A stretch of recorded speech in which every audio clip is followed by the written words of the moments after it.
A wise woman wishes to be no one's enemy. A strong woman refuses to be anyone's victim. A true woman leader is the one who not only helps other women, but also guides their way towards success. Women are known not only for succeeding in business, but also for inspiring and helping their colleagues to do the same. While only 30% of all businesses around the world are led by women, female-run businesses are growing 1.5 times faster than any other businesses. The world's most prominent women leaders show the importance of honesty, courage, impact, and decisive action in leadership. Honorable dignitaries, learned delegates from corporate and academia, our respected professors, and my fellow friends. A very good morning to one and all, and thank you for taking time from your busy schedule and honoring us with your presence. I, Apurva, and I, Nandini, we feel privileged to welcome you all on behalf of BML Munjal University to the Conference of Women in Leadership 2023 with the theme, Where There is a Will, There is a Way. A wise man once said, "Look deep into nature and you will comprehend everything better." Air, water, fire, and earth are the four fundamental components that make up both nature and the human body. Hence, it's accurate to claim that change and learning starts from within. On this note, we request that our respected President Swati Ma'am, VC Sir, Ms. Anandi Iyer, Mr. Rajiv Chaba, Dr. Sunita Chugh, and Dr. Suneet Soni to light the lamp.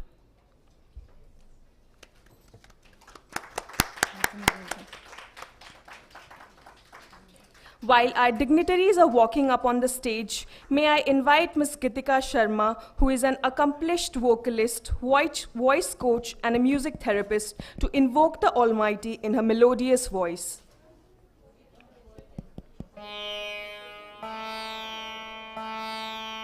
वक्रतुण्ड महाकाय सूर्यकोटि समप्रभा निर्विघ्नं कुरु मे देवः सर्वकार्येषु सर्वदा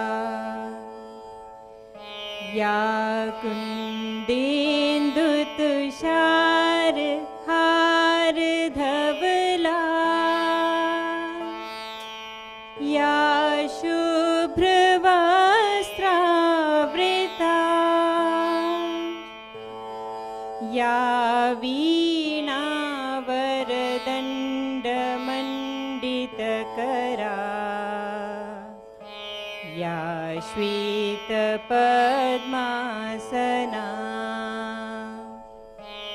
या ब्रह्माच्युतशङ्कर प्रभृतिभिर्देवैः सदा वन्दिता सा मा पातु सरस्वती भगवती निशेषजाड्यापः शुक्लां ब्रह्मविचारसार परमा माद्यां जगद्व्यापिनीं वीणापुस्तकधारिणीमभयदाम् जाड्यान्धकारापः हस्ते स्फाटिकमालिकां विदधति पद्मासने संस्थिता वन्दे तां परमेश्वरीं भगवतीं बुद्धिप्रदां शारदाम् बुद्धिप्रदां शारदाम् बुद्धिप्रदां शारदाम्. Thank you.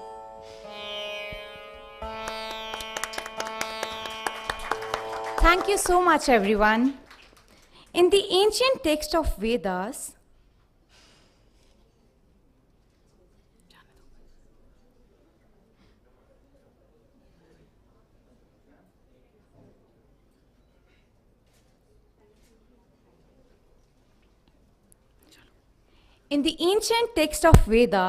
the concept of humans is a bedrock for society. In the Tritiya Sameha, women and men were considered as the two wheels of a cart. These lessons given by the Vedas to the societies were good examples of equality between men and women. So where did we go wrong? The lost culture? The changed societal dynamics? To set the context, may we please invite the conference chair, Dr. Sunita Chugh, to deliver the welcome address. Dr. Sunita Chugh is a PhD and MBA in business leadership. She has designed, developed, delivered work in human behavior and organization development for the last 3 decades in corporate India. She has received the Coach and Mentor Award from HR India in the year 2021. We welcome you, ma'am. Hi everyone, good morning. It's so lovely to have you all here at 10 o'clock. Sorry to bother you so early in the morning, but thank you for being here. We really appreciate it. For us, this subject means a lot. 3 decades ago, when I started my career in Crompton Greaves in the shop floor, I wish there was a program like this because I wasn't mentored or groomed or guided, and most of the advice came from our elders and family members who probably hadn't even, been through the struggles that I was going through, trying to give birth to a baby, adjust to a new cross-cultural family. And Poonam ma'am, please come in front. My teacher there, right at the back. She doesn't want to be noticed, but I will put the spotlight on her. So my teachers are here, Tanuja ma'am and Poonam ma'am from MDI. Rajan sir is not yet here. I've learned a lot from my teachers, my parents, and my students. And that's why I'm standing here before you, because each one of you has shaped me in the way that I represent womanhood, professionalism, ethical leadership. This 9-month design, one curated along with the team. Professor Davinder is here, Professor Vishal from now in IMT. But we 3 went hammer and tongs with this program of 9 months, kept going back and forth with HMCL till we cracked it. And now I can say with Padmini VNA, BMU participants, Hero Motocorp participants, and lately Modern School Bhiwadi, we have a small client list of women who have graduated from our program. 9 months program, it's quite rigorous, I must say. Strenuous also, because leadership requires stamina. तो जो survive कर जाते हैं 9 महीना, मतलब उनको तो certificate देना ही चाहिए. Just for the sheer grit. That's one point I wanted to make, that we've been quietly working in this space for the last 6 years. And we thought, what better when Swati raised this point, what do we do next? Somewhere I think in her heart and the soil of BMU, we have a need to see the space deliver. And that's when we reached out to Fiki Wise, Anandi Iyer, we reached out to Rajiv Chhabra, who's going to be the keynote speaker, we reached out to Niharika Vora and IIM Ahmedabad. We talked to a lot of our speakers who are here, whose name I'm not taking because students will be introducing them. And I think everyone was happily supporting us. I don't think anyone said no to us. And that was a clear sign that we're on the right track. And when we thought we must share our happiness in the 6th year, so today also marks the graduation for the 6th wave of leaders from this program. We have 100+ alumni. We've taken up subjects like women who shape the grassroots level, women who are shaping society and economy, and women who are crossing the invisible barriers, and the cross-cultural perspective of women in leadership as 4 distinct panels. I do hope you enjoy the tea and the lunch and everything else served here at India Habitat Center. But most of all, I hope you take back something to do in this space. And if possible, collaborate with us or support us.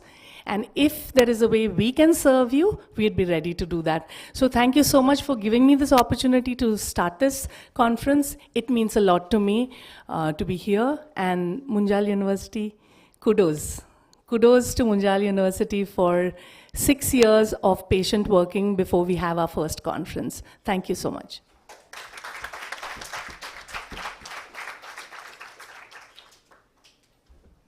Thank you so much, ma'am, for your constant torch-bearings. For centuries, we have talked about leadership, but have focused primarily on men's experience in leadership while disregarding the profound difference in workplace experiences that exist between genders. Women leaders continue to defeat many workplace barriers caused by prevalent gender biases and have time and again emerged as transformational role models. While the world is being ushered into the fifth industrial revolution, many global tech revolutions are co-occurring. Interestingly, it has been found that all of these new age paradigms require capabilities that women leaders naturally bring to the table.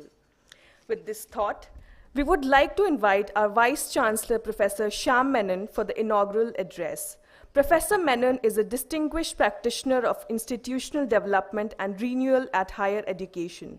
His work has mainly been in curriculum studies, higher education, and teacher education. He edited the journal Perspective in Education for many years. He has been on the advisory board of several reputed international journals. He is at present the chairman of the Commission for Reforms in Higher Education constituted by the Government of Kerala. We welcome you, sir. Thank you. Thank you very much. Good morning. It's a proud privilege representing BMU to welcome all of you to this event. BMU has been thoughtful and wise, having been the cradle for the WIL program. As Sunita said, it has been extremely meaningful. We attach the greatest of importance to this program. So this annual event is actually in a way a reiteration of our commitment to women and women's participation in the leadership roles.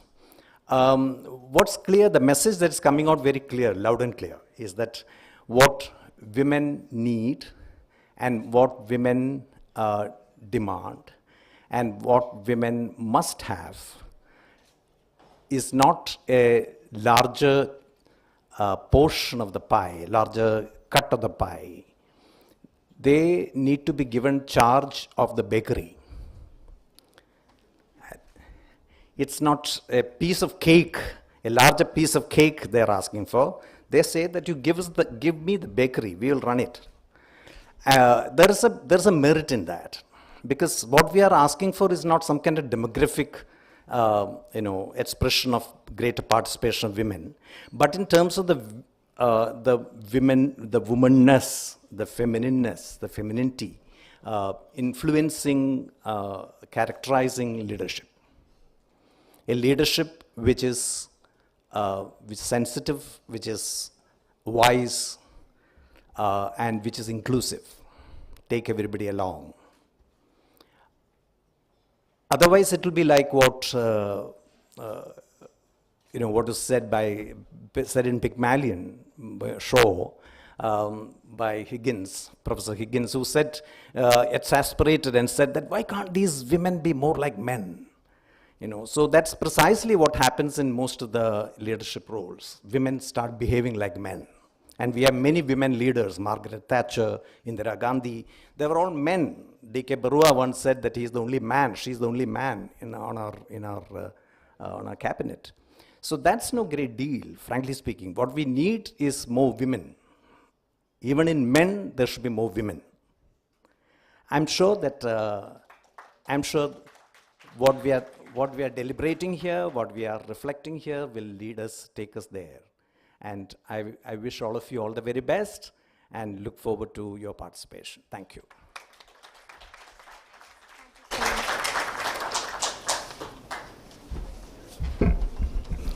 Thank you, sir. Every statement of yours was dripping with information, and we are delighted to listen to you from this close.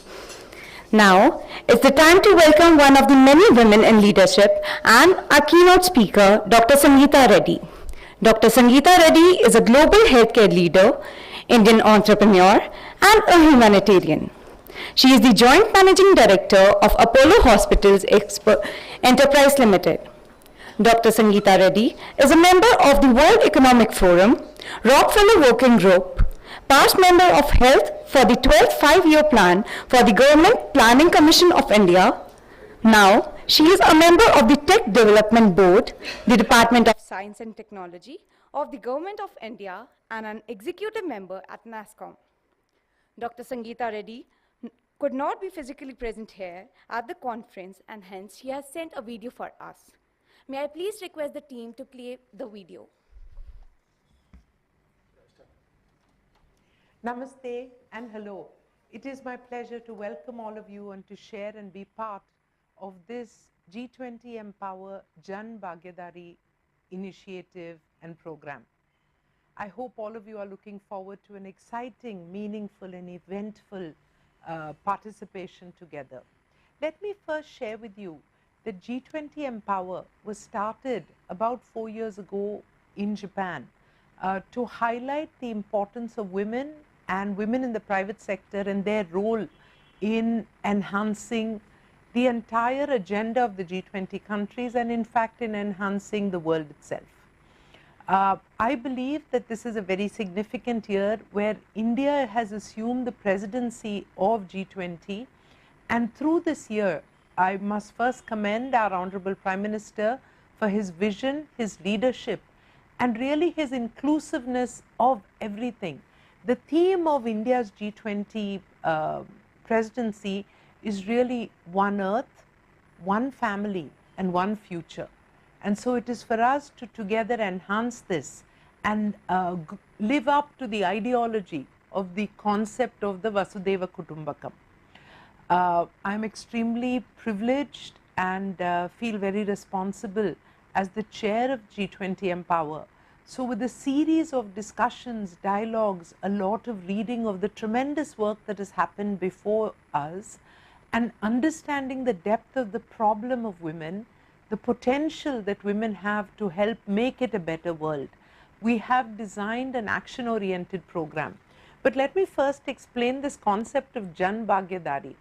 So India is taking G20 concept and ideologies outside of the boardrooms and the meeting rooms and bringing it to the people and the population, because only when the population is touched are we really making impact.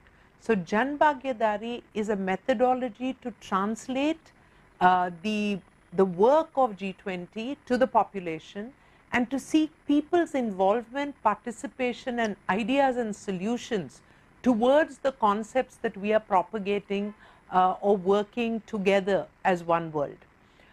Coming to the Women's Initiative, we are working on 3 main agenda points this year. The first one is really to look at the aspect of women entrepreneurship, because when women come into entrepreneurship, when we enhance the number of women, whether it's in the smaller self-help groups or all the way into large corporates, this is a win-win both for the equity or for women in the workplace, but also for the economy, because women have the potential, if we have an equal labor force participation and equal entrepreneurship. It is estimated that the world GDP would grow by almost 37% by this equalization. So it's a tremendous potential and therefore it is an important global agenda. So number 1 is women entrepreneurship. Number 2 is women education, because education is really the key to equal labor force participation. And in education, we're putting a particularly important focus on STEM, because this is the training and the skills for the future. And in that, we're also doing deep dives on specialty areas, for example, clean energy, e-mobility, e-vehicles. We're showcasing women leaders who are working in these areas. We're enhancing the education curriculum and hopefully inspiring young women and girls to come into these fields of the future so that we help create a better future for them. The third important pillar, which I think is the most significant, is really women in leadership. And here we encompass not just corporate leaders or women on boards, but women at all levels. And in this, I must also commend the government for the tremendous work that's been happening. They've done deep and significant work towards women empowerment, whether it's in the portion scheme, so that the girl child is well nourished, in the Jan Dhan scheme to ensure that women open bank accounts. And now 43% of women not only have bank accounts, so these bank accounts were opened in the last 2 to 3 years, but also there's an almost equal participation in the banking industry of men and women. So these are very important moves happening in the government. But now I want to focus on leadership. So whether it's women in the panchayats, 50% of women leaders in panchayat, but also women leaders coming up and telling their own village or their society how to take care of their health. And I'm talking about women ASHA workers. This is a form of leadership. Women pani sakis. So the water, the critical resource in a village, is being handled by the pani saki. So women are showing their capability to step up in society and take leadership roles in many ways. And this is part of the Prime Minister's vision, the Ministry of Women and Child Welfare, our Minister Smriti Irani, and her passionate movement towards women empowerment at all levels. But women leadership, I'm also looking at how they break the glass ceiling, how they step up as leaders in their corporate workplace and move up the layers. So we're looking to see more women CEOs, more women on boards, more women entrepreneurs as well. So these are the 3 pillars, but a very important initiative that runs across all these 3 agenda points or pillars is digital. Because it is IT knowledge, digital inclusion and digital fluency which will empower women further. And towards this, I'm happy to announce that we are creating what is going to be a significant gift from India to the world, or gift for women of the world, and that is a digital inclusion platform which empowers them with the knowledge to become digitally fluent. An additional aspect or outcome of India's G20 Empower presidency will also be the Women's Mentorship Platform. I call upon all of you to become advocates of G20 Empower, to sign up your organizations, to add on to the tremendous pledge that we have. First, take the pledge to fight for equity, to take positive steps towards creating a women-friendly workplace, and let society view gender in an appropriate lens. That's what we're looking for. This is the call to action for all of you. And thank you so much for being a part of this movement. And your presence itself is inspiring and gives us the energy to keep on moving forward towards a more beautiful, more inclusive, equitable world. Thank you very much, and namaste.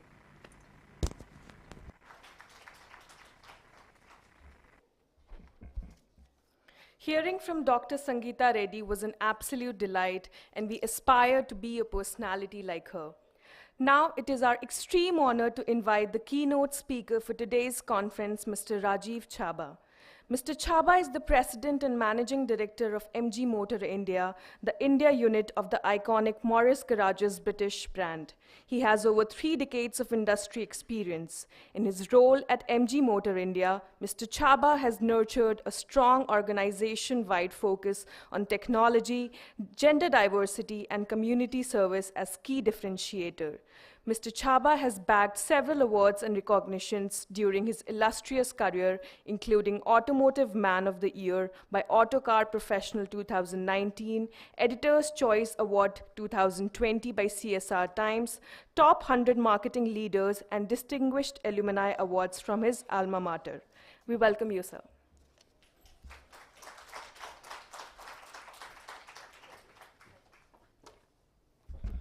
Hi, good morning. Thanks. I think it's really an honor to be here, and thanks Swati and Sunita to invite me for this platform. This is also one of the advantages of the initiatives, I think, which we took, but I'll talk about that later on. So I would say that, I'm in my caveat before I speak is that I'm in no way a perfectionist in this subject, women empowerment or gender diversity inclusion or women in leadership, but we are practicing it, and I can talk about some examples of our company, the way we have done it, and we are trying to do it. So it's a work in progress. It's learning, and we are still evolving. And I must say, when my own views on this subject are changing pretty frequently, and I think I thank my daughter, who's probably the smartest in our family, who's forcing me to change opinion and make sure my language is appropriate, you know. And my wife is smarter than me, and my mother used to work, which helped, I think. So my mother worked, you know, and my wife, Sunita knows my wife. I think she's smarter than me, and I said, I'm repeating, daughter is the smartest. So it's a work in progress. So, you know, I'll just tell you a few things which I learned and then we tried to do without knowing which territory we are getting into. And I think it's becoming our competitive edge now. You know, so the journey started in 16, 17 when Maurice Garage's MG decided to come to India, and they hired me. And so at that point of time, if you recall, in automotive, still it's true partly, Maruti and Hyundai were like 80% market share, and the rest of the guys were kind of struggling. And we said, if we are coming from outside, especially no outsider could do well, and still they struggle in automotive market in four-wheelers in India, you know, with few exceptions. So we said, why are we going to be successful? So we set 3 or 4 pillars we want to have it. It was technology, it was unique customer experience, and one was gender diversity. And why gender diversity as a differentiator, we thought. God has been very kind to me. I've traveled a lot and I've lived abroad in many countries. And we realized that no country can progress if women are not part of formal economy of the country. And in India, frankly, we were struggling. In my humble opinion, still we struggle. And my seat was powerful because I was the MD. So at that seat, you can do something. And I was not getting old. I thought probably it's my last assignment as CEO, so your last job hai, kuch karke jao types.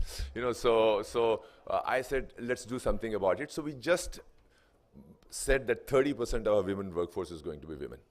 We just took a target. Unfortunately, reality of life is sometimes if you don't have danda or a target, doesn't work. So we said 30% women workforce, and we started our journey. And first we had to hire an administration person for our Gurgaon office. And I had a very senior colleague. He was like retired IS guy, 60-year-old. And I said, look, let's hire a women administration person in Gurgaon. I said, administration? Gurgaon mein, women? No way. You know, police ka kabhi kaam hota hai, kabhi RTO ka kaam hota hai, kabhi ye hota hai, wo hota hai. So, you know, how can we have a women leader as the head of administration? Usual stuff. We said, let's try at least. So we interviewed one person, and so I said, you know, suppose Bhagwan na kare, there is 1 o'clock in the night, there's a fire in the office, what would you do? Said, yeah, I have done that. I'll be in the office.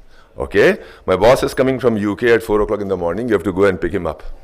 What would you do? Can you do that? I said, I have done it.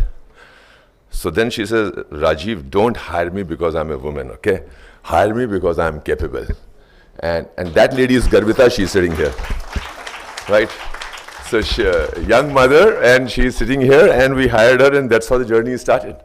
You know, and then we had the problem of hiring female employees in the plant, on the floor. So some of you may not know that that plant actually was owned by General Motors earlier, and then we purchased from General Motors. And General Motors did not have a single female employee on the floor. So we said we need to have, because when we are saying 30%, it's not only white collar, it's blue collar, white collar, everything. So we said, how do we do that? So then we talked to our HR team, and it was tough to start with, but then team imbibed the idea. Then they went to local panchayats and talked to parents that we want your young girls and daughters, you know, sisters who can come and work. They didn't believe us. So we used to bring them in our buses to factory, the parents. We showed them what kind of environment we had. They thought, okay, this is a good environment for their daughters, sisters. And then we gave them almost 2 months of social kind of training, because there were some of them were tribal girls. You know, so even toilet training, social training, you know, all that kind of stuff we did. And then we started hiring. And I'm happy to say now 36% of floor workers are female workers, right? So, and here again, Mausam is sitting here from HR, who's based in Baroda, and she did it for us, and still she's doing it. And then when you start this, other dimensions come in, right? The inclusion thing. Number is fine, but the inclusion, how do you make them part of the team? And then within the environment, you have girls, no girls. No women had painted the car, till we started hiring female employees. So how would they paint the car? How would they weld the car? And in body shop, when you have heavy panels to be lifted, sometimes manually, there are robots now, and they have to weld it. So they said, no, female employees cannot come in the weld shop. And a lot of protest and a lot of resistance. So we said, hey, listen, let's not call male or female issue. Let's have, what kind of specifications you have. So you say height, weight, or whatever you want, and let if females are interested in welding, they will do. So we hired a very young 21-year-old girl and 21-year-old boy, gave them 1 week of training, and we told them to weld. They did the welding. And then we did blind testing. Guess what? Girls welding was better than boys welding. Welding. So we are not talking, usual stuff like, some assembly or wiring harness, which typically girls do on the floor. It's welding of the car. And likewise, we developed painters, and now we have four India's first painters in our company, who have been painting the car regularly. So this is how we try to break the ceiling, but still then we go shop by shop, and then you realize that in some shops there is not a single female. Now, then you start realizing it's not about, that females cannot do that job in that particular shop. It's the mindset of the male boss. And then when you start going deep into that mindset, and I'm generalizing, so don't hold me. And by the way, when I start speaking, I don't care about, or I don't choose my words properly sometimes, so I get haunted, so please don't do that. But understand the spirit behind what I'm saying. So I'm generalizing here. So when you go deep into those areas where actually female employees are not there, and you have to do the analysis of the male boss of that department, you may realize sometime he doesn't have daughters, or mother was not working, or father has been very, very heavy in the family, or, big influencers. So they don't know what they don't know. And so you need to work with that mindset. And that's why when number is one thing, which is a good starting point, but when you start, getting them and want to make a culture, inclusive culture, you have to do a lot of education, development, interference, and you need to identify some of these bosses who actually can be roadblock to this kind of a culture in the company, and they may be outstanding performers. So the problem to the boss is he's damn good in the job, but he's not good in this area. So how do you find out whether, maybe he's not good to this gender diversity cause and inclusion and things like that, may not be developing women leadership, but he's outstanding in the job. So how do you tackle these kind of guys? So we have been very clear that we try our best to give coaching, training, mentoring, everything. But if he does not improve, he has to be out of the company. He may be an outstanding guy. So, this is how we have been trying to practice. And as I said, this whole thing is evolving. We are not there yet, but one commitment, all of us have taken it, and I'm very happy that the team understands it, is that nature is, somebody said, I think one of you said nature, right? So nature is 50-50. So we said our company's target has to be 50% females. So we are at 37% right now. We are targeting by the end of this year, hopefully we should be 50. If not 50, maybe 46, 47. But we are committed right from the day one. It has to be 50%. So I want to tell you some of the practical things what we did and we meant in the starting itself. So I want to show you the first ad. It was a recruitment ad for MG Motor India. We did in 2017. If we can have the first slide, please. Who's doing that? Yeah. So so the way we were focused. So our first ad was this. It is a recruitment ad. Okay, so we wanted more and more female employees, and we said women don't get cars. And Meera was like 15-year-old that point of time, racing driver. So we put her on the cover, and we said we want more and more people. So it was 2017. Our first car, MG Hector, some of you or hopefully all of you know, was launched in 2019. So we did that. But then not only to attract more and more female talent, but also we said, because as somebody mentioned, that another pillar of differentiation was community service. So we said we will also take one cause which is related to our overall thing. And in India, justifiably so, there are thousands of good causes. You can do all kinds of things because there is so much of need in our society.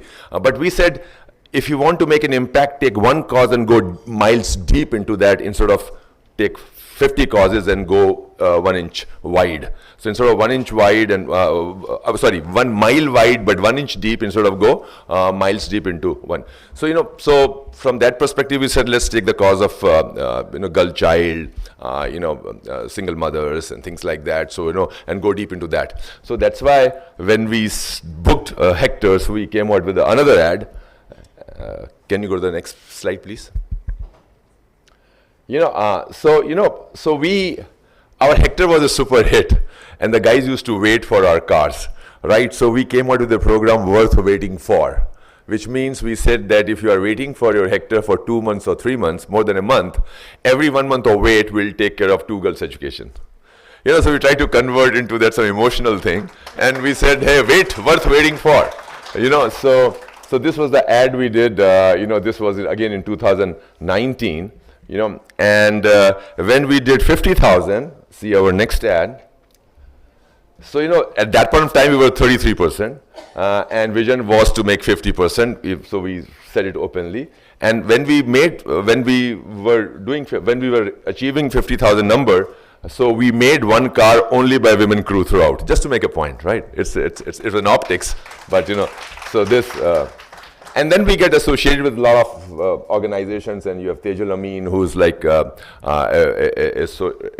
big socialite in Baroda, but attached to lots of causes. She's also the founder and owner of a university there, Navrachna University and College, and Kiran Modi, Udyan Care, she's the founder, and she's doing a lot of work in this area, and Nirmala Tandon, Impact. So, so we have got associated with many such organizations who are helping us, guiding us, and mentoring some of our staff in these kind of activities. We also made a video on this, and if we can play the video.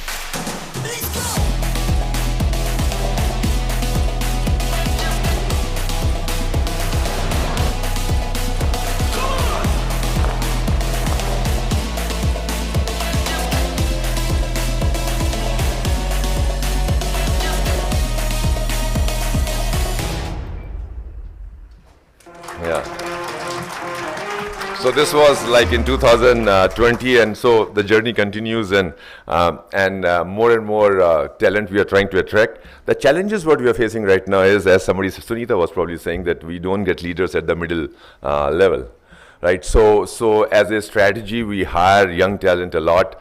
Some guys don't like it, but almost 70 to 80% of the recruit happens only female employees, because that's how we fast track them, and they become. So we get poached a lot because of this issue now, because they know that we are a good place for having good women talent. We get poached a lot, but as I think Swati was saying, kuch acha kar rahe hain, so hopefully. The solution is not to do anything about it, right? So if we're doing something, they get poached, hopefully they spread a good word, and maybe it's a good MG brand image at the end of the day. So we get invited to speak on these forums. This is also brand building in a way, right? So this is a differentiator. Some things which we have observed, which I didn't know, and again learning, in part of our culture, 2-3 things I have noticed. One thing is that politics is very less in the company. We are a new company, but still, politics is very less, because most of the female employees, I'm generalizing again, they are sincere, they are not into gossip beyond the work, so, there is no politics. They do gossip, but when the folk again don't haunt me for some of the loose comments here. Right? Okay, if my daughter was here, she would have told me, "Dad, you didn't speak the right word here." Anyway, so that's one part which I am seeing. So it's a good culture in our company. Approachability. Maybe it's because of a psychological thing when a girl employee is approaching the boss and she wants to say something, maybe the boss listens more patiently. And that's what is happening across the culture, so across the company. So what happens is, even for boys, for girls, for male, female, so the whole approachability to the boss is very easy in our company, and I attribute this to, again, this concept. Also, I would say that the productivity definitely has improved. We have measures in our place, and we are saying that, it's a business case now, to hire more female employees. And we say it very clearly कि हम females का कोई social service नहीं कर रहे हैं to employ them, or we are not doing them a favor. Everything is based on merit. Everything, promotions are based on talent and your performance and behavior. So, and they are equally competing the way other guys are competing. But this is becoming a very fruitful thing for the company. Still, we are automotive is a like 5-year, 6-year game before you start making money. So we are not making money yet. So I can't say that because of them. And there are studies, global studies, which says if women leaders are there in the board, you end up making 2 to 3% more profit than male-dominated companies. There are studies. So I can't say that right now. But what we are seeing is that productivity definitely is damn good, and overall work culture is good. And one more thing which has happened, thanks to COVID also, but to some extent because more female employees we have. So the flexible culture, most of you probably may say, so what flexible culture? But try to imagine an automotive industry, a very conservative industry, and production line kind of a thing where you need to be on time. It has to run like an army drill. But there also we try to provide flexibility thanks to women, and especially those areas which is not related to the production per se, like in purchase or HR or finance and IT, marketing, sales, and also we are able to continue still that 3 days you have to come to office and 2 days from home. And actually we thought of more from mother's perspective that it will be good for them, but it's working out well for the guys too, and we are not expanding our office. We are saving money because now otherwise we had to take second office. We are not taking that. So in some way it helps. Also anybody who gets associated with us, really gets impressed. Our dealer body now is imbibing this thing. We are pushing our dealers also not to have more and more female employees. Per hectare sold, we keep some money to take care of girl child education. So we have done more than 50,000 girls education so far, and it's continuing. So per car we do that. So a lot of stuff, a lot of learning, and we are still evolving. And I'm again thankful that I got invited here, and we are trying to do more and more. So I would like to join hands with the like-minded people for this cause. Help us get good talent. We have started a program. This is the 4th batch, as we call it, Drive Her Back. It means any female employee, or any person who has taken a gap because of maternity, mobility, whatever, 8 years gap, 5 years gap, 10 years gap. We are calling them after that gap, and our thing is we say, we'll give you 1-year training program, in hands-on training program in our company.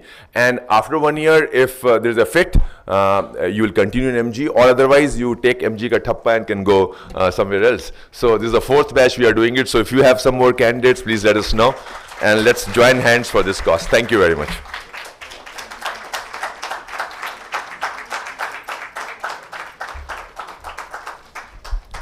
Thank you so much, sir, for your beautiful stories and experiences. Hearing from you was an absolute delight. Now, I would like to invite VC sir and President Swati ma'am to come forward near the stage and present a memento to Mr. Rajiv Chapa.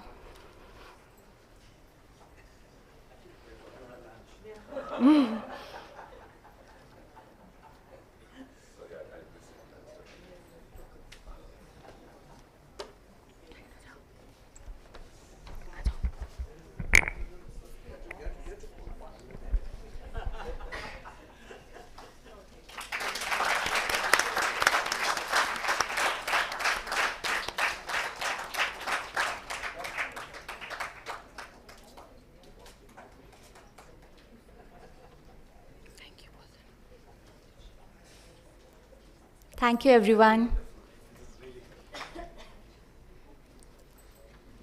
They say women form an integral part of the fabric of India as a nation. This is undeniable because women, whether their role is in households, workplaces, or government functions and welfare works, are constantly and actively contributing to building this country into a better version for the future. Histories, especially histories of women, being unearthed nowadays, shows that women have also had a huge role to play in the past, so much so that we owe our present and rights and even the freedom to them. We are now moving forward with the panel 1 on the topic Women Shaping the Culture and Economy of Our Country. The panel comprises of the following guests. Ms. Rohini Seth, who serves as a partner with EMA Partners, a global executive search firm where she leads the healthcare, life sciences, and pharmaceutical practices across India and Southeast Asia. In addition, she has also led the leadership and HR advisory practice for the firm. Ms. Rohini is a seasoned, credible HR leader with a track record of delivering business information and impact via deep partnership skills. She has more than 25 years of experience in organizations including Unilever, GE, PepsiCo, Diageo, and Jubilant Group. Rohini is late. She's on the way. Okay. Mr. Gaurav Jain. Mr. Gaurav Jain is a director at Roop Automotives Limited. He holds an MBA in International Marketing from Griffith University, Australia, and has experience of more than 20 years. Prior to joining Roop Automotives in 2007, he worked with Daimler Crystal AG in corporate strategy and planning. His core beliefs state that having seamless relationship and human connection are pivotal to an organization's success. He also believes in constantly pushing diversity, equity, and inclusive agenda in Roop Automotives. Senior Advocate Jayana Kothari. She practices in the Supreme Court of India, and she is also the Executive Director of Center for Law and Policy Research. She graduated from University Law School with a BA LLB degree and read the BCL at Oxford University. Ma'am was awarded with the Wrangler DC Pivot Fellowship at Cambridge University. She had argued in the Supreme Court in the recent constitutional changes for the Section 377 and adultery, which were both decriminalized. She also argued the independent thought case in which the Supreme Court recognized child marital rape as a criminal offense. Her book, The Future of Disability, Law in India, was published in 2012 by the Oxford University Press. Finally, we would like to invite our moderator, Professor Preetham Barua, Dean, School of Law, who is a legal philosopher and a constitutional lawyer. He has held academic positions at O.P. Jindal Global University, University College London, and the National University of Juridical Sciences, Kolkata. He has held visiting professorships at University of Ottawa, Canada, China University of Politics and Law, Beijing, Humboldt University, Berlin, and National Law School, Bangalore. Prior to joining academia, he practiced at the Supreme Court of India and was a member of the legal team of the Centre Vigilance Commission on the Public Distribution System constituted by the Supreme Court. We welcome you, sir.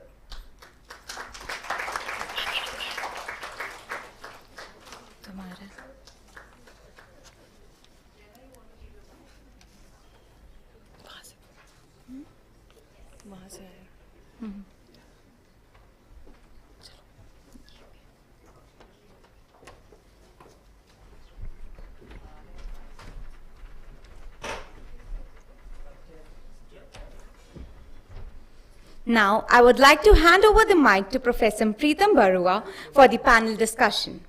The student volunteers will show a placard of 5 minutes as a cue for you to conclude the panel discussion and start the Q&A round. Thank you.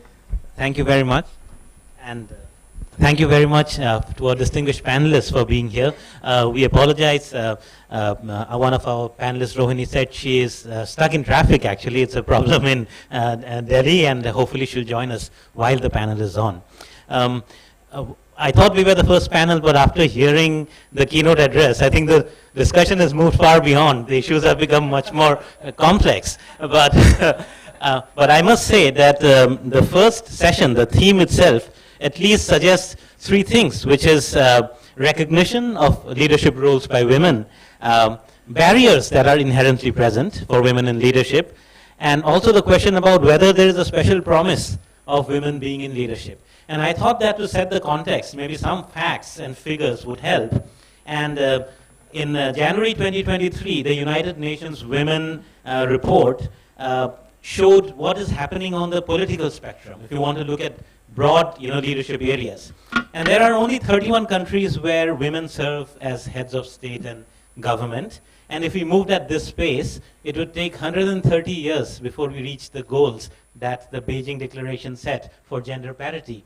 Some other numbers that there are only 13 countries in the world in which women hold 50% or more of the positions as cabinet ministers, and it is telling what these ministries are.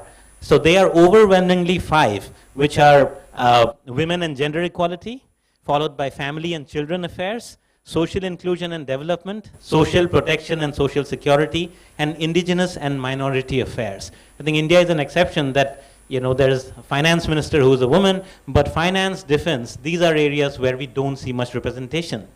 And only 6 countries have 50% or more women in parliament in single or, in both houses.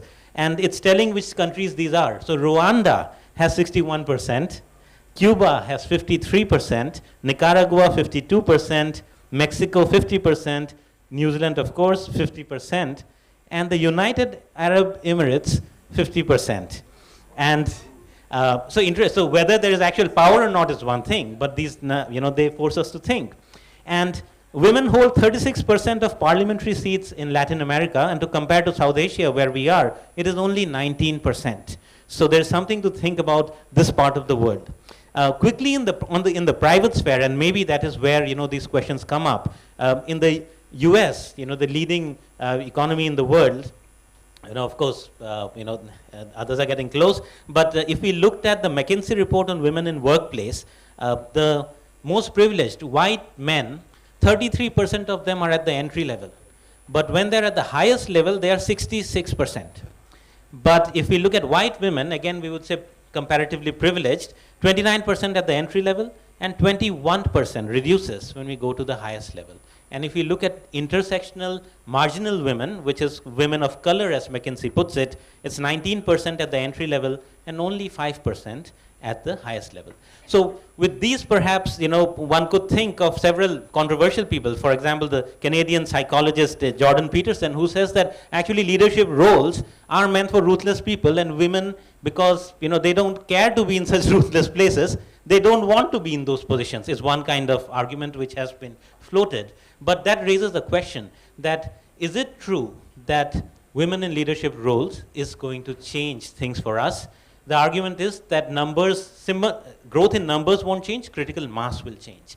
And that brings me to my first question to the panel, that if this is, whether you think that gender matters in leadership roles, and if you think yes, then how? Or can we go with what Professor Peterson and others who say map on to feminist care ethics, that women are different and therefore may not perhaps prefer leadership roles? So over to you. Maybe we can go this way, Jenna first, and then to Gaurav. Thank you, Preetham. Can I wait? Hello? Yeah, okay. Thank you. It was a great inaugural session. I enjoyed all the talks, and it kind of puts us right at the heart of some of these questions, right? Does gender matter in leadership roles? And you spoke about leadership being this ruthless place, and are women equipped for that? I think gender matters immensely in leadership roles, and it makes us change our views about what leadership should be and the concept of leadership. I mean, does leadership have to be this authoritarian, ruthless, whatever, stereotypes that we think of often? If we want to get more women, if we want to get more gender diverse people into leadership, if we want to get more diversity in leadership, then we can't hold on to those concepts of leadership in the first place. So I think, and gender matters in very, very significant ways. There have been studies. I think there's been an Oxford University study on leadership and impact of gender in leadership, and one of the findings the report gave is that women have a more democratic style of leadership. As compared to authoritarian styles. Of course, these are not very strict findings. You'll have people having different styles irrespective of gender, but largely women are more democratic in leadership styles, and that is a good value to have as a leader, isn't it? I mean, we had one of the speakers saying that bosses are more approachable, and that's what we want leadership to reflect. More approachability, more democratic ways of running organizations or institutions. And gender can play a big role in that. And secondly, I think bringing women into leadership will change the way the top brass looks. It will make people lower down aspire to get there. It is a visibility. It will have an impact. From my position, being in the legal profession, leadership, whether it is in terms of the judiciary, in terms of judges in the Supreme Court, in terms of senior members of the bar in the Supreme Court, in government, it matters a lot to see women there. Because it's a signal to women in the bar that yes, you can get there, and not just get there, but a signal that our judiciary will be interested in women's issues and will be able to address it, because we have enough numbers of women on the court, and so that's important. Thank you. Am I audible? Great. Good morning, everyone. It's very nice to see that men are a minority here today. So that's a great start. And thank you for having me. And thank you, sir, for those amazing words. We can only learn from you. So thanks for that. For me personally, okay, does gender exist at leadership role or in all forms in an organization? The answer is yes, it does. Should it? The answer is no. It should not, because I think what matters is performance. Performance matters, hard work matters, and merit matters. But now, here is a disclaimer to this. It would have been very okay if everybody had got the same opportunities, be it school, be it growing up, be in college, be it in a family. That, unfortunately, is not the fact. That is not the truth. So we need to somewhere change those dynamics first. If we are saying that, leadership is what matters, not the gender of a person, then we need to start at the grassroots. We need to take this to the schools, where we need to remove the stereotypical barriers that differentiate between a man and a woman. We all know, while we were growing up, our teachers, most of our teachers were women. And that's the school I went to. There was a gender stereotype created at that very moment itself, that a man can do this and a woman can do this. I think we need to remove that. The minute that gets removed, we all would be on the same platform, we would get the same opportunities. When we move into a household, both man and woman should and must have the same duties. Why is it that we always expect a woman to take care of family and also go to office, whereas a man can only go to office and that's about it? That needs to change as well. I think the minute you change that psyche, these barriers would just get diminished. There was an independent survey that was done which said that why is it that women in leadership roles or women in organizations stop working or they quit?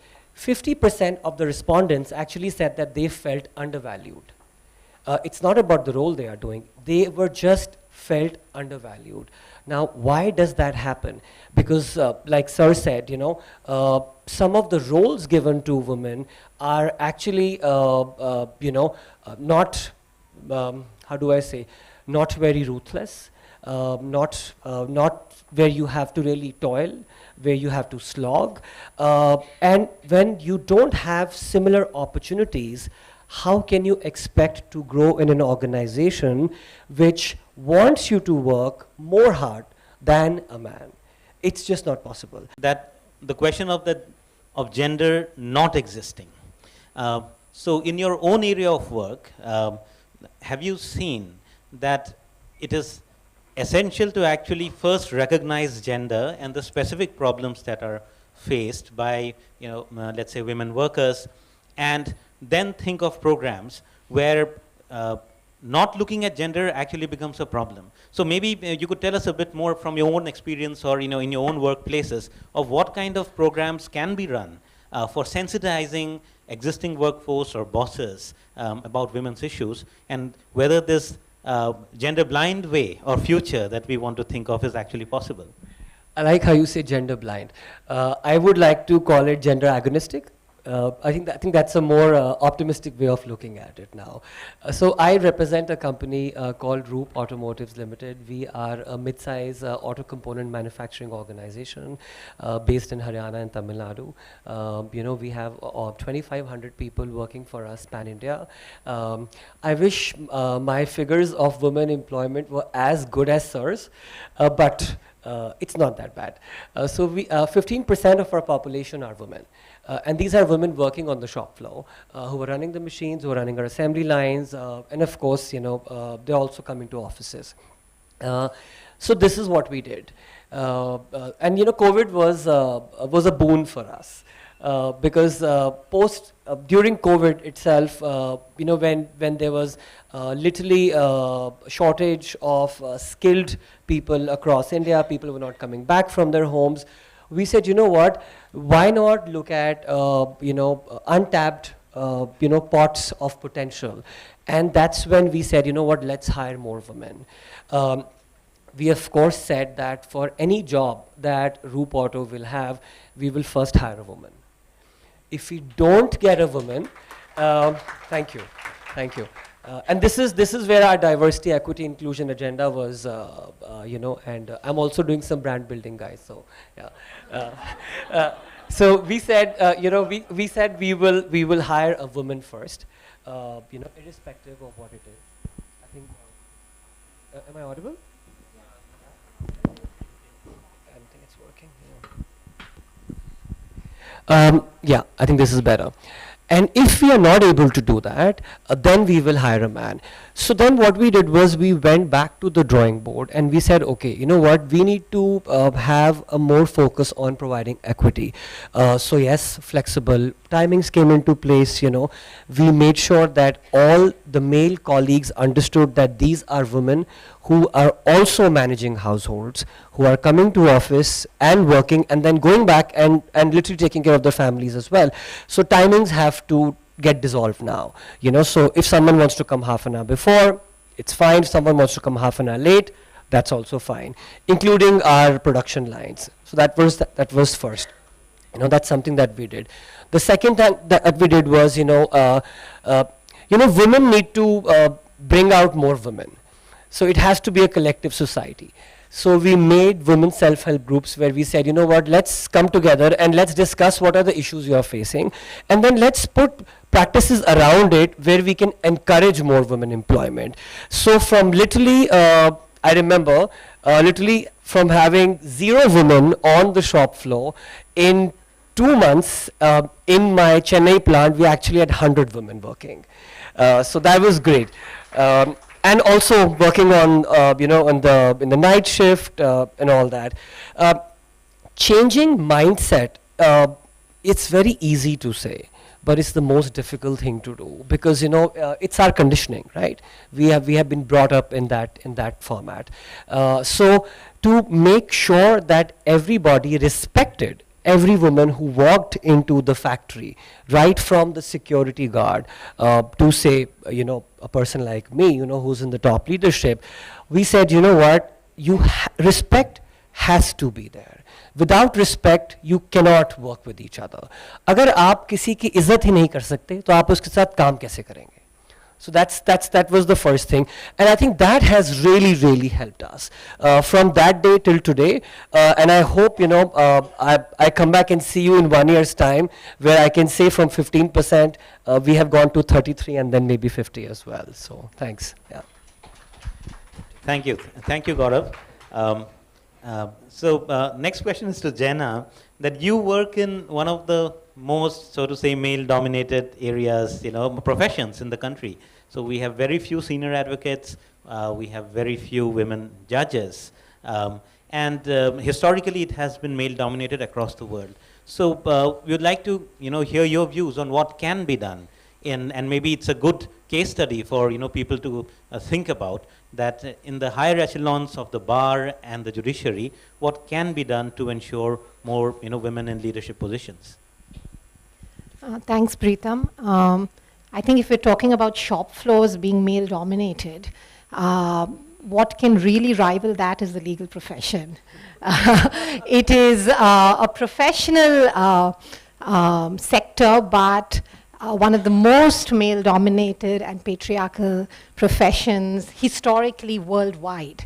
Women were not permitted to practice.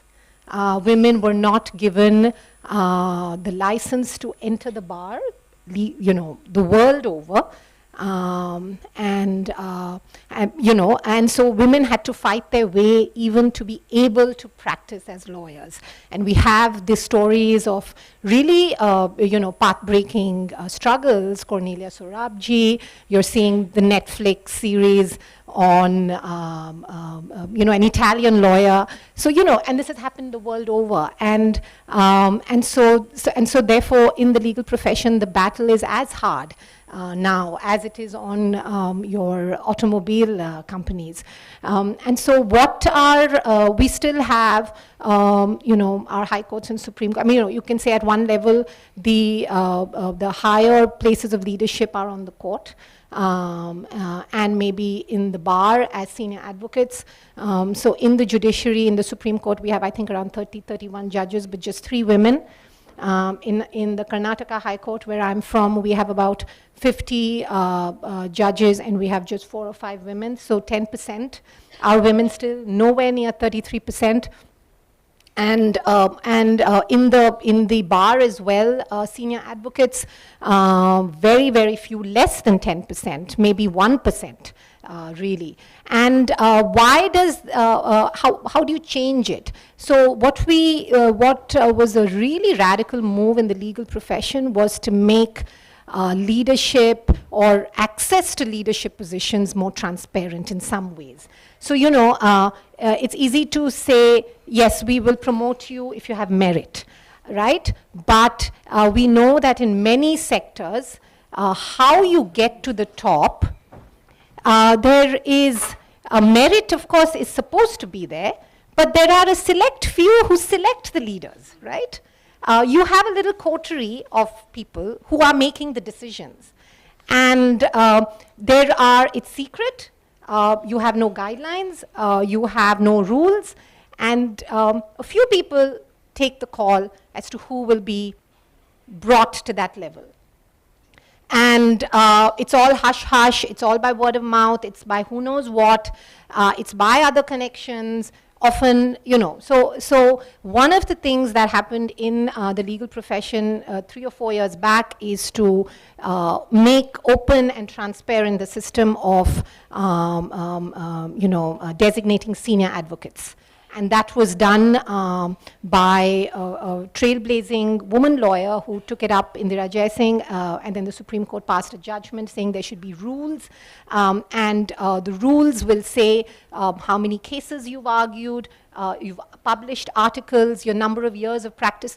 So there were points to be given, a ranking system so that you can say there's merit, right?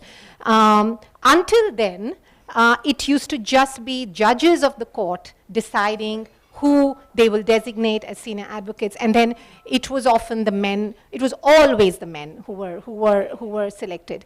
What we found, so then this new system of transparent, and then this had an application process, so you could apply. What we found is that this led to many women being designated. I was one of the ones who made it because of the application process.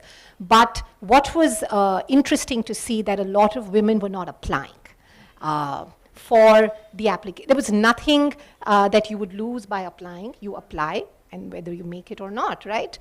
There is a committee that sits and reviews it. And women, despite having all the requirements, there were very, very few women applicants. I approached many, when I was applying, I approached many women colleagues at the bar saying, why don't you apply? And they said, no, what if we don't make it?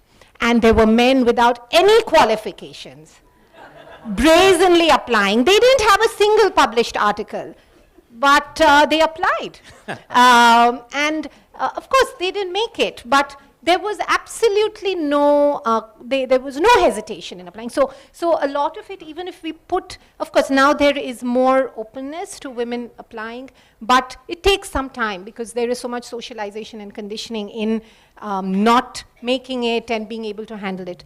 And I think similarly in the judiciary as well, we don't have, we still have a system where the collegium appoints judges, and therefore it's important that we have women in the collegium. I mean, there is one interesting story of that I heard from a very prominent judge in the Supreme Court of Nepal.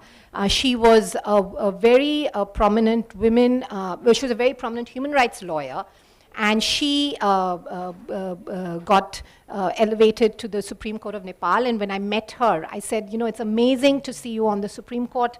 You've been such a wonderful human rights lawyer, and to have you on the bench, how did you make it? I asked her, because normally human rights lawyers, public interest lawyers, don't often find that path is open to them. And so she said, I made it because the Supreme Court, the Chief Justice of the Supreme Court was a woman. And she got me on the bench. I'm not saying she got her only because she was a woman lawyer, but she recognized her merit in taking up human rights issues and got her in. So, I mean, you need women, you will get women in leadership if you have women in the decision-making, leadership selecting bodies. Who will then select women leaders? And so how do you do that? And that's important to do that. Thank you very much, Jenna, and we are grateful that you have been able to make it. Rohini Seth is here. You want to, yes, please. So sorry for the delay. This was just a simple misunderstanding. Never seemed to pride on my being on time, but it had to be publicly like this today. Go ahead. Not at all, no. But let me take on from what Jenna had said, that it's of when women don't apply. You have been in senior, leadership positions and in the area of human rights. Do you think that there are different sets of expectations? One for women leaders, and so other employees having different kind of expectations from them.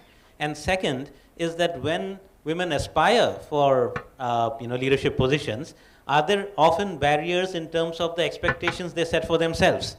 That, oh, we actually can't apply, as the men, in the bar were just applying without any qualifications. Women with qualifications often don't apply. So is that a phenomenon that we see across the board? And in your experience, what have you seen?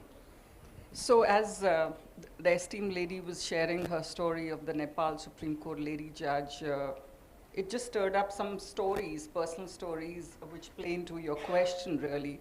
So I've had a career in HR, and of course, hiring, selecting has been a big part of the role one has played in the corporate organizations. And starting one's career in 1995, which I say is the last century for sure, you believe people and women will come up where they will come up basis merit, because that's how you started the career. And you have this warped notion of also saying, if I could come up the way I did, no one stops you. There is a system inertia, but you've got to have the goods in you to come up the hard way. That's how you get conditioned.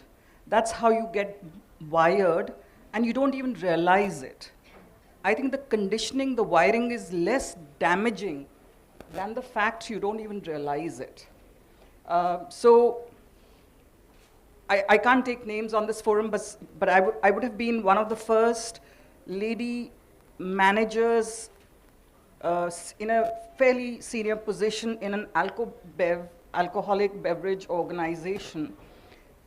And the interesting story is when I was choosing that move, my friends thought I was on hard times, and they said, I mean, do you want some financial assistance? Because you must be really hard up to be choosing to go to alcoholic beverage, especially because you're a teetotaler. But that isn't the story. The story is that AlcoBev organization really wanted to dial up diversity in its field.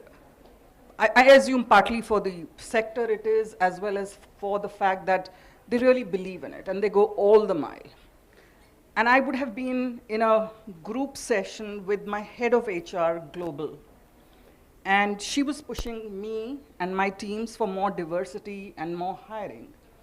And I was pushing her back, saying, but wouldn't we want the filter of capability, of merit? So she opened my mind to my own unconscious biases only 8 years back, where she said, do you ask this question when you're hiring men? She asked me that question. Do you ask this question about merit when you're hiring men? So why are you asking about women? And I didn't have an answer for that. And I was like, oh my God, I have 2 girls. I have worked my way up in this beautiful country, in the corporate world, and I believe I don't close doors on women. I don't. But I could also have some conditioning and wiring which have to be examined from time to time, and that brought me in touch with my unconscious biases. So that's a long-winded answer to your question. It'll be great if we realize that our actions, non-actions are showing up as barriers. The worrisome part is we don't even realize that. And that's the scary part in this country, where sadly, while we can worship and we can crush women, but walking in tandem, walking in equal is the hardest part you hardly ever see. So that's the hardest part. You don't have to stop the Durga Pujas of the world if you can treat women shoulder to shoulder equally. That's the biggest sense of, I wouldn't even call it respect, but equity and the biggest statement this country can make. And we have it in us to make that statement. So I don't know if that answers. So this isn't about men and women, because we need the men as allies. The sheroes must have the heroes in it, because we don't want this to be at the cost of that. But we know this, that when women get a few resources coming to them, they show up very differently, and they take those opportunities so much less for granted, and they go that extra mile. We know that. We know that from some of our plants in a potato chips factory, which was a gold star plant world over, and it just happened to be manned by all women. And we've seen those cases time and time again, not just in us, but in a Gujarat competitor plant also fully manned by 3 shifts of women. Just a sterling example of productivity we as an MNC plant couldn't beat. So there are stories after stories after stories. We just have to make that shift of one is not at the cost of the other. Thank you. No, thank you, and long-winded, as you say, but it gets to the answer and perhaps provokes the next question, which I think raises a more difficult issue, which is this patriarchal hegemonization that you already are hardwired, as you say, or as Gaurav also pointed out earlier, that certain expectations are set. So I want to ask a normative question in the sense that what do you think organizations can do to become conscious of the biases or prejudices which are inherent in your setups? So that's one side of the story. And the other side of the story seems to be that on the one hand, we say that if there are more women, then things will change because women are different. But at the same time, then are we ready to accept that certain kinds of roles are perhaps, better done by certain kinds of gender? So these are the questions that are coming up, in several sectors of the economy. So maybe you could tell us a bit about how can we be more self-aware of the prejudices in our organizations? And second, that should we be willing to accept that there can be a place for gender roles within our organizations? So maybe I'll start with Jenna, go to Gaurav, and then come to you. I think the self-introspection for organizations is particularly hard to do, and I think it's important that we do it. Are we doing it in our hiring practices, like you said? Unconsciously do we do it? So we can maybe check our hiring practices. Why are we asking for more merit from women subconsciously and not asking for that much of merit or experience from men? Things like that. Are we asking for qualifications that could be biased as well? Often we ask for certain qualifications. So I think maybe looking at hiring practices, maybe looking at interview practices, doing some introspection internally, and all these kind of questions that we ask. Can you do this in the night? Can you do late nights? In the legal profession also we have that, the thing is that seen as litigation is a hard job. Women can't do it. You have to work all day, and then how will you handle it? Can you travel? So these are all quite biased questions or, challenges, and look at instead what we can do to help someone overcome that. And I think those issues could be there for men and women, those kind of challenges. And secondly, the second question you asked was, sorry, what did you ask the second question? It was more on the nature versus nurture, in the sense that does the nature question Are there come some in? roles that are suited for women? I don't know, I disagree with that. I disagree. I feel that we stereotype certain roles to be having certain qualities which we say only some have. I think one of the speakers said that, how do we get more of the feminine in men? And you do have men with a lot of good interpersonal traits, for example. But how do we kind of develop that and kind of not fall into, women in leadership have to be, authoritarian and strong, and, men can't be that. And so I'm not I don't go with that. I feel that how do we open up roles as much as we can and equip and help everyone do all the different roles they may wish to. I'll try this one if it's not working. Yeah, I think this is working again now. Does bias exist? Of course it does. It exists. Can we do something about it? I think it's about time that we do. But I think it's also time that we stop talking about it and start taking actions. So let's say in a corporate environment, right from a very, very basic thing as a job description, most of the job descriptions are aimed towards hiring men. Why is it that anytime we talk about anything in an organization, in a normal sentence also we only talk about he should do this, or he's doing that, or he's good. It has to be he, she, and they. It has to be. That's where it begins, So job descriptions need to have that commonality now. We need to get over this fact of he, and it has to be he, she, and they. Why do biases come into picture? I believe it's also because I just started. I think it also comes into picture purely because when there is, like ma'am said, when there's no structure of hiring, there's no structure of recruitment, where we actually tell a person that yes, you could hire anybody, and I think that's my cue to stop talking. Sorry. I think when we give a person the leeway to hire somebody of their own type, that is when that bias comes. What we need to, again, and I'm coming back to the original point, is that the idea of performance and merit over gender needs to be manifested and needs to be proposed. That is where I think it will begin.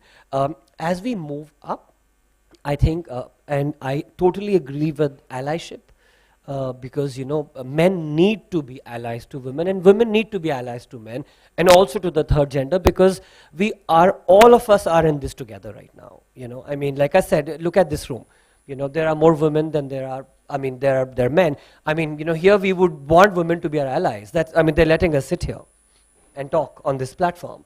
So I think in itself is something big. And as we move up into the leadership, we need to create more success stories. We need to create case studies where we need to tell everybody that this is possible and you could be that story. So I think that will help. Yeah.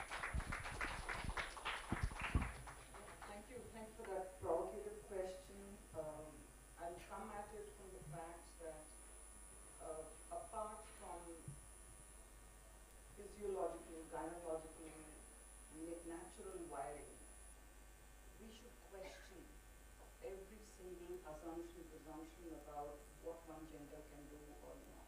I agree. Yes, absolutely. And we must also remember, if there is human, there is bias. Because it's the part of the fact that what seems 6 to me will seem 9 to you. You're not wrong, I'm also right. And it's about the conversation and the intent over the methods. You're right, anonymize or make job descriptions gender inclusive or gender agnostic.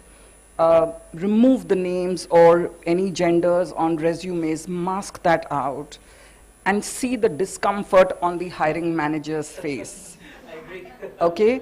And then you figure out it's about a fear at the core of it, looking to surround oneself, and this could be a man, this could be a woman. Okay? So I'm not saying this is more a man, don't get me wrong. At the bottom of the heart of it, the kernel is a fear, saying, I want to be surrounded by like-minded people who will make my life easy on a Monday morning and do as told and make me look good, make me feel safe. That's the ecosystem. At times, no different for women. And at the fundamental level, we may not like it, but a power play. It's a power play because any organization, whether academia, NGO, corporate, government, bring 2-3 human beings together, there's power play. So let's recognize that. And let's recognize that when they are humans, there will be imperfections, biases, and it's only conversations and intent that can lift it up. That would be my 2 cents. Thank you very much, and I must say that the student volunteers have told me that the time for my asking questions is up, but there is some time for some questions from the audience, and I think that would be more fruitful. So I'm now opening up the floor and encourage members of the audience to have direct questions to our speakers or to the panel in general. Yeah, right at the end, yes, first, and yeah, 2 questions here. We have on this as well. One at the end there first, and then we come here.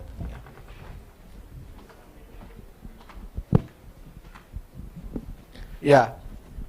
The question to the Gaurav. So Gaurav, you have the 2 plants, one in the south and one in the north. So do you feel the discrimination in both the geography also, or it is otherwise?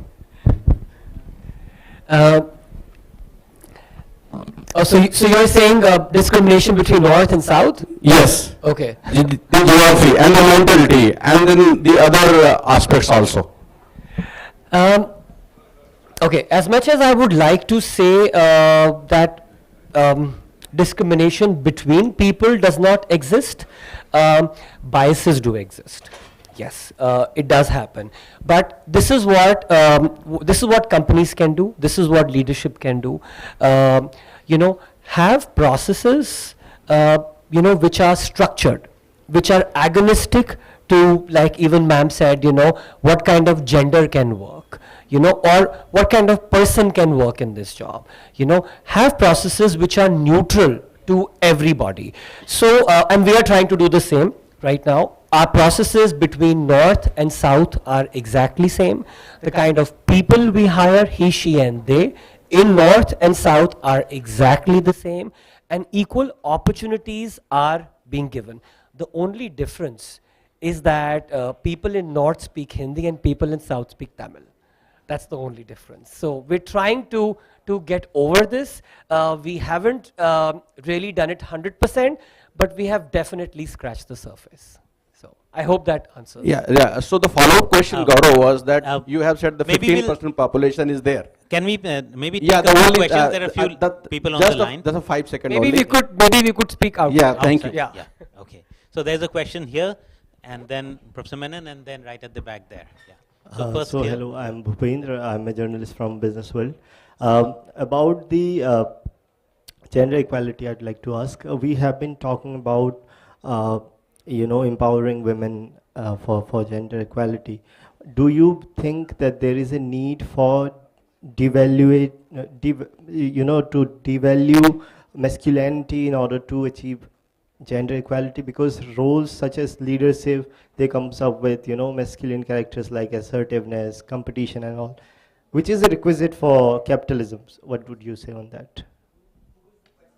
To open to everybody, yeah.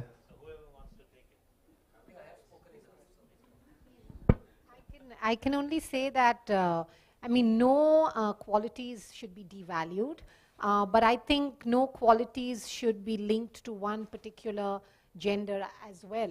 Assertiveness is a great quality, but assertiveness can be there in men and women in any gender, right? Why do we, there is a bias that, qualities like assertiveness are associated with men. And in men, it is seen as a positive quality, but if a woman is assertive, it is seen as being aggressive, which takes a negative notion. So, I would say there is no need to devalue, but let's not link certain qualities with any particular gender and appreciate those qualities whenever anyone has them. Anyone else? Can I add a follow-up question to this, if allowed? Maybe let's see some, would you like to say something, Ms. Seth, on this question? No? Maybe we take a round and see if we have time, then we'll come back. So there's a question by Professor Menon, there's a question right at the end. So, yeah. And then. May I ask my question? Okay, so it seems that there is a paucity of time. Maybe we take two questions quickly. So right at the end and then to Professor Menon. Thank you. Yeah. Thank you for the opportunity. My question is also directed at Gaurav. I come from the field of training and writing manuals for training for different audiences. I'm very keen to know, you mentioned that you were able to inculcate respect for women, irrespective of the cadre of people who were working with them. Could you throw some light on that, please? Yes, for sure. So, when I spoke about respect, we actually went back to the drawing board and we said that anybody, and I will shift my language because I do come from an automotive industry, and I hope that's fine, right? जो भी इंसान इस factory के gate से अंदर आता है, उसका पर्पस एक ही है, and everybody is supporting their families, everybody is trying to earn a livelihood here, and that should be remembered by everybody, be it a man, be it a woman, or be it a third person, a third gender. That was first. That's where respect started. Language is something that we often, take for granted. We cannot address each other as tu.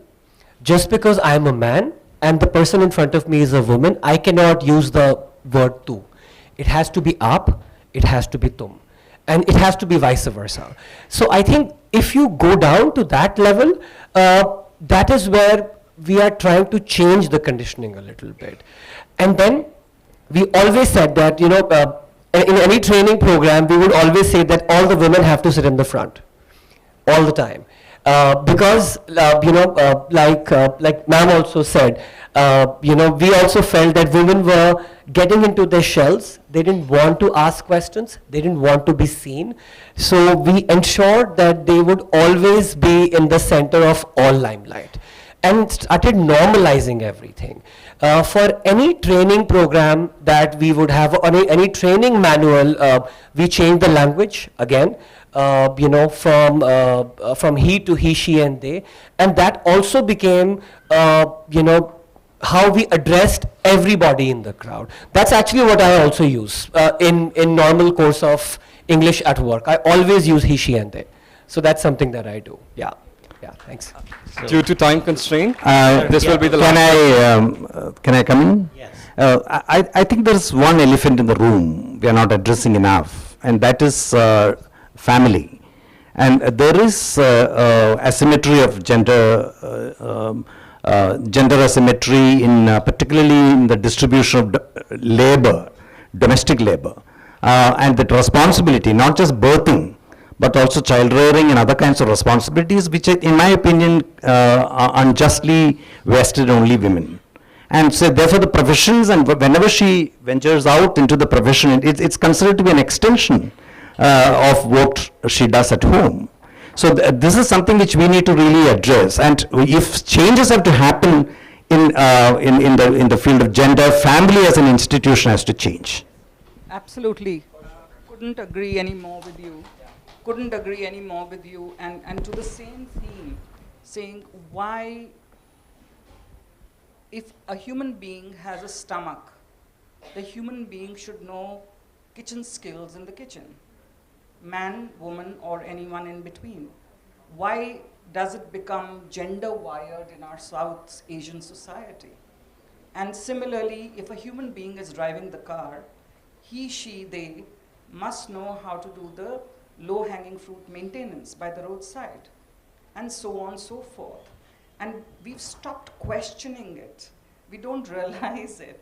And that is the basic unit of our home, which extends out to our workplaces and our ecosystems. Absolutely agree. We have run out of time, and Can I just ask this one question? Started late, we won't take any questions. But on this, if the other panelists had something to say, you're very welcome. Sir, we just have one more question. Can we wind up with one more question, please? I'm sorry, where? Sir, from here. Maybe we can continue the conversation outside, because right now we can see the pressure of time. But okay, I just need to make one closing statement. One closing statement I just need to make. I think as and this is a general piece. As we all grow older and wiser in organizations, I think it's very important for us to realize that the people who are coming after us, we should make sure that we change their stories. We need to do that. We need to change, because that's the only way forward. If they are going to live exactly the way how we lived, then we really have not done anything. So our tomorrow has to be better than today. That's the only thing. Right. Yeah. Thank you, Gaurav. Can I just ask this one last question, please? Ma'am, Seth, my question is to you, actually. So you can answer it at leisure, or in fact, I'll go into all this descriptive and prescriptive bias and assertion becoming aggression in women. You made this one statement that, every Monday we want to be surrounded by people, who are like us. So which is why men want to be surrounded by men. And since I'm in Indian Oil, so in fact, I'm heading a division where I'm the only female. I'm the lone one. So how do I make them comfortable? Do I have to work to make them comfortable? No, exactly. But then that means that since they're not comfortable around me, so they're going to just actually, the glass ceiling comes that much lower. So, it is never ever the society in general which pulls up a certain sector. It's always a few individuals, who decide that, yes, for example, we have people in our management who've decided that women have to be put in these positions. So they are just individuals, all right. Maybe, tomorrow again, the work that these individuals they have done, it carries forward. That's exactly what I'd like to hope for. But what do we do in such situations wherein they are not comfortable working with us? And they don't have a choice. So, if maybe the question can be answered in the next few sessions, a quick response maybe, and then we could close. Don't bother about it. Go on with your work. Oh, that's exactly. God, you're a person after my own heart. Okay. So, Yeah. Yes. Yeah. So we must stop and not take any more questions. But thank you very much to the panelists for bringing out this question that the masculine and feminine are there. We'll be here. And I hand it over to the student volunteers now. Thank you so much, sir. So I request every one of the panelists to please remain seated. And due to paucity of time, we have to move forward. In case of any further questions, you can come back forward in lunch hours. Women make a huge contribution to the political, economic, and social lives of countries, generations, and many more. With this, we have come to the end of our first panel discussion. The discussion was an informative one, and we certainly understand why there is this urgency to unveil the silent and constant efforts of women. As a part of this conference, we have invited research papers, and the 3 best research papers are being presented and awarded. I invite Ms. Supriya M. Kala to present her paper titled, "She is the Queen of All She Surveys. But do we really know all her needs enough?" A closer look at the consumers of an emerging segment, the single women.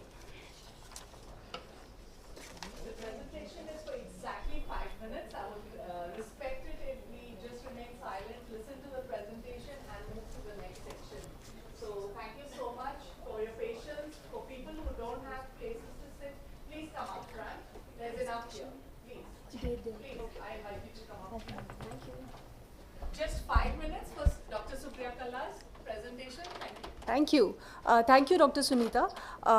I feel all the more inspired to talk about this after the interesting discussions that we've had just now. So since I have only 5 minutes, let me just quickly go on with what I'm saying. Next slide, please. Okay. So the discussion all started with one of the articles which I managed to see in Times of India, and it talked about the new single woman. So I was like, what's happening? What's new about it? So I discussed it with my co-author, Dr. Rajan Gupta. So he said that find out more about her. If you want to go into the direction of marketing, find out more about her potential. And there comes in this beautiful paper, The New Single Woman. Please go on. Changing roles and expectations, evolving societies, financial independence, and the connected world have given rise to the new single woman. And the number is huge, 72 million single women. And you will be surprised to know that this is a little more than the population of England and Switzerland put together. We are sitting on a big number, and looking at it from a marketing mindset, it's beautiful. I'll just tell you what makes them a special target. Marketers need to acknowledge the new social phenomena.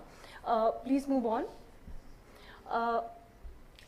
They seem to be making a shift in the existential paradigm. Existential paradigm in the sense they choose to live, they choose to celebrate. Just because a tag of single is there, that doesn't hold them back from spending in markets. So this shift, which was earlier visible in many developed economies, is now perceptible in emerging economies as well. I am speaking in specific about India, but similar stuff is visible in so many other developing economies. The biggest shift in beliefs, attitudes, and lifestyle is among single working women, her independent financial status. So some authors have, this is something I find really interesting. Some authors have referred to her as economic force waiting in the wings. So that is the beauty of this segment. Please go on. So I've looked at systematic literature. I've done a systematic literature review, technical and non-technical literature, because technical literature has not respected her enough, has not talked enough about her. So I had to look at non-technical literature, in which I've looked at non-fiction books, commentaries, and current discussions focused on single women in newspaper articles, magazine articles, and blog posts. So existing research work in psychology and sociology have looked at mental health impacts of singlehood, work-life conflict in single women's construction of well-being. So basically, you know, most of the research that is being done on single women is about feeling sorry for her. No, I am here to make her spend on products. I am wanting to channelize the part of her which wants to celebrate life. So, and she has all the potential to celebrate life. So please go on. Research done in countries in Europe and America have discussed things like perspective of singleism, consequences of deinstitutionalization of marriage, rise of pure relationships. They've moved on. They're moving faster than us, but we're not too far behind. Individualization of intimacy and cohabitation. But thus far, no research work has related it to the requirements of poor marketers like us. So please move on. The study that I did indicated that there are various segments. The first segment, first sub-segment is single by choice. People who have decided to stay single, conscious decision to stay single. That segment is, that part of segment is really small, but the fact is you will be surprised to hear this, it is growing. And then the second one, the second part of it is single again, which is women who were married at one point but are living singly due to divorce or death of spouse. And you know, all the literature has felt sorry for her. I am here to feel good about her because she wants to live, she wants to celebrate. Please move on. So, and the related segment is single mothers. That's a different and a beautiful sub-segment, bringing up their children all by themselves, include those who have decided to be mothers without getting married. Would you believe that this part of the sub-segment is increasing rapidly? And there was one Sushmita Sen earlier, but now there are so many of them. And those who have children from marriage prior to separation or death of husband, this is one of the fastest growing segment. And the first part of this segment is growing really fast. So many women are deciding to stay single and adopt children. Please move on. Yeah. So based on whatever I have looked at from literature, what I'm wanting to go into the depth of is her self-concept and what shopping means to single women. In fact, exploration of hedonic shopping perspectives from a single woman's point of view, and then what is single woman's preferred channel of shopping. You thought that she wants to hide behind internet and shop. No, my interviews indicate no, that's not the case. And what are her preferred shopping partners? This part of my interviews with some of the single women indicated that it really is not about a shopping partner anymore. She's so much in pleasure shopping all by herself. That's the thing I have to say. Please go on. Yeah. So this conceptual paper marks the emergence of a new segment of empowered single women, where the newness lies in the qualifier empowered. And in addition, this paper focuses on increasing presence of single women shoppers in retail shopping. Yeah, you must be seeing a very selfish marketer in me, but this is true. Single women shoppers in retail shopping is increasing. And identification of distinct sub-segments, and this is my future research agenda. Yeah, please go on. Yeah, so this is what I want to leave the stage with. This woman is now unapologetically ready to emerge beyond the erstwhile perception of her defeated self, and is ready to indulge in self-love, which makes her a marketer's delight. Thank you. Thank you. I request you to hand over a memento and give your speech. So, Chancellor Sir has been waiting eagerly. He has a meeting to reach. So, I would request Sir to give you a certificate and to also hand over to all of you. And then go to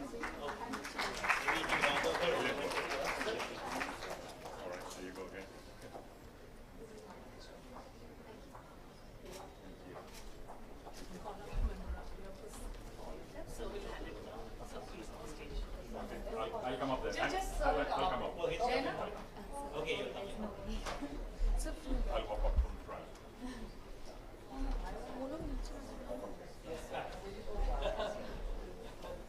Thank you, sir, for doing the honors.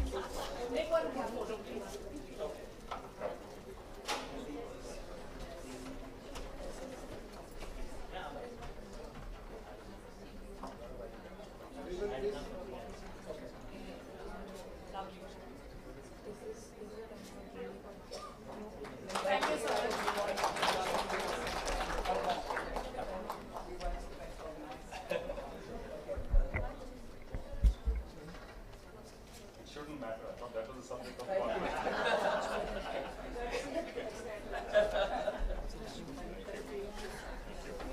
Thank you so much, everyone. Now we would like to welcome our very distinguished Chancellor, Mr. Sunil Khan Munjal, who is the Chairman Hero Enterprise, to address the gathering. He is one of the founder promoters of Hero Group and the co-founder of BML Munjal University. He has also served as the president of CII and IMA and has been a member of Prime Minister's Council on the Trade and Industry and was on the government task forces that prepared the grounds for India's banking and insurance reforms. We welcome you, sir.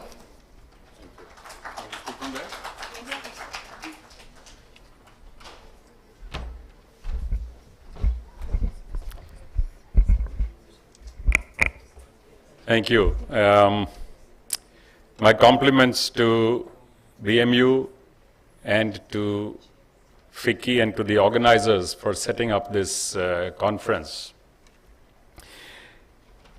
This is a subject which frankly should need less conversation and more action. For a long time, we have now been talking about how the women are actually disadvantaged. We've actually had the same conversations about scheduled castes and scheduled tribes in India, and a number of different castes that we need to provide reservations for them. Interestingly, there is enough research to demonstrate and show that when you put women in leadership positions, more often than not, the success rates are actually higher. And there are, I don't need to go into details, since you have researchers here, they can show you some of this research. And we've tried it ourselves in a number of cases. Some of you may be aware that we run a number of non-profits, and we try and run them in the exact same manner as we run our companies. This university being one, it was set up by the family as an institution, as a public good.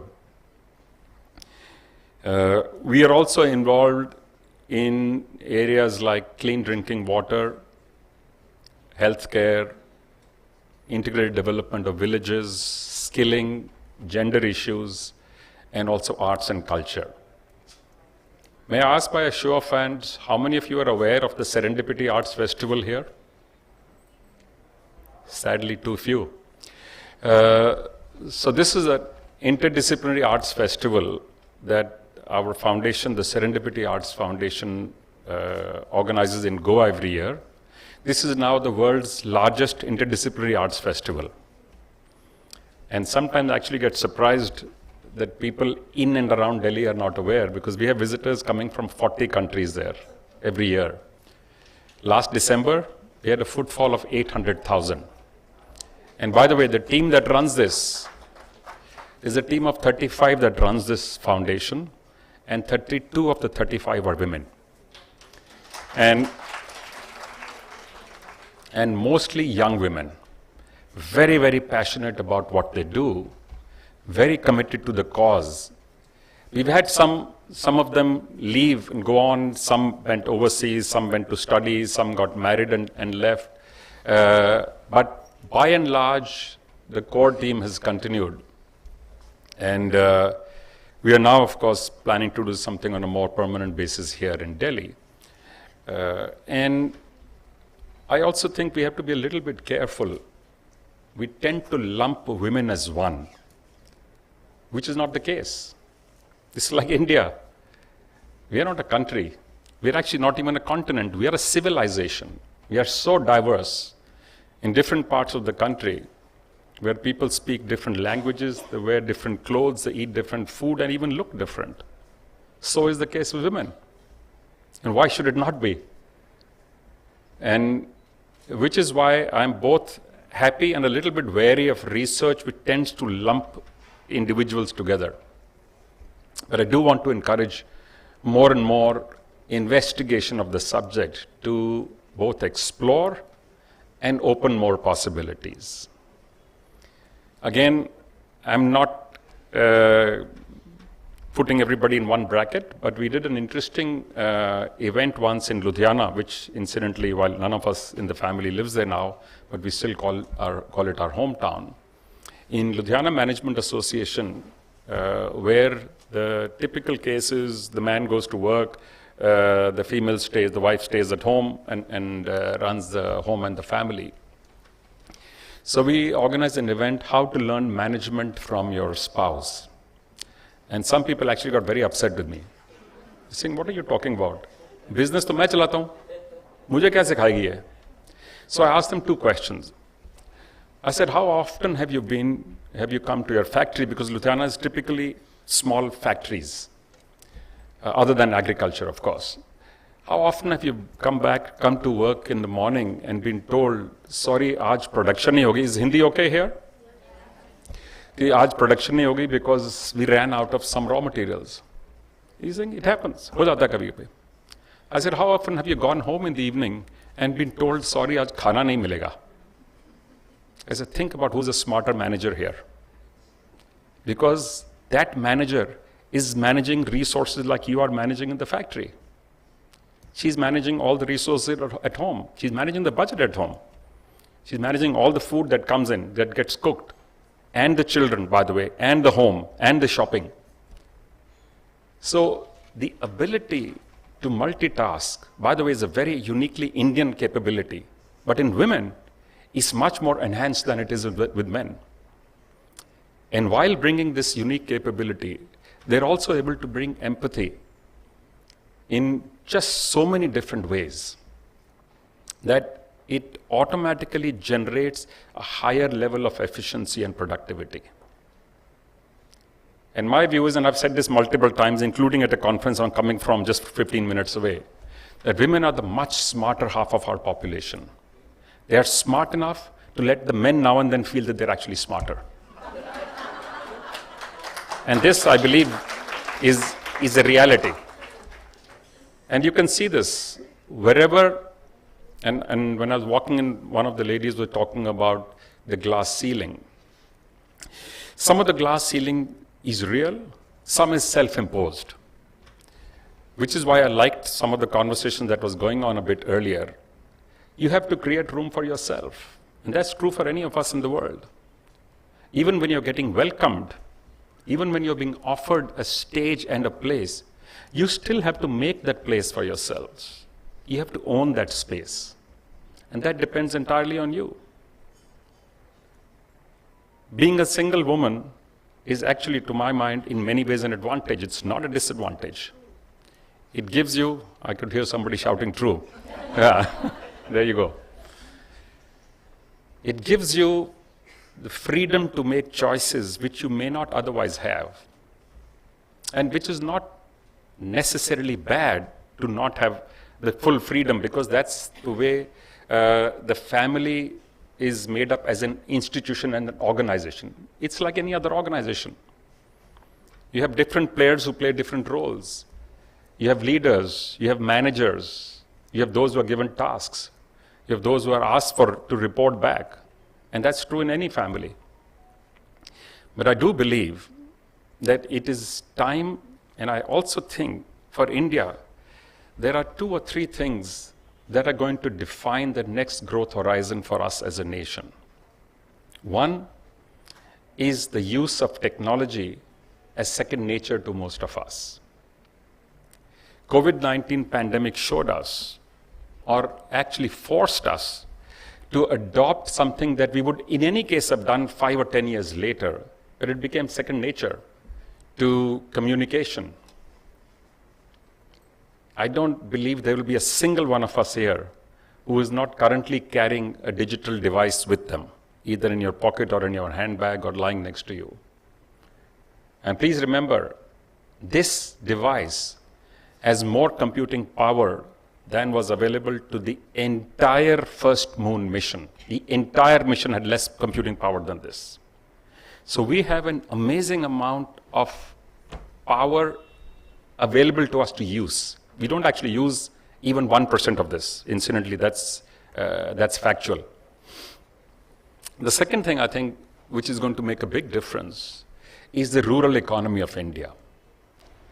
as we empower the rural economy more and more, as we must, because for India to grow, all of India must grow.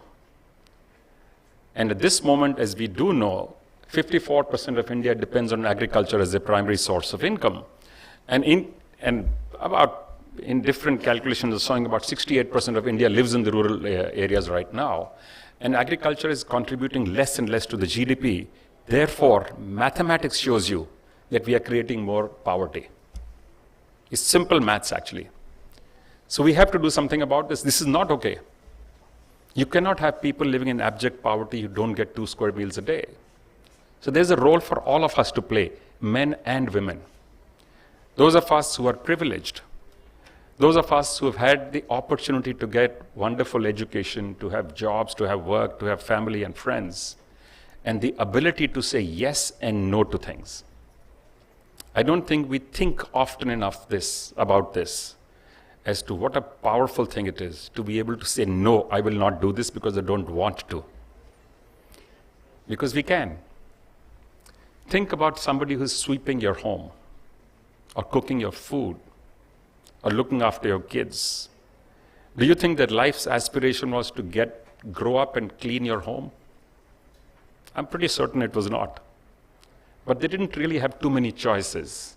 Can we, and I'm picking up from something that was being said in the earlier session, can we give their children a choice? May I ask by a show of hands, how many of you know the names of the children of the domestics who work in your home? How many of you are helping them get better education than they would otherwise have got? That's wonderful, but certainly not enough. That's about less than half of you.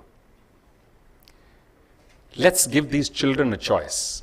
And by the way, it will then be the same for the men and the women. And do it for the boys and the girls. Don't make that distinction which has been made too often and for too long. And the third source of this energy for the big fillip for this nation will come from getting women into the mainstream. First, recognizing for the economic value of those who are not in the current, what we understand as the economic mainstream. Because managing a home is amazing economic value. I don't know if there's enough research done on this. If you put a value add to that, what is the value of that? What is the numeric value of that? And of course, getting them into the sectors of business and non-business, which economics currently recognizes. Incidentally, the world today talks of countries' prosperity through GDP. GDP was never made as a measure to measure any prosperity of any nation, by the way. It just willy-nilly fell into that place. It was purely a number being derived by economists to look at some of the activities. By the way, please note, some of the activities of the nation. But it does not take into account your health, your well-being, your happiness, your despair, your relationship. There are just so many other things which actually matter to us in life. They're real issues. They're not bogus issues, they're real. But we don't put any economic number to that. We don't include them in the GDP. And again, going back to what I said earlier, homemaking has an economic value which is not measured. So I was part of an interesting project that was done by INSEAD in France to have this very conversation about roles of government and governance. And there we had raised this question as to how do you actually measure success of a nation?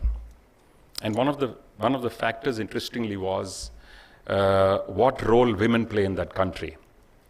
But overall, the question was, how do you actually bring health and happiness, etc., into the measure of the success of nations? And I believe as women come to the fore more and more, these things will become naturally, they will get natural attention, they will come more into focus. There are other things, and this is true for all of us, not men or women alone. When we are young, when we are children, there are two things we do which we tend to either forget to do or force ourselves not to do. How often do you see children smiling? And how often do you see adults smiling? Please think a little bit about it. And the question is why? What is wrong with us? Why do we find it difficult to smile? And interestingly, there's medical research and data to show if you smile, your health will be better. If you laugh, it will be even better. And there's genuine medical research and science, by the way, showing this. It's not hocus pocus. The second is the sense of inquisitiveness.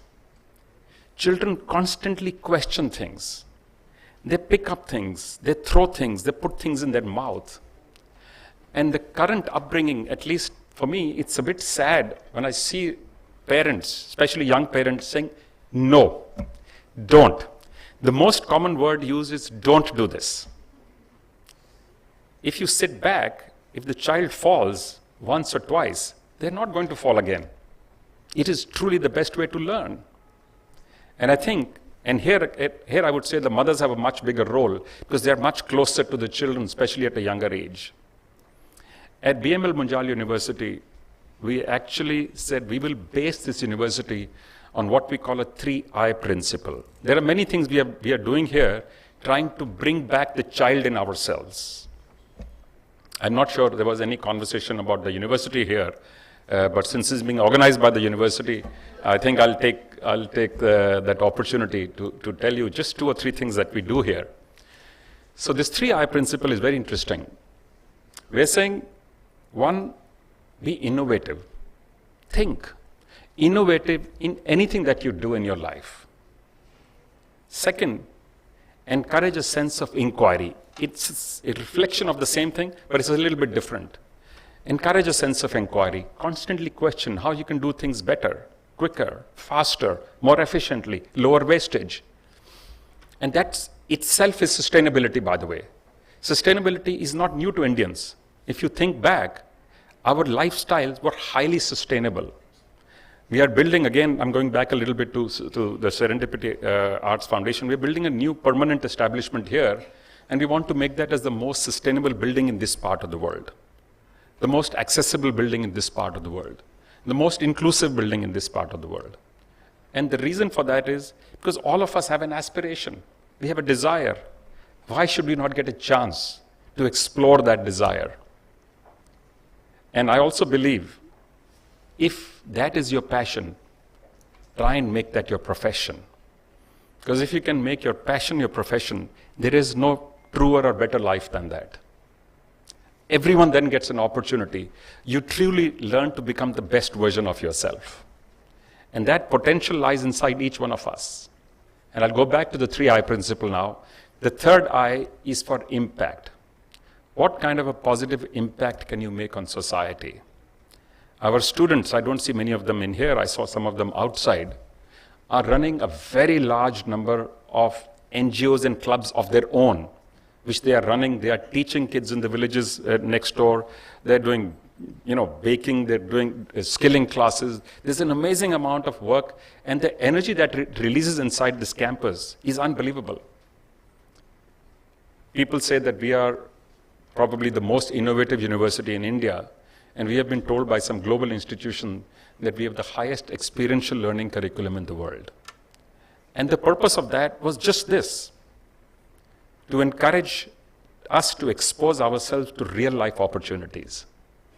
Also, please remember, real life never has a unitary focus. So our focus is always on multidisciplinarity in all that we do. In the same way, again, I'm going back to the festival. This festival is focused on all art forms together. All visual arts, all performing arts, and all culinary arts. We also look at food as an art form. And all performance arts as distinct from performing arts. Because if you think back a little bit in history, our arts, original patrons of the arts were the palaces. It came from the royalty. And then became the temples, and then the traders. But when the royalty were the patrons, the teaching of the arts and the practice of the arts was all together. There was no distinction. Theater and music and crafts and dance were all taught together and practiced together. And by the way, they also did not distinguish between men and women. Everyone was taught together. India was the first nation in the world to start liberal education, also the first nation in the world to teach men and women together. At that time, we had students from 32 countries coming and learning here. So there's no reason for us to think, because this is genetic. Part of things that you do are things you don't even realize why you behave in a certain manner. It comes from your genes. So there's no reason for us to believe that we are inferior or got left behind. We can crib about it. Or we can keep showing off, we were such a great nation at one time.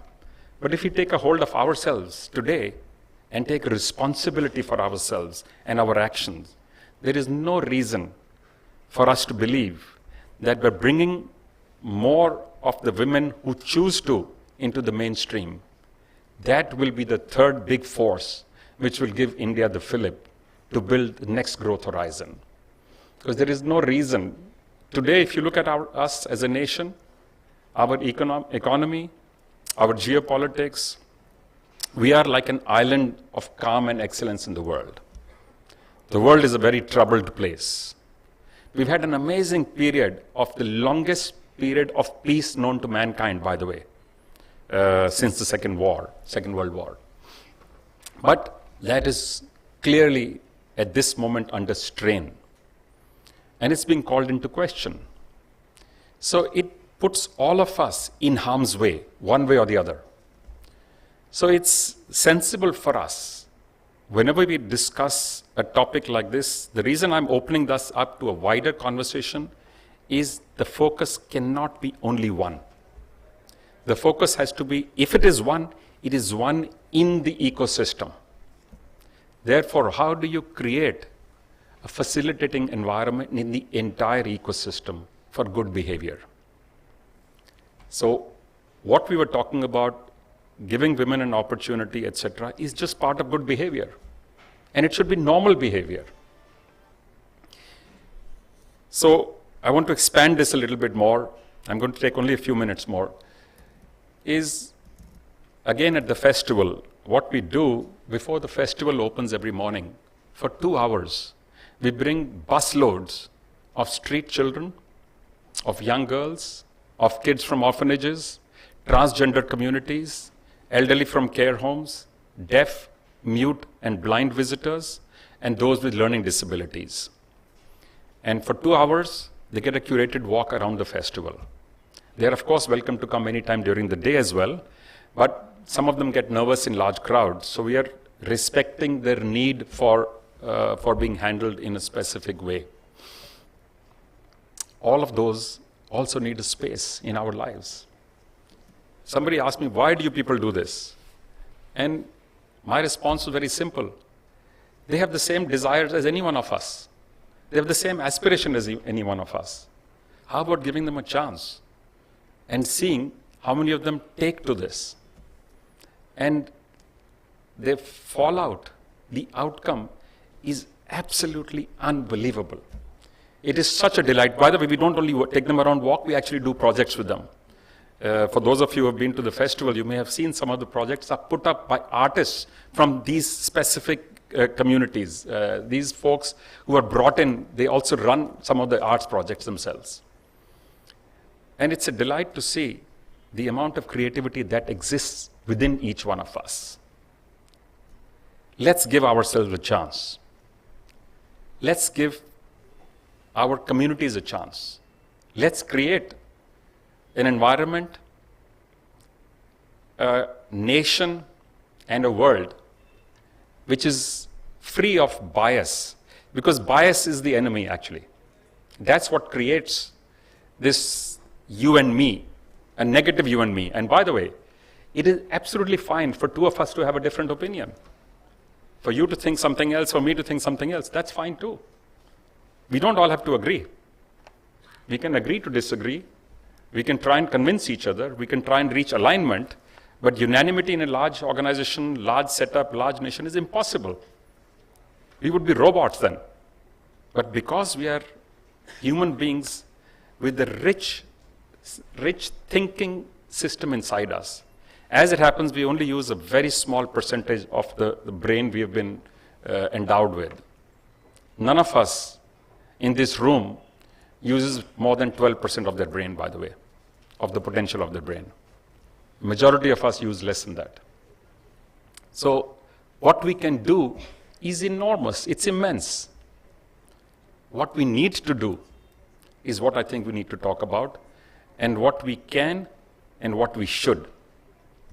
Let's remind ourselves every now and then that sometimes to create a better balance, a little bit of bias for is useful.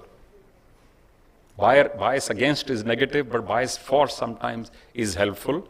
But that should be done carefully, in a measured manner, ensuring that that is being done for the right reason and hoping for the appropriate outcome. So my compliments to all of you for putting this together. And I do hope that this will not be a one-off, that this will be one amongst many, because this is a conversation which needs to be brought center stage. But more than the conversation, as I said earlier, we need to act rather than only talk. Thank you very much, and good luck.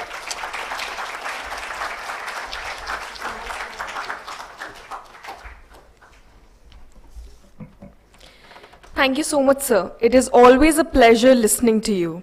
Every time you address us, you leave us with food for thought, and we absolutely keep looking forward to your words of wisdom. May we now invite Ms. Anandi Iyer, Director and Head of the Fraunhofer Gesellschaft India Office and Chairperson FICCI Vice, for the launch of the partnership BMU and FICCI Vice.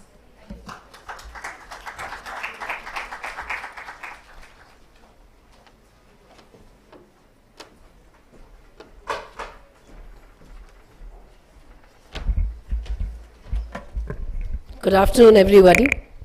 It's an absolute pleasure and a singular honor to stand here in front of you today and speak a few words about the Women in Science and Entrepreneurship Council. It's been a very emotional morning today. I think many of us here, women in leadership positions, can safely say that it's the most fettered we have ever felt. Usually we are always tackling with so many problems and challenges that getting this kind of a support from men who matter, men in leadership positions, and the female fraternity that I see here is so overwhelmingly emotional. I feel great that we've played a small part in putting this event together.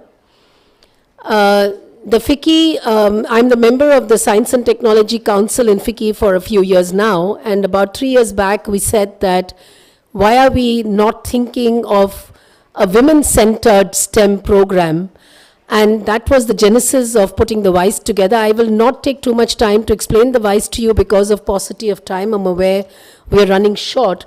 But I just want to show you one slide. I think there's a presentation, if the team can put it up. What we said is that we want to encourage women across all the levels that you have heard today. Please go to the, I'll just tell you the slide that I want to show. If you can go to the next slide, please. Yeah. We wanted, very often we heard that there are lack of role models, and that's why women feel intimidated, women feel, hesitant to step up. And we've heard all of the leaking pipe where though many girls come into science and enough girls get into the profession, but by the time they come into managerial positions, it's less than 51% of that which got into science stream. So we got together some of the women leaders who have made it happen. I'm delighted that some of them are here. Each of us put our heads together and said, what can we do to get more girls into STEM, and not just from privileged societies like ours, but from the 2 and 3 tier cities? How can we help them to stay in that subject and not get into enabling roles? We heard about administration, we heard about other professions, which are equally important, but having chosen STEM, how do we keep them in that role, in the qualification that they do, the higher qualifications and getting into professions? How do we get them to become women managers in those professions in STEM? And how do we get them on board? Because we heard many times today that you have to be in a decision-making power and an authority to be able to construct that change and carry that change forward. And finally, how do we create a fraternity of such women across the globe who listen to each other, who help each other and encourage each other? So I have today in the audience here Anjali, who is one of my council members. Please, a big hand for her. We have Simi, Dhanija. Please stand up and identify yourselves. Anjali is a women tech founder and a charge of accelerator. Please come up. So again, this is a very major area we are focusing on how do we help women tech founders to take the march forward, because you know that most financial institutions ask some very bizarre questions to women-led founders, right? They ask them whether they would still stay and whether they want to get married, whether they would have children, all important, but that's not the A and O of what they're doing. So it's important that we have role models like Anjali there. Simi Dhamija was with Tech Mahindra and today she's with Wipro. She's one of our leading council members helping us put together a digitalization program for women. We have Seema Gaur from IFCO. It's a public sector organization, so equally important.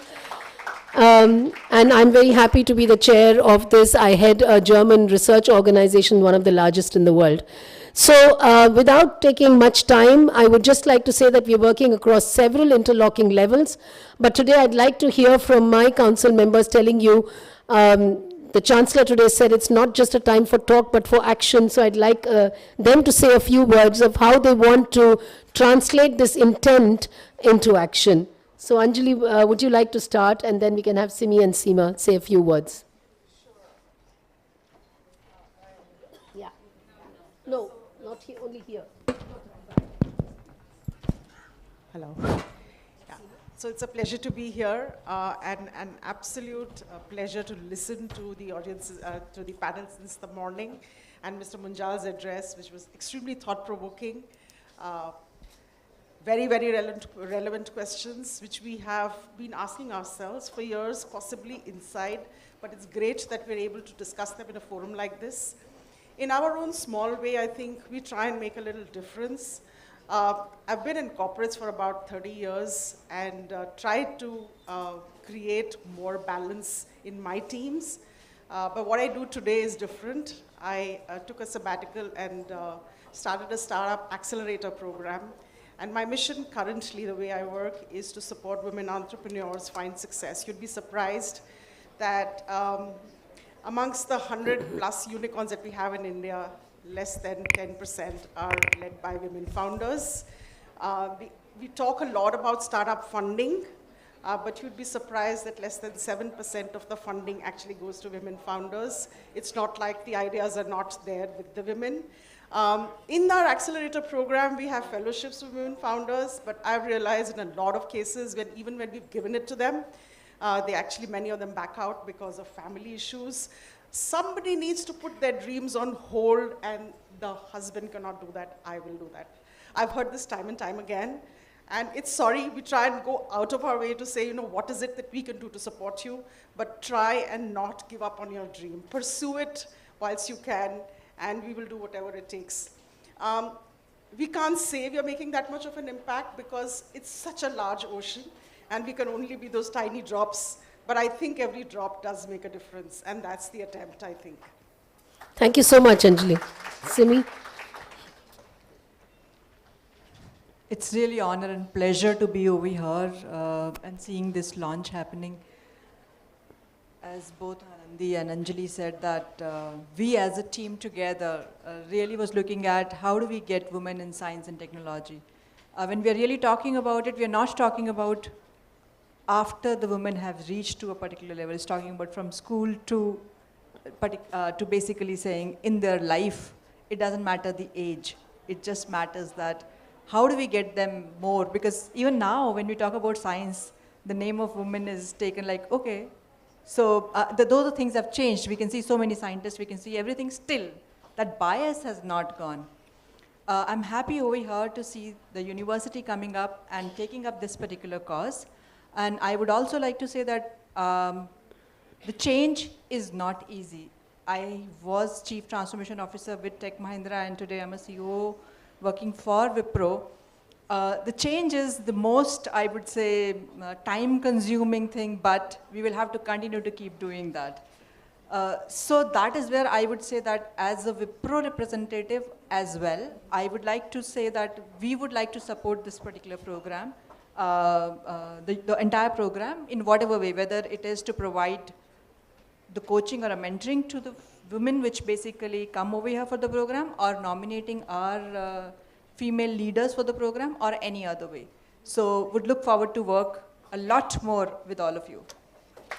Thank you so much, Simi. A name like Wipro getting associated with this program is just fantastic. Thank you so much for your support. Seema? Good morning, good afternoon rather.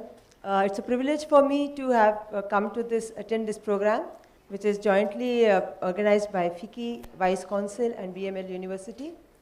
And I'm really thrilled to hear from our keynote address that was given by the chairman CMD of MG Motors, that they have 33% women in the workshops in the field, which they are targeting to come to 50%. Why so? Because when I started my career with IFCO in the plants, I was one amongst 1,000 men. So that was around 0.1%. And that I continued there for years just to ensure that women after me would not have to struggle the way I did.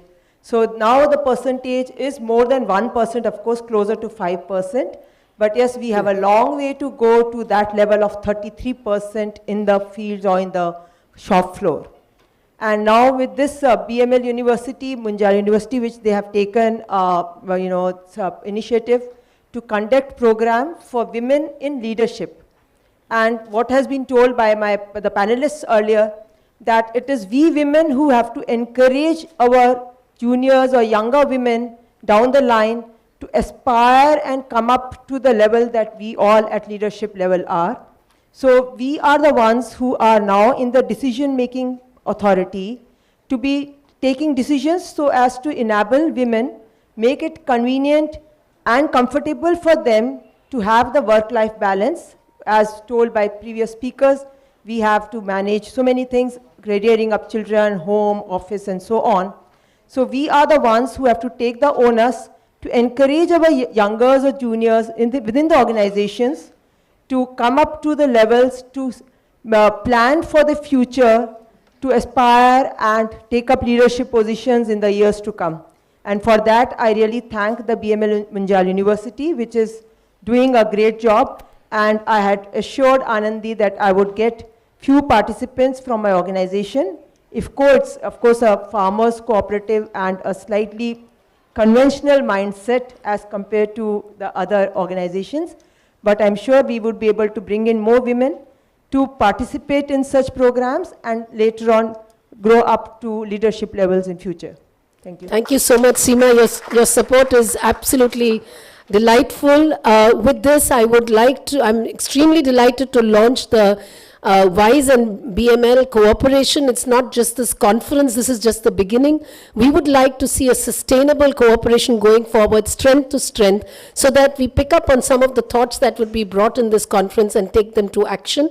I'm also delighted as chair of the STEM, Women in STEM for G20, to announce that we are working with BML to put together a curriculum which we can bring out as an output or an outcome for the G20 countries to pick it up as a best practice and take it forward. So we have many more miles before we can sleep, but I'm sure with all the strength that's coming from this conference, we are on a very good track. Thank you very much, and I wish you all a great day of deliberations and outcome-oriented talks, and we look forward to staying in touch. Thank you so much.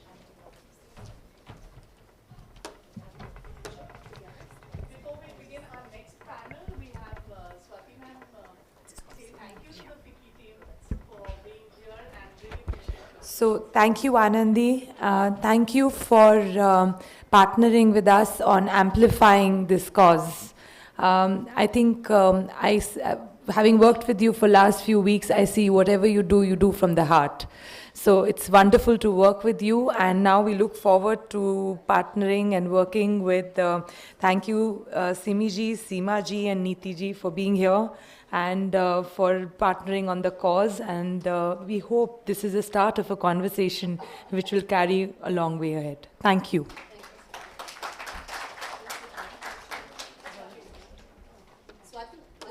Yeah, please. I'd like to invite Dr. Menon as well, please, on the stage.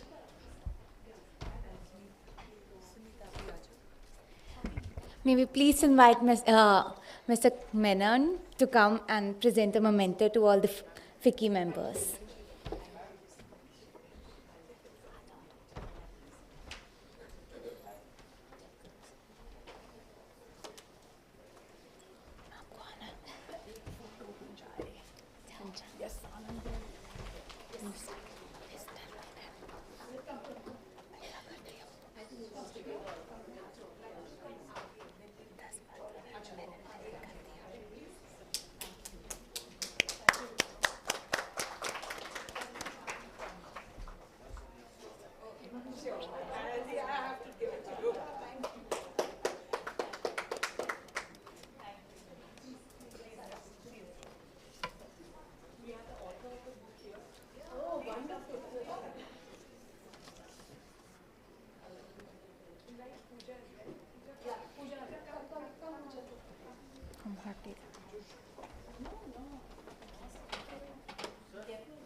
Facilitating the session, and I do hope you give this panel the same enthusiastic listening and questioning that you gave today.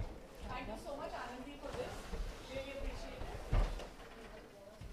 The speed at which she concluded this session, yeah, she could have taken it much longer. Actually, this is a great partnership that will but more conferences, more discussions. Yes, please. Thank you so much, everyone.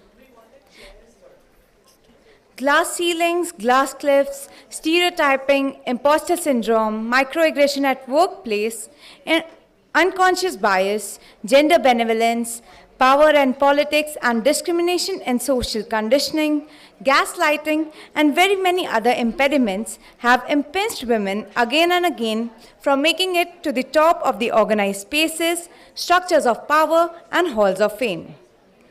Yet, there are an amazing number of women rising through all of these barriers, both visible and invisible. We are now moving ahead with panel 2 on the topic, Women Rising Through the Invisible Barriers. The panel comprises of Major General Dr. Rashmi Datta. She is the only defense anesthesiologist who has been awarded the fellowship of Indian College of Anesthesiologists. She was awarded the Chief of Air Staff Award for the Best Published Paper in 2011. She has actively participated.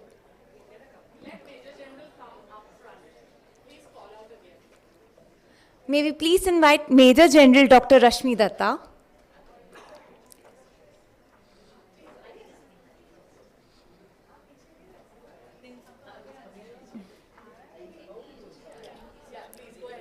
She is the only defense anesthesiologist who has been awarded the fellowship of Indian College of Anesthesiologists. She was awarded the Chief of Air Staff Award for the Best Published Paper in 2011. She has actively participated in Operation Sadbhavna, Operation Rhino, Operation Rakshak, and Operation Parakram, as well as the relief and rescue work during accidents like Gazelle train accident in 1999, as well as the natural calamities of Bhuj earthquakes in 2001, J&K earthquakes in 2005, and Nepal earthquakes in 2015. Next is Dr. Rita Jairath. She is one of the pioneering athletes in women bodybuilding from India, winning the prestigious Pro card from International Federation of Bodybuilding. She has various national and international bodybuilding accolades under her belt. She has also been awarded an honorary doctorate by the United Nations Diplomatic Mission in Women and Child Empowerment. She is also a Bharatnatyam dancer and has won several contests, presently continuing with Guru Sudhana Shankar under the guidance of Padma Bhushan, Padma Vibhushan, legendary Guru Saroj Vardayanathan in Ganesh Natyalaya. She has been listed in the Forbes magazine on Women's Day in 2020. We welcome you, ma'am.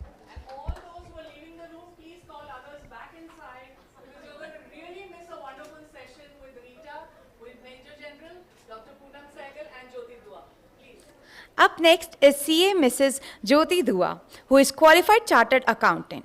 She was awarded the CA Professional Achiever Women Award from ICAI in 2015. She joined GAIL India Limited in 1990 during the initial years of GAIL's formation and has 31 years of experience in finance and accounts. She is currently working as head of the Internal Audit Department consisting of 21 officials.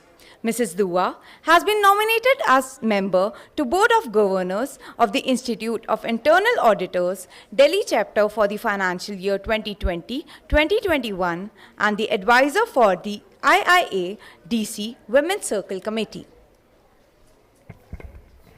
Finally, we would like to invite our moderator, Professor Poonam Sehgal, the former Dean and Professor of Organizational Behavior, IIM Lucknow. Professor Sehgal has over 3 decades of academic experience at MDI and IIM Lucknow. Her area of research interest is leadership, emotional intelligence, and gender. She has been member of Advisory Committee on Service Providers Insolvency and Bankruptcy Board of India, International Advisory Board, Politecnico di Milano School of Management, Italy, Advisory Board, Lal Bahadur Shastri Institute of Management, Delhi, and Task Force for the Result Framework Document, Government of India. We welcome you, ma'am. Now we'd like to hand over the mic to Professor Poonam Sehgal for the panel discussion. The student volunteers will show the placard of 5 minutes as a cue for you to conclude the panel discussion and start the question-answer session.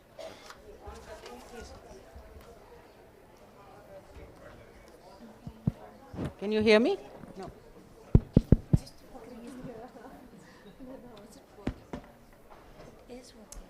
Okay, good afternoon, everyone. And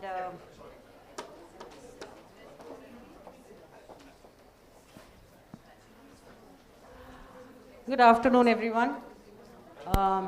Our time has been cut short, but nevertheless, we'll try and do as much justice as possible in the time we have, because when I read the detailed profiles of our 3 panelists, I'd requested for the detailed profiles, and I was really impressed. I mean, the kind of achievements that this group of ladies has is amazing. And I'm sure we are all looking forward to listening from you. I'd like to start by thanking BMU and Fiki Wise and G20 Empower for getting us all together to celebrate this constellation of amazing women across diverse sectors. Coming to our panel, in our midst today, we have 3 women who have accomplished a great deal. But what is common in them is also that they come from traditionally male-dominated fields, whether it's the armed forces, finance and account, audits, or sports. As we all know, these are all highly male-dominated fields, and we have these 3 remarkable women who have accomplished a great deal and broken the proverbial glass ceiling, and they're going to share with us very soon. Our theme today is rising above invisible barriers. And I am quite confident that as much as they've achieved a great deal, but also they would have faced enormous challenges, you know, in terms of tripwiring, skepticism, resistances, or had to battle with structural barriers, societal expectations, self-limiting doubts, and lifestyle choices. And today we have a different structure for the panel. We're going to have each panelist making a short presentation for about 5 minutes, and then we'll open it out for discussion. And hopefully we'll have a few minutes for the audience to also ask questions.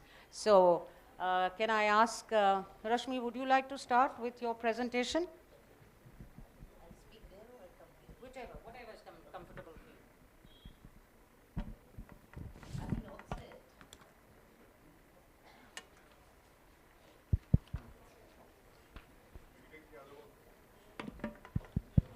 Yeah, I think it's okay now. At the onset, I'd like to thank the organizers for giving us this opportunity to talk about our struggles. And very frankly, till the time I did not discuss it, we all had a discussion, we had an online meeting and we discussed it. Till the time we actually discussed it, did I realize that there were many people in the same boat as what I was. Only thing is, I never realized that we were going through such a struggle. I knew that I was being a lady in the armed forces was a little different. But what are the problems I faced and how I faced them, the way it has been listed out now, and then when I discussed with the others, I realized others also face the same thing. So it was not just exclusively to the armed forces. Now, I had a slideshow. I wanted to, I do not know whether there'll be, yeah. Now, why did I navigate my way through this? People ask me this. Just a brief thing. I was a doctor studying in IGMC Medical College, Shimla. And the reason why I did was that children of my age, girls of my age, I'm sure both of you will also agree, we hero worshipped our father. My father was a pilot in the Air Force. And I always felt that since he had only 2 daughters, and my other sister is here in the audience with me, she's also a colonel and a doctor too. Since he had only 2 daughters, and he's coming from a complete family of army and armed forces personnel, I always felt that he should not get that feeling that because he doesn't have a son, nobody will represent from his family the armed forces. So I joined. And I was very particular. I said, it's only going to be for short service and nothing more, 5 years and not more, but I continued about 38 years. So I joined the army basically for that. But it was subsequently that I realized that it was not my father who actually molded me. It was my mother. My mother in 1958 did her MA in political science, but she gave up. And when 2 of us were there was a lot of peer pressure for her and her in-laws who told her, try for a son. And she told that I will make these 2 girls as good, if not better, as doctors, as sons. I'll make them as that. And when she passed away, God bless her soul, when she passed away last year in the second wave of COVID, her both daughters were donning on uniforms. And she had a funeral which was befitting any person because we were in the forces. We could give her that. She's the one who inspired us. She stayed behind. Yes, she did go once when she thought that I'd joined not medical college, I was in first year. She went and joined BSc, I was in BSc Part 1. She went and joined B.Ed. And I went over there first day and I took the keys from her. She was sitting in the classroom over there, busy noting down, studying after years. And I took the classroom and I went out with my friends, roaming all over. And when I came back, I found her sitting on the stairs of the house over there and in tears almost. She says, this is what will happen if I go out and work. I'll be here to make sure that you people, both of you, do something in your life. So my tribute and homage to this great lady who made us where we are. She was a very strong lady. And next slide, if I can have that. It was a very long journey which I had. I joined on 22nd September 1984 with strict this thing, only 5 years, not more, but I rose up right to the end. And in the last, you can see the day I was being on my farewell from the armed forces, I did that. During this time, I had many things, lots ups and downs. And what I can hear here is to strong women. Let me tell you one thing, all of you are here. Strong women are not those who don't cry. They're the ones who cry silently. And they get up, wash their face, apply makeup back again and come back and face the world. Makeup runs out when you cry. These are strong women who don't have self-doubts. It's not that. They have a lot of doubts. But they talk to themselves, they introspect, and they find the path which is right for them and for the family, the entire family, extended family. Strong women are not those who don't make sacrifices. I will do what I want. That is not a strong woman. You learn when to sacrifice and how much to sacrifice. I had two choices which I can talk about myself. I was interested in general medicine. I had already done one degree in general medicine. I got married. But then I realized, and my husband was a medical specialist at that particular time. Later on, he became the cardiologist. That particular time in the armed forces, in the smallest of the hospitals, only 3 specialists are posted together. The smallest of the hospitals. One is an anesthesiologist, one is a surgeon, and one is a medical specialist. I said, if we are going to have 2 medical specialists in the house, we will have separations. No sense in getting married if I'm going to be separated from my husband or my family for a long period of time. So I chose anesthesiologist as a choice. And I'm very happy for what I did. Even today, if I had to make the choice again, I'll go back and take anesthesiology again. The second time when I had to make, I would not call it a sacrifice, but which I had to make a choice, was when we had, there was this thing where I had to take, and my husband had to take, we had to take up a case for promotions. There was something going on. I'm not getting into the details. Now, at that particular time, I realized that if I also put my file on the same table where my husband's is going to be, it is going to be, there's going to be a choice between the two, and both of us may lose out. I made the sacrifice, if I can call it that. I said, I'm withdrawing my case. My husband won the case, won the file, his file went through, and he became the Director General of Armed Forces Medical Services, the 3 services together. He retired just now on 30th of November last year, 2022, and I switched over my role. Post my retirement in 21, I switched over the role to being the First Lady. That means care of other women in the armed forces. The problems which they faced, I was able to empathize with them, I was able to give them suggestions. So I tried to turn my so-called sacrifice into something for the betterment of others. And they could understand what I was going through, what I was telling them, because I've also gone through the same, and they were able to understand that. So making sacrifices is nothing great about this. Next slide. There's just another last slide. And this, I think, was the ultimate as far as my career is concerned. Professionally, I've done a lot of work. I have gone and seen such things which I would not like anybody else to see. The human, I will not say tragedy, the tragedy apart from the tragedy, the insensitiveness in the Ghaisal train accident, where people were not helping the patients who were injured, but were taking away the things from them, robbing them, the villagers who had come, the first responders. I have seen that. I have seen how people have died in front of me, and I'm unable to help them. I have seen in the earthquakes how they were extracted out, and what was their first lady's first thought. Where's my son? Where is my husband? Where's my daughter? First thought is that leg is broken, leg is shattered, but they are more bothered about this. I've seen all those tragedies. But this, I felt, was the ultimate, in which I had taken one risk, if you call it a career risk. I was given a choice when I became a Major General, that do I take a cool job sitting on the table pushing files, or do I go and command a hospital? Now, commanding a hospital, as any CEO would know, involves a lot of HR problems and everything, and I took the chance. And during my command, I managed to get Command Hospital, Western Command, Chandi Mandir, the best Raksha Mantri trophy for the best hospital in the country. And also got, thank you, and I also got the unit citation for being the only hospital which was ready for war at that particular time.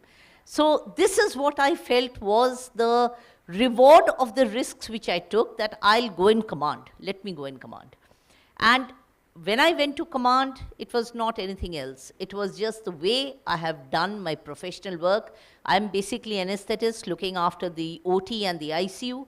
How I looked after the OT and the ICU, where the patient comes first, rest all secondary. Look after the team also, but the patient is first. I commanded the hospital that way, and this was the result.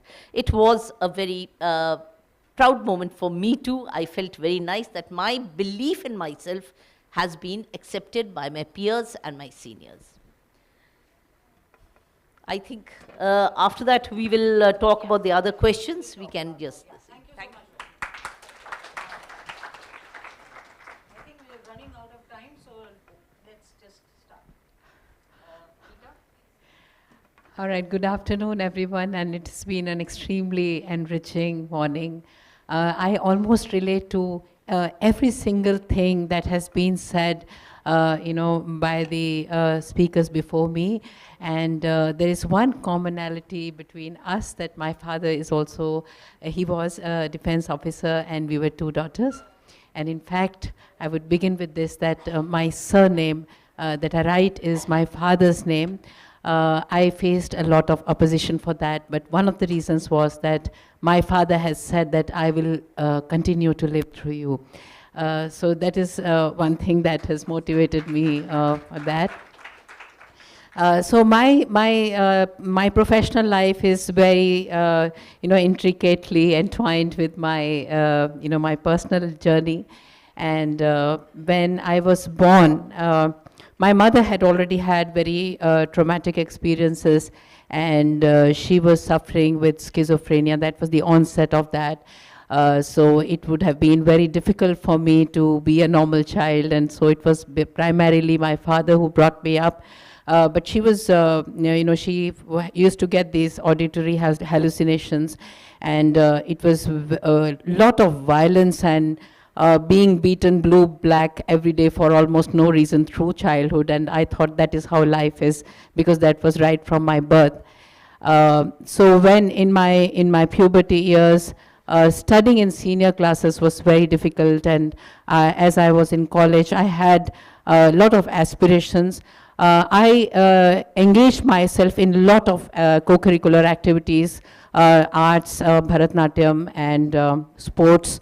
At that time itself, my desire was to be loved and accepted, because mental illness at that time, and even to some extent now, had a social stigma attached to it. And I faced a lot of isolation, and I have spent almost my entire life in isolation. So when I got married pretty early, when I was in my graduate years, with the promise of getting, being allowed to study, but then didn't happen, and then I had an extremely difficult and traumatic marriage, and then by the end of first year, my son was born, and he was diagnosed with autism. In 1988, autism was not known, and it was very binary. Mental illness was just either you're insane or not, and that's about it. Autism was being researched, and I was told about it by a doctor in AIMS, and so I got, I made my own therapeutic modalities by observing a few doctors, but there was nothing personalized. It was a huge challenge. He was not allowed to study in a normal school, but I stayed in the school, made myself indispensable, teaching all the arts and sciences that I had learned. And so then Of course, I want to just cut it short. He learned to talk, he's doing classical music now, and he did his 12th standard.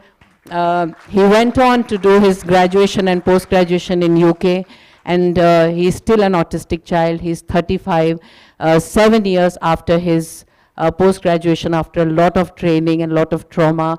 Now, I have seen in the last few years that inclusive employment includes employment for mentally challenged people, not just physically challenged people. So he is in the beginning of the training now.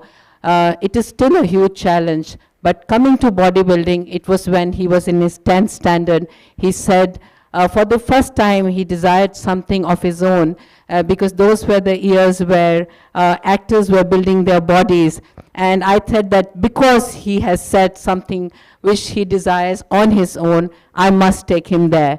And when I entered the gym with a child like that, I was the center of attraction. And everybody after my blood as to why should you be in weight training. My answer to this was that look at the women in the villages who carry heavy weights, and walk distances, heavy pots, children without calibrated nutrition. Why not we? And that was my grounds and my foundation to fight. I did my entire education in that. There were no bodybuilding competitions in India. There was an extreme bias, especially the bias with the competition suit that we wear in bodybuilding competitions. I always said that the human body is an extremely sacred space, and then when you go on the stage and are judged by not only the judges but hundreds of people, and you're defeating world champions, there is no scope for a lie. You do it and then you'll know it, that there is nothing more sacred than that. And so I won many medals for India in US, in Barcelona, in Czechoslovakia, Prague, the annual classic championship, which nobody has done until now, and the amateur Olympia. So I've won, but obviously it was not documented because I was the first woman to do it. But then I felt at every point of time, when it was told that my son will never be able to speak because enough research had not been done, he will not be verbal, I just took the cue that he did not have an articulation problem. And people said that maybe you may work for 20, 25 years and there may be a chance just to make him functional. No parent does that. And I had, at that point of time, nothing to look forward to. So I said, this is something I must add to the collective consciousness. Today, when people see him, he is one example at 35 years of age. It gives a lot of hope to young parents that this is a human possibility.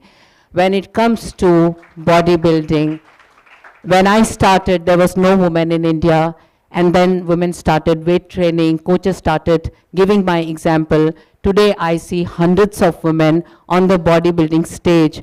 Somewhere down the line, I know I'm instrumental in that. It's just adding that one drop to the collective consciousness. Today, I am an international judge. There are only 3 or 4 in the world, and I'm the only one in Asia in the international judging panel. Believe me, it is still extremely difficult, extremely, because they say, jananiya no bitha dende, no anda nahi hai. So, they say that, but what I have done every time I faced opposition was one of the army tactics which my father told me, the tactical retreat, that when you are not in a position to say it with emphasis, just stay there, face it all, knowing that you have a much larger vision, and then when the time comes, you can just raise and stand with your head held high, and hundreds of people, including those who were opposing you, will be there by you.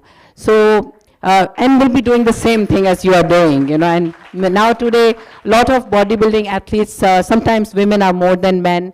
They look the women look up to me and they love my presence there because they feel, safe and happy.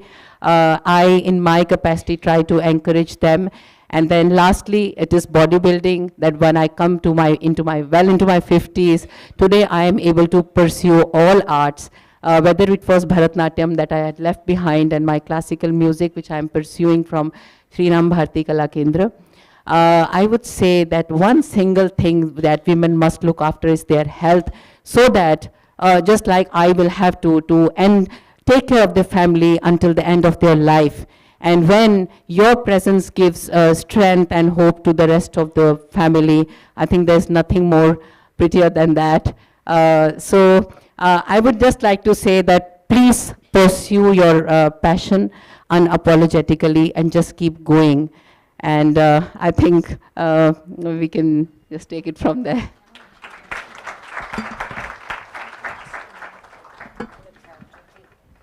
Thank you, Rita. Thank you so much. My God. This is... Thank you, ma'am. A very good afternoon to all. I really thanks for giving me this opportunity. My story is different from the stories we have heard just now. I belong to a low middle class family where parents were not so educated. And the only thing my father was having, that he was having belief in me that I can do excellent in whatever way I move, and I will make them proud parents. And that was the only belief that turned me to do something which others are not doing. So way back in 1985, I started doing my CA. At that time, most of the people around us are not even aware of full form of CA. And I started my BCom honors from Delhi University. And around family members, like you said, my bhua, chachi, all said to my father, "Dheenu ghar bithaye rakhenga, vyah nahi karna hai tha." I mean to say ki girls around me are getting married, but my parents were making all the arrangements that I should go for the professional qualification rather than searching for a suitable match.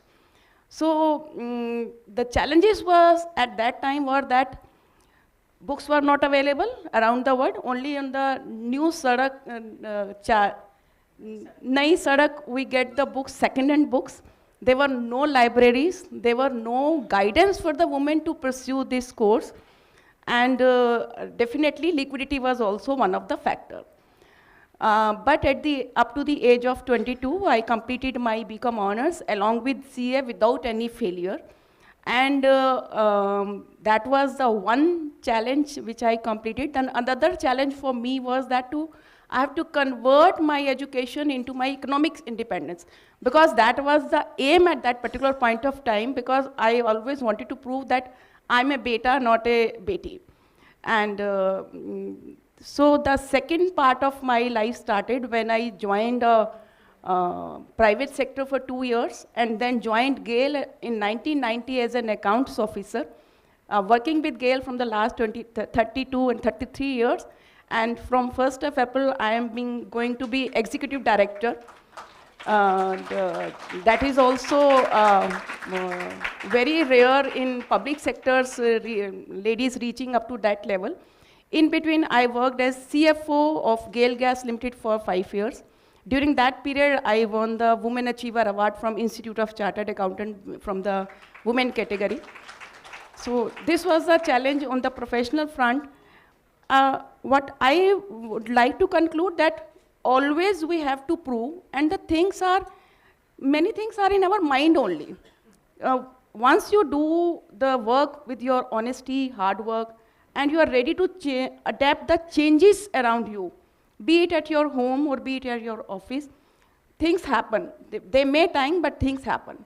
So I was married in a joint family where a lot of relations and lot of sets of responsibilities, and converting my in-laws and my husband to make work for the family together was itself a big task. Because in front of mother-in-law, if my husband is making tea, then it became a very difficult thing for them to adjust that he is coming from the office and he is making tea.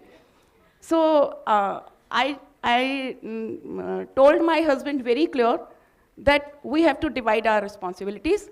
While coming back home from the office, either you teach the kids or to take the responsibilities of cooking.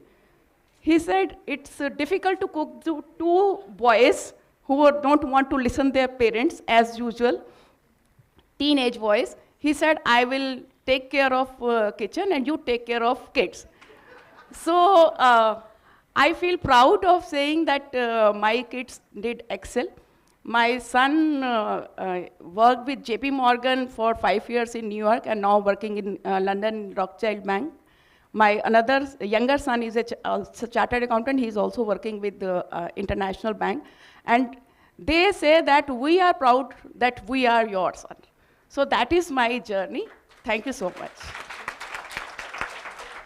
Okay, thank you so much. Thank you, Rashmi, Rita, and Jyoti. These are amazing stories, amazing personal stories. So inspiring, aren't they? I don't know about time. Ma'am, you tell me about the time, but I'll just pick up a few questions and what you said. Rashmi, you mentioned there was a lot to cry about. There was a lot to cry about. Would you like to tell us how did you get over it? Because our theme is not what we are crying about, but how did you rise above it? So I think it'll be important for the audience to know. There are lots of youngsters here. I'm sure they'd like to know from you. How do you get over this? You know, the crying. Two things.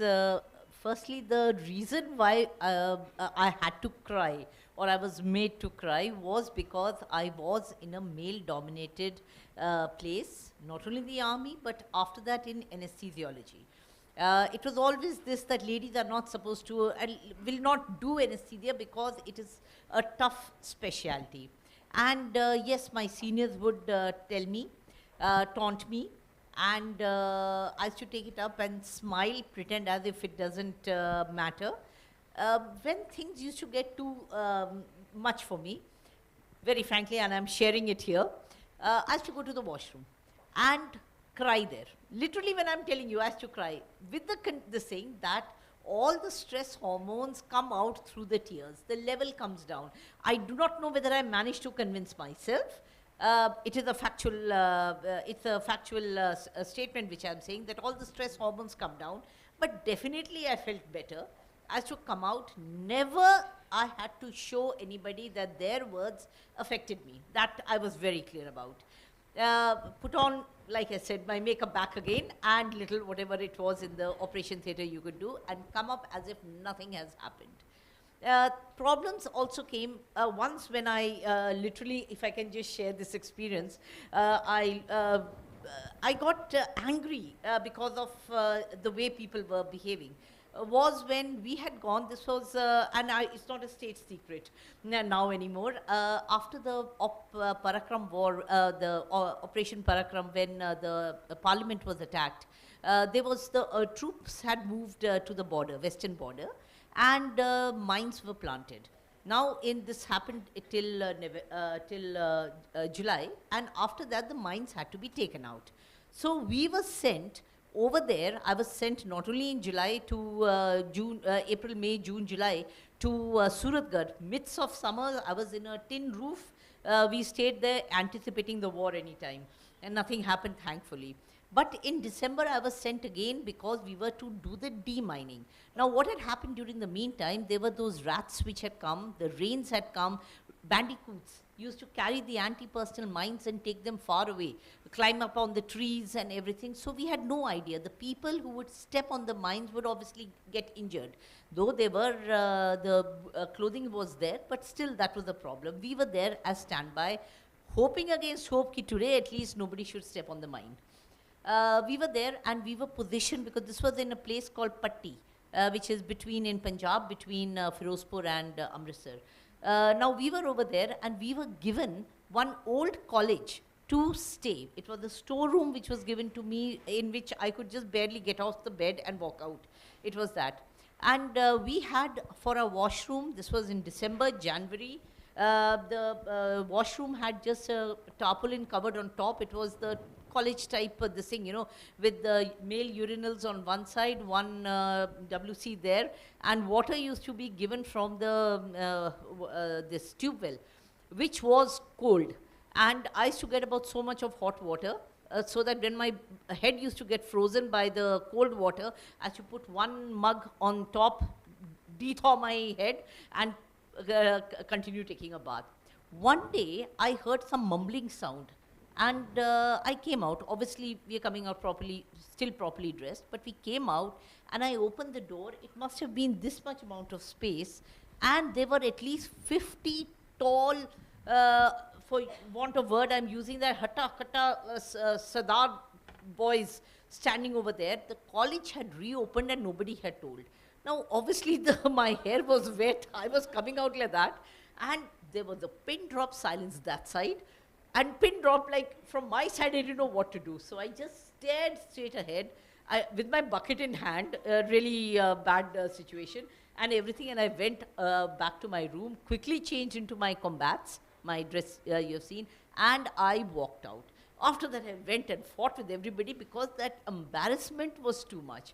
So two techniques which we have used, the saying, either I have gone inside and just howled, never showing anybody, or just gone and told them, you could have at least told me that the college had opened up. I would not have faced this thing, to this thing. That was basically how I dealt with it. And yes, many problems were there in the beginning of and the situations which are there. Like for the Bhuj earthquake, we had one tent. There were 4 beds over there. Whoever was tired would come and sleep there. Whether the next one who's sleeping is a male colleague or a female colleague, I had no idea. There were hardly any ladies there except for 2 nurses who had come, but rest all were males. So that guy would be snoring in the next bed, I would be sitting here, and I would not be. It was too tiring to even bother about who is sleeping in the next bed. You just go there, sleep, get up, and go back again to your work. So that was the only thing. Okay. So either cry, don't show it to anybody, No, or don't show it. no, don't show, but otherwise be assertive. A Express little your assertiveness, yes, and tell them that you cannot, Treat this me that way. has upset me. You have to let the other person know. No sense in just taking it inside. Yeah, let absolutely. the other person know that this is not right, this is rude, this is not good, and carry on, take things. So, but just in addition to that, did you do that in the initial years of your career, or was it only when you became senior and then you thought, okay, I can do this? As you grow senior, your reputation precedes you. Right. So people knew that since they had seen me in the operation theatre, and I ran a very tight ship. So in the operation theatre, no case will go back, but the things will move on time. So my reputation preceded me. In the junior years, yes, I had to tell them. It was not always very comfortable. It sounds very odd when I tell you I was a quiet introvert, a bookworm. I used to sit behind the door and keep reading my books, get submerged in them, immersed in them. And but I had to come out because that is the way you survive. You had to tell them, I would like this, and no, I don't want to do this. So somebody had mentioned before that you should learn how to, I think Mr. Munjal, he said that you should learn how to say no. It is very important for you to say no also at times, and I don't think so, this suits me. I will not do it. So that is important. And it has to start from the beginning, right? It has to start from the beginning. Yeah, it is very important. Otherwise, people just take you for granted. Otherwise, they take you for granted. And I had joined the army at that particular time when in Akhnur, I went to the market in uniform. I had to pick up something, some official thing. They told me, go and pick it up from this thing. And I got done and suddenly heard a mumble, and I turned back. There were at least about 15 children, just say somebody from the circus had come to town, standing over there pointing at me in uniform. Who is she? Like, how is a lady in a, with stars and coming out of the thing? Yeah. So from that level to now where people are accepting women in uniform, it's been a long journey. Yeah, I'm sure. Thank you so much, Rashmi. Rita, you had mentioned that there were lots and lots of biases as you moved along, and in the kind of work that you're doing, the field you are in, it's very unusual to see women. I don't know how many women there are in bodybuilding, very, very few. How did you overcome these biases? If you can give us some personal examples, or, where did you get that strength from to be able to, stand on your own? Yes, as was said earlier, that sometimes being alone is better than, your isolation is sometimes a great strength. You're making your own micro decision at every point of time. You may not have support from somebody or family or whatever, but then, there's nobody to stop you. And then over a period of time, you evolve. Like say for crying. If I don't think I cry, I think I get emotional. Sometimes we, when the entire lifetime has passed like that, we are okay with difficult situations.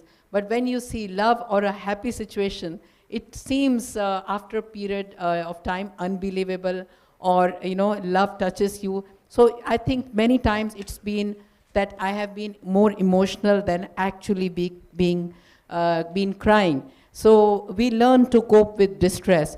And one formula that I give myself, because I have had this since birth, something or the other that goes on in my life, that no matter how traumatic it is, it's a period. I learn to silence myself, and then I give myself a period, even, if there is, say, a death in the family, we learn to live with it. My son was diagnosed with autism. I wouldn't have accepted it. At that point of time, all doors were closed for me. That was my last hope. But then, when there is really no choice, you learn to live with it. And then that teaches you one very important lesson, that no matter what it is, we will learn to live with it if we desire. If we truly, truly desire that we have to conquer this, we will learn to live with it. As women, we will find a way out. And actually, we are most creative when really all doors are closed to us and we are told that this is not possible. That is when you start thinking out of the box and start doing it. So when you have seen this happening over and over again, I think when there are difficult situations, we should rejoice. We are getting an opportunity to evolve our soul, not just give in to or compare ourselves with people who have it better. I think we are at our best. The only thing you need is that the desire to keep moving. Like today I have started my nutraceutical company and launched a brand called Proksham. A lot of things about this brand are extremely unconventional. Of course, it has nutraceuticals and sports nutrition, but the kind of things I have begun with are, that requires a lot of courage. But I know I have a vision, and I know that in my entire lifetime, I have done things which need calculated risks and a prudent and very sustained mindset. Also that one of the things I learned in bodybuilding, or the art of learning, unlearning, and relearning and reconditioning, these are the values that we learn. So when I went to a Bharatanatyam class after a gap of 25 years, when I went to a class of music when I had lost my voice to some extent, I knew that I was maybe the worst student in the class, and I say it with pride, not with any embarrassment, because I was trying.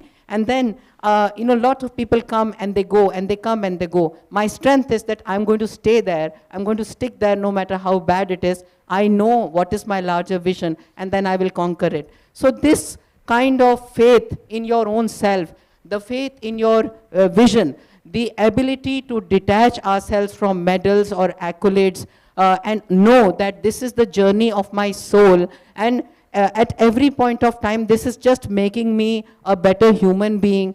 It is helping me to evolve as a person. And there are certain realization about the process of learning, and that there is a commonality in the algorithm of learning. If you break down everything into tiny nano steps and learn to conquer each step at a time, I think there is nothing in this universe that you cannot conquer. So that faith has kept me very strong throughout. And I think I've gone beyond the process of crying or anything. Yeah. Can I just add one more thing? When I say I cry, or when I say that's the extreme, I just wanted to clarify that one particular point for my young colleagues who are there. I'm talking about being emotional or letting others know that you are affected by their words or their deeds. I have made it a point never to show anybody that I have got affected by your rude, unkind words. For that, I have to go inside. When I say I go to the washroom, I mean isolate myself and come out with a straight face again. So if I think that they will see my emotions, I move away.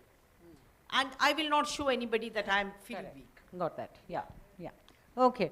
A question from you, Jyoti. You work in a public sector organization, which has a very different culture.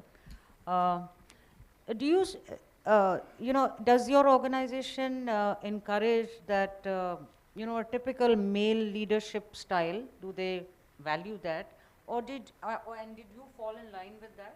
Or did you bring your own leadership style? What kind of leadership style did you bring into the organization?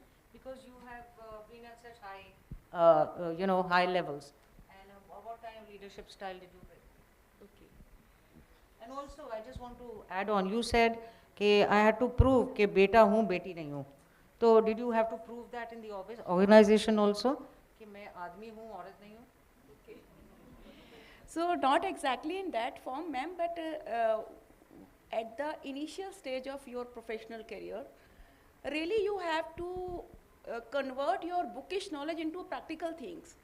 Being in a finance and accounts department, which we have learned many things in the books of accounts, we have learned Companies Act, we have learned Income Tax Act. When I'm making the income tax return of my company, I should know what the section says and what plus and minuses I have to do and what actual books of accounts is there. So, challenge at that time is that I have to convert my bookish knowledge into practical, real things. Because we deal with the mathematics things. 1 + 1 is 2, and we have to get those things from numbers which are available with us. And we have to get the approval of those numbers in front of other authorities. Like I was taking care of income tax of my company for a longer period. I got the income tax assessment. I was telling them what exactly we are doing and how it is falling under the section of Income Tax Act. So that was the challenge. That has nothing to do whether I am a male or female. Challenge was there that initial year, once you establish your rapport, once you establish your goodwill that you are an honest worker, you are a good worker, you are delivering your results. During my tenure, there was no statutory delays, there was no disallowances. I was getting the income tax assessment on a regular basis and no disallowances were there. That has proven itself to the management that I am delivering the results. So, leadership which I adopted, as you said, is always a kind of democratic. Because once you deliberate any issue, when you deliberate any accounting standard or any income tax act law, when you deliberate, you really understand how you have to get the things done up to the end level. So that is basically a democratic kind of leadership, and that gives benefit, I think, in both ways. You are getting benefit because it is a win-win situation for you, that everybody is understanding what you are doing, and that is not going to give any harm to my company, to my organization, and that in turn to me. And second thing is that your team understand that this is the way we are moving. So either you get convinced or convinced other. That is my principle of working. Thank you. Thank you. So leadership is not gendered. It is your competence, your ability to conduct the work, and your knowledge is what counts. It doesn't matter whether I am a woman or a man, right? And I think that's what Professor Menon also mentioned this morning, and I truly believe that. Do we have time for questions from the audience? No?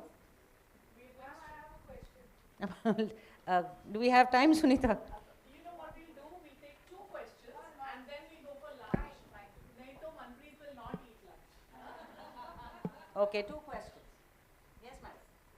So, I've been teaching emotional intelligence for years, and I encourage people to be vulnerable.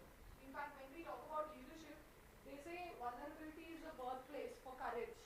And we think as human beings we are very good at faking emotions, but we are not, because it's all written over our face. So when you say, because you did address all the audience and you said that, go in the washroom, cry, but when you come out, that's not courage. Courage is to be seen as you are, speaking your truth. So what's your view on this? Yeah, very good question. Good question. I like it. I'll tell you about vulnerability. When you're in especially in my particular thing, you have the luxury of maybe now having a lot of women coming in, maybe that time in the fields. I did not have that. And I'll give you one example. When I was a captain, that means I was just very young. Due to some reason, they made me company commander for some time. Company commander means I'm in charge of the men. And I went over there, very diligent, very sincere, and I went over there, sat down. So one chap came, the SM told me, he said, Madam, iska chutti jana chahta hai, hum maine mana kar diya. So I acted in a, nice manner. And I called him, let me talk to him. Why does he want to go on leave? So he comes over there, this man, and he stands, and he tells me, he says, मेरा ना घर में problem है, माता जी का problem है, और ये है, और पिताजी बात नहीं सुन रहे उसके. He gave me a long story. Either way, I told him, okay, fine. I told the SM, 2 दिन की, 4 दिन की छुट्टी दे दो, मेरी तरफ से. Madam, लोग कम हैं. I said, you give it. I became sympathetic with him, empathetic with him, and I became humane. Now, he left, and I got up, my work was over, I went out, and just, that was a lesson for me too. He's talking to his friend, अरे madam थी अंदर, उनको मैंने एक रोना वाला कहानी बताई, and उन्होंने पिघल गए और बोला छुट्टी चले जाओ. That was a lesson to me. I'm dealing with men. And I had, in the hospital, it is a different matter, where I had over 4,000 men under me. Now, if I show emotions like this, or they get the feeling that, she's going to be led by female emotions, it will not work. The leadership will not work. I have to deliver the goods. So that is one thing. Another thing I'll tell you, when you're talking about showing your vulnerability, is you cannot, this vulnerability which I was telling you was, you cannot let those nasty people, if I can use the broad word to cover that, you cannot let them see that they have affected you. It is not, they have never judged me on my professional work. It is on being late, you have too many PTMs to attend. The men have the same PTMs to attend, parent-teacher meetings. But my PTM was looked after, frowned upon and all that. That particular time when I used to get irritated, solidly irritated, why can't they accept me as a doctor, as a professional? That same individual got his wife to me for surgery, but he would pass comments about my PTM. Now, at that particular time, I would never let him know. My thing was about the vulnerability. Don't let the other person know that you are affected by their taunts. And men have taunted. Let me tell you one thing, you people are now in a luxurious position. I have joined long time ago, that also in a very male-dominated this thing. They do taunt, they pass snide comments. There are only 2 types of men in the armed forces. One who go out of the way to be very nice. That time when I had joined, to go very nice and be nice to ladies with, maybe not so honorable intentions. And the other ones who are nasty. You have taken the role of another man. So you have to deal with these. Now people are accepting. And how they're accepting is because we are showing them professionalism. When I get up in the night and I go for my case, the same way like a man will do it. Or when I'm told that tomorrow is my son's exam, but today I have to move immediately on temporary duty, I move. I don't grumble. That is the professionalism, and that respect, I have to earn it. I've earned that respect. I know that much. But if they taunt me, I will not show them that it has affected me. That was my thing about showing my vulnerability. I will not show them. Come what may, that your taunts have hurt me. Absolutely. I think that's very well explained. Okay, thanks Lakshmi. One more question? Just one last question, anybody has? No, everybody is hungry, I think. Yeah. Yes, there is much more. I think understanding vulnerability, we need to know. Yeah. Yeah, exactly. Okay. I was made gullible when that guy gave me the sob story. Yeah. And that happens all the time. Absolutely. Okay, no more questions. Then let me thank our panelists. Thank you, Rashmi. Thank you, Rita. And thank you, Jyoti. This has been the most wonderful experience. At least I have learned a hell of a lot from your experiences. Would love to know more about it, but thank you anyway for sharing your experiences, your personal stories and learnings for us. Thank you. Despite the unique challenges female leaders encounter, Women continue to push through the barriers as they serve their mission and reach their full potential. With this, we have come to the end of our second panel discussion. The discussion was a pure eye-opener. Thank you. May we now invite Mr. Santanil Dasgupta, Senior Director of CGDC, in front of the stage to join the panelists and present the Best Paper Award second position to Ms. Shruti Swaroop for a paper titled Exploring the Impact of Microaggressions in Women in Workplace, a Mixed Method Approach. I request Anjali Bharadwaj, Ms. Anjali Bharadwaj, to kindly accept the award on her behalf.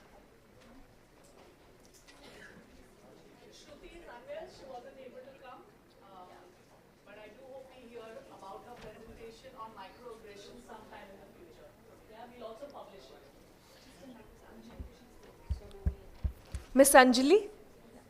Okay, she's here. Ma'am, she's here. Ma'am, you can... For the group photographs. Okay, thank you.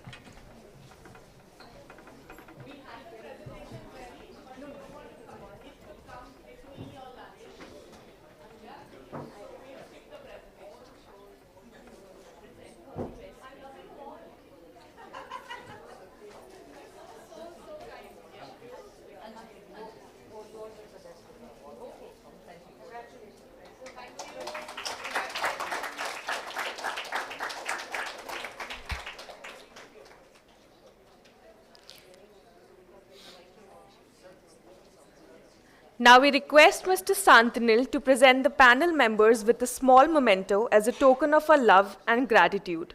Once again, a heartfelt thank you to all the panelists and moderators for such an insightful discussion.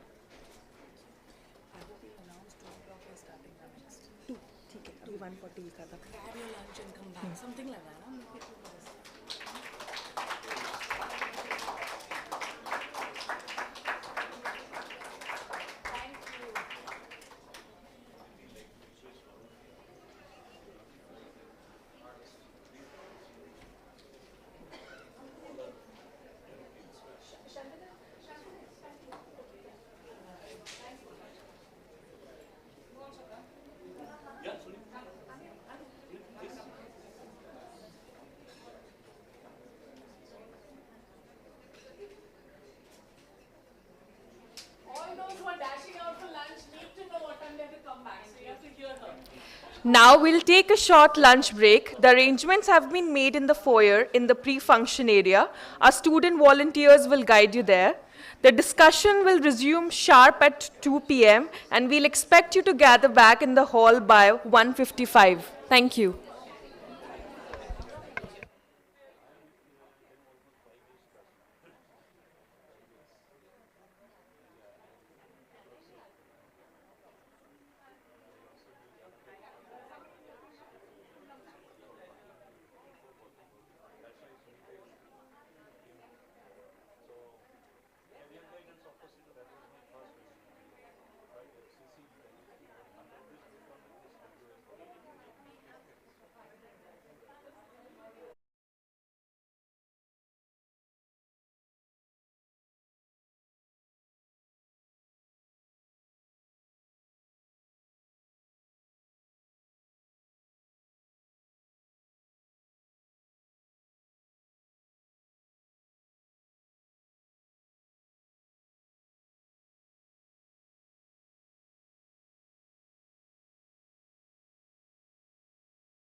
चला एक सपना,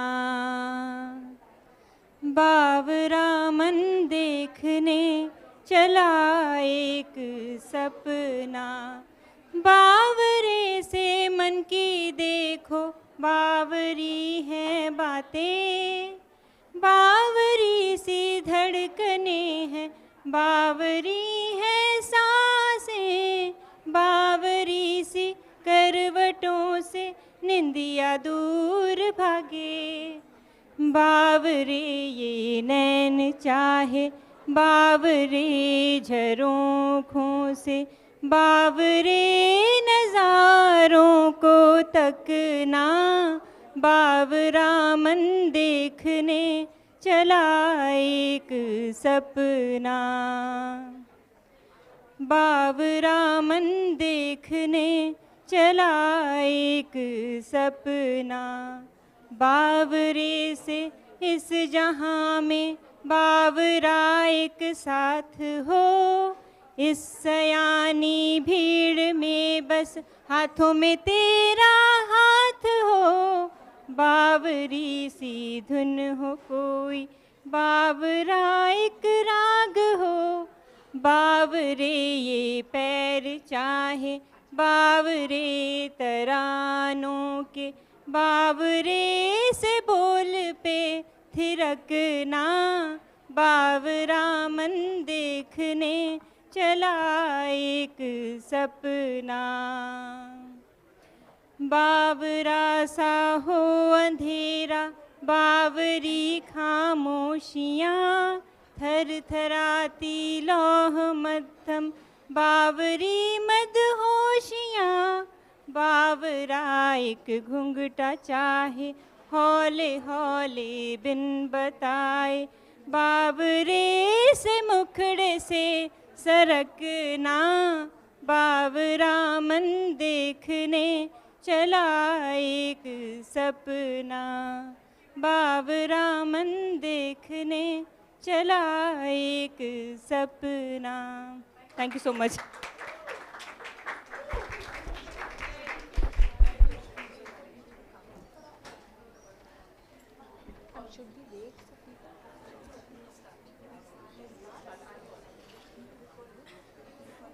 No, हाँ, I'll call you. ठीक है, 2 minutes.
It's great to see everyone back after the lunch break. I hope you had the chance to recharge and are ready to dive back in. Now, I would like to invite our moderator for the panel, Ms. Swati Munjal. Ms. Swati has vast professional experience in fields ranging from financial restructuring, consultancy, to the high technology products business. However, it's the challenges of instating quality higher education in India that she finds most fulfilling. She is one of the driving forces behind the success of BML Munjal University, and her passion for empowering others is evident in everything she does. As the esteemed president of BMU, she relishes every moment spent engaging with the bright young minds of tomorrow. We welcome you, ma'am.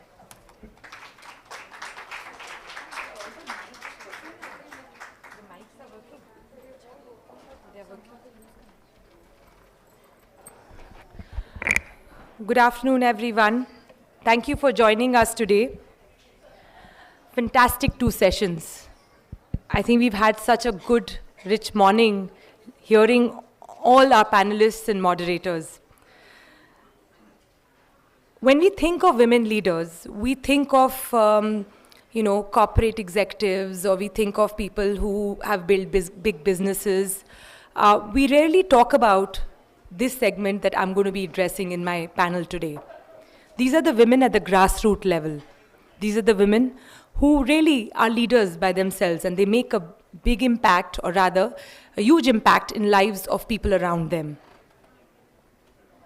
It's imperative to recognize all the work these people have been doing and the teams that they've been leading to ensure the women empowerment happens at the grassroots level. It does take a lot of efforts to mobilize women and teams, but while talking to them, we realize that the bigger effort is actually in make these women accepting help. So we thought that in this conference today, we will invite these women and have them talk about themselves. I want to begin the panel first by introducing one such woman from Meri Business Program. Meri Business Program is a program that trained a group of women on how to evolve their business. नीलम यादव धनी Chitrasen Gurgaon district से हैं, अपना पूरा घर ये चलाती हैं, और फिर भी इनको लगा कि कुछ और भी करना चाहिए, बिजनेस भी सीखना चाहिए. आइए उनकी कहानी 2 मिनट देखें. Can we have the video played please? मेरा नाम नीलम यादव है. मैं गुरुग्राम डिस्ट्रिक्ट ढाणी चित्रसेन की रहने वाली हूँ. मैं रहती थी गांव में. ऐसा कोई काम तो मुझे आता नहीं था, क्योंकि मैं शहर की रहने वाली थी. मुझे बहुत मतलब कि दिक्कतों का सामना करना पड़ता था, कि यही सोचती थी कि कुछ ऐसा काम करूं जिससे मैं मतलब कि अपने परिवार की हेल्प कर सकूं और बच्चों की मेरी हेल्प हो जाए. क्योंकि मेरी प्रॉब्लम ये थी कि घर मुझे ही चलाना है, और जो मेरे हस्बैंड है वो मतलब कि उनको ना दिखाई नहीं देता, बहुत कम दिखाई देता है. तो घर की एक जिम्मेवारी भी थी. और फिर मैंने मतलब कि यहाँ से रूट सेंटर से बात की, तो वहाँ उन्होंने मतलब कि आगे जैसे बात की, और मेरे गांव में ही अचार पापड़ मसाले की ट्रेनिंग की गई. 2021 में मैंने अपने काम की शुरुआत की, और प्रोडक्ट मैं घर पे ही बनाने लगी, हम कुछ महिलाएं मिलके. फिर हमारे प्रॉब्लम ये आई कि हम अब इसको बेच के कहाँ पर, क्योंकि बेचने में थोड़ी प्रॉब्लम आ रही थी, क्योंकि प्रोडक्ट तो हमने बना लिया है, और जब हम एक अच्छे और नेचुरल प्रोडक्ट बनाते हैं तो वो हमारे गांव लेवल में नहीं चलते, क्योंकि वो कॉस्टली पड़ते हैं. तो पूनम शर्मा ततारपुर से उसका कॉल आया कि ऐसे ऐसे यहाँ पर ट्रेनिंग चल रही है मेरा बिजनेस की, और 6 दिन की ट्रेनिंग है, और आपके पास एक कॉल आएगा वहाँ से. सर का फ़ोन आया, कुलदीप सर का. उसने बताया कि भाई मैं रमन मुंजाल फाउंडेशन से बोल रहा हूँ, और यहाँ पर 6 दिन की ट्रेनिंग है. मन में ये था कोई नहीं, सर को तो बोल दिया, और जाएंगे नहीं 17 तारीख को.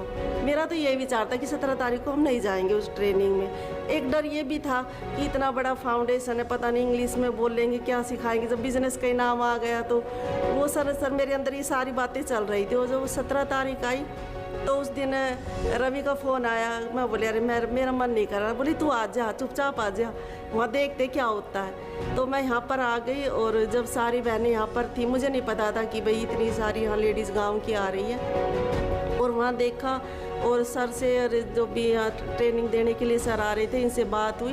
तो वो पहला दिन था, वो मुझे अच्छा लगा.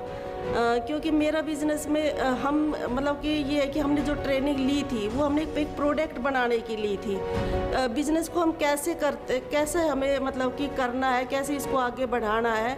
तो हम एक गांव देहात से है जहाँ महिलाएं घूंघट में रहती है, और वो जो हमारा जो प्रोडक्ट है वो हम एक गांव पे नहीं, हमें इस बिज़नेस को शहर तक लेके जाना पड़ेगा। और हम उसको कैसे लेके जाए, और जो यहाँ के जो बच्चे हैं वो इतने इंटेलिजेंट हैं, वो भी हमारे से कुछ सीखते हैं। और हम भी मतलब जो चीज़ें, देखो हम इतने पढ़े लिखे नहीं हैं, बच्चे हमें इतनी अच्छी तरीके से हमें बताते हैं कि आप ऐसे काम करो, आप ऐसे वेबसाइट बनाओ, आप ऐसे फेसबुक पेज बनाओ, हर एक मतलब कि, और डिजिटल मार्केट के बारे में सभी मतलब कि ये बच्चों ने बहुत अच्छी तरह से हमें बताया है। 6 दिन का जो हमारा ये मेरा बिजनेस की जो ट्रेनिंग थी ये बहुत ही अच्छी रही। और मैं रमन मुंजाल फाउंडेशन और BMU का और यहाँ के जितने भी स्टूडेंट हैं और दविंदर सर का मतलब कि बहुत बहुत धन्यवाद करती हूँ इस ट्रेनिंग के लिए। और हमें मतलब कि आने वाले टाइम में भी इस तरह ही की ही ट्रेनिंग दी जाए।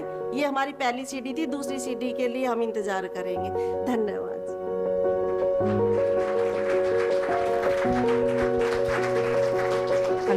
Hello. Ladies, please put your hands together as we welcome Neelam on the stage.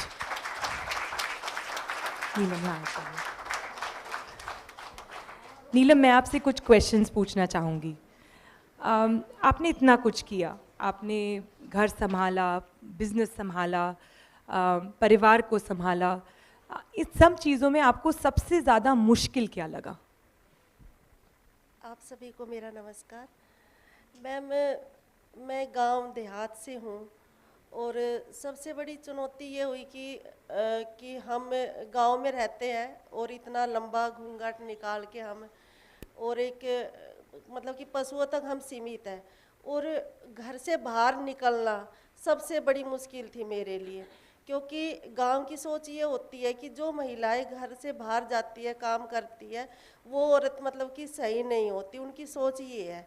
लेकिन वहीं गांव में रह के हम कुछ नहीं कर पाते थे, तो काम के लिए तो बाहर जाना ही पड़ा मुझे। क्योंकि मुझे अपने 2 बच्चे दिख रहे थे, हस्बैंड दिख रहे थे, मेरे 3 जिम्मेवारियां थी जिसको मैंने मतलब कि उनका पालन पोषण करना था। तो मैं वहाँ से उस गांव से मैं निकली और मैंने मतलब कि काफ़ी संघर्ष मुसीबतों का सामना किया। क्योंकि जो मेरे हस्बैंड थे उनको दिखाई नहीं देता वो तो, और उसके लिए मैंने बहुत मतलब कि चुनौतियों का सामना करना पड़ा। और लेकिन मैंने कभी हिम्मत नहीं हारी। मैं घर से निकली लेकिन मैंने बाद में पीछे पलट के नहीं देखा कि क्या हो रहा है, क्या नहीं हो रहा है। और आज मैं आपके सामने हूँ, और अब भी गांव का भी यही है कि मैं आपके सामने जैसी खड़ी हूँ, ये हमारा वो नहीं है। शाम को हम जाते हैं तो वही हमारा घूंघट और वही पशुओं का, खेतों का, वही सारी चीज़ें हैं। लेकिन बहुत मुश्किल भरा रहा मेरा वो। नीलम, मेरा एक लास्ट क्वेश्चन आपसे। आपके गांव में ऐसी बहुत औरतें होंगी जो आपको देखती होंगी और कहती होंगी हमें भी नीलम जैसा बनना है, तो आप उनको कैसे प्रोत्साहित करती हैं और कैसे उनको इनकरेज करती हैं कि आपसे जुड़े और आपकी तरह बने? आपकी क्या एडवाइस रहती है उनको? मैम, एक दौर था जब मैं घर से बाहर निकली थी तो कुछ महिलाएं जैसे मिलती कि आप क्या काम करते हो क्या नहीं, तो उनकी सास है या कुछ बड़े तो बोलते थे ये तो सारे दिन घूमती रहती है, क्यों टाइम ख़राब करना। आज वही औरतें, वही उनकी सास आके ये कहते कि हमारी बहुओं को भी कुछ सिखा दे, हमें आप, हाँ, और कहाँ से आपने ट्रेनिंग ली और आप क्या करते हो, हमारी बहुओं को तो कुछ भी नहीं पता, आप वो करो। तो मुझे मतलब कि बहुत खुशी हुई ये चीज़ें सुन के कि हाँ, मैंने बाहर निकल के बहुत अच्छा काम किया है। क्योंकि मैंने किया अपने परिवार के लिए, लेकिन लगा वो सबको अच्छा बाद में। लेकिन अब भी मैं 8 गाँवों में काम कर चुकी हूँ, महिलाओं को मोटिवेट करती हूँ, बताती हूँ ट्रेनिंग के बारे में और अपने जीवन के बारे में कि मैंने ऐसे संघर्ष किया और ऐसे मैं आगे बढ़ी और मैं अपना काम करती हूँ। और 1-2 सेंटर ऐसे भी है जो मेरे घर पे आते हैं विजिट के लिए, तो उनको भी मैं काफ़ी मोटिवेट करके मतलब कि बताती हूँ उनको अपने काम के बारे में, सब चीज़ों के बारे में। दूसरा ये है कि मैं 2 साल से काम कर रही हूँ, और जब मैंने काम शुरू किया तो मुझे बहुत ज़्यादा वैसे भी दिक्कत आई थी, क्योंकि हम इतने पढ़े लिखे नहीं हैं। फ़ोन खाली ये कि कॉल आ गई, अटेंड कर ली, किस्सा ख़त्म हो गया। व्हाट्सअप कैसे चलाते हैं, इंस्टा कैसे चलाते हैं, हमें कुछ नहीं पता था। और मुझे मतलब कि वैसे भी टाइम ख़राब गया, और पैसों से भी मुझे बहुत ज़्यादा मतलब कि प्रॉब्लम हुई, क्योंकि CSC सेंटर में जाके कहाँ से फूड लाइसेंस लेते हैं, कैसे लोगो बनाते, कैसे रजिस्टर्ड करते हैं, वो सब चीज़ों में मुझे इतनी परेशानियाँ हुई कि मुझे 1 से 1.5 लाख रुपए का मेरा नुकसान भी हुआ है। बट मुझे अब जो ट्रेनिंग मैंने रमन मुंजाल फाउंडेशन से ली है, 6 दिन का मेरा बिजनेस, मैं वो एक मतलब कि एक जो महिला के लिए बहुत ही अच्छी ट्रेनिंग है, बेस्ट ट्रेनिंग। वो पहली एक CD है जो मतलब कि हमें हर एक चीज़ सिखाती है। उसमें हमें WhatsApp business WhatsApp Facebook page कैसे बनाते हैं, ऑनलाइन हम अपना बिजनेस कैसे कर सकते हैं। उससे हमें इतनी चीज़ों के बारे में पता चला कि हमारी सोच ही बदल दी। गांव वाली सोच हमारी ख़त्म हो गई है अब। हाँ, अब हम शहर में जाके बिजनेस करेंगे, और मतलब कि अपने प्रोडक्ट में भी हम काफ़ी सुधार करेंगे, और एक डिजिटल मार्केटिंग हम करेंगे। Thank you, Neelam. Thank you so much. नीलम की कहानी ऐसी एक कहानी है। मेरी बिजनेस प्रोग्राम एक प्रोग्राम है जो Raman Kant Munjal foundation and BMU incubator जो प्रोफेसर देविंदर हेड करते हैं, ये and mister Ravi from mister Raman Kant Munjal foundation. I request both of you to stand up. ये इन दोनों ने सोचा, और ये बहुत अच्छा आइडिया था कि ये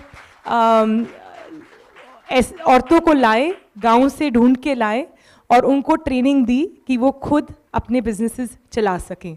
so thank you very much. और इनका विजन है कि ये 1000 women in 1000 days ट्रेन करना चाहते हैं। So kudos to that. So with that, I would like to start by introducing our panel, please.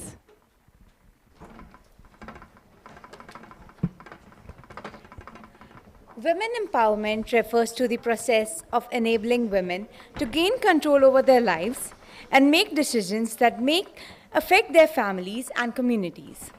It involves promoting gender equality and increasing women's access to education, health, employment, and financial resources.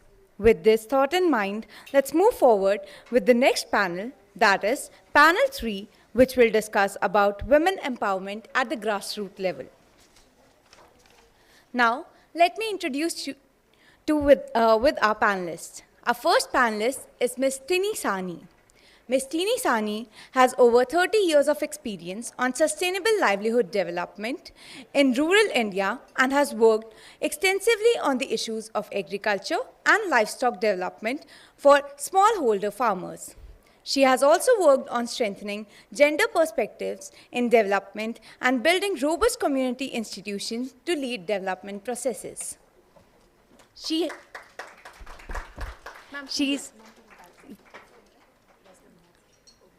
is currently the Chief Executive of Aga Khan Foundation, India.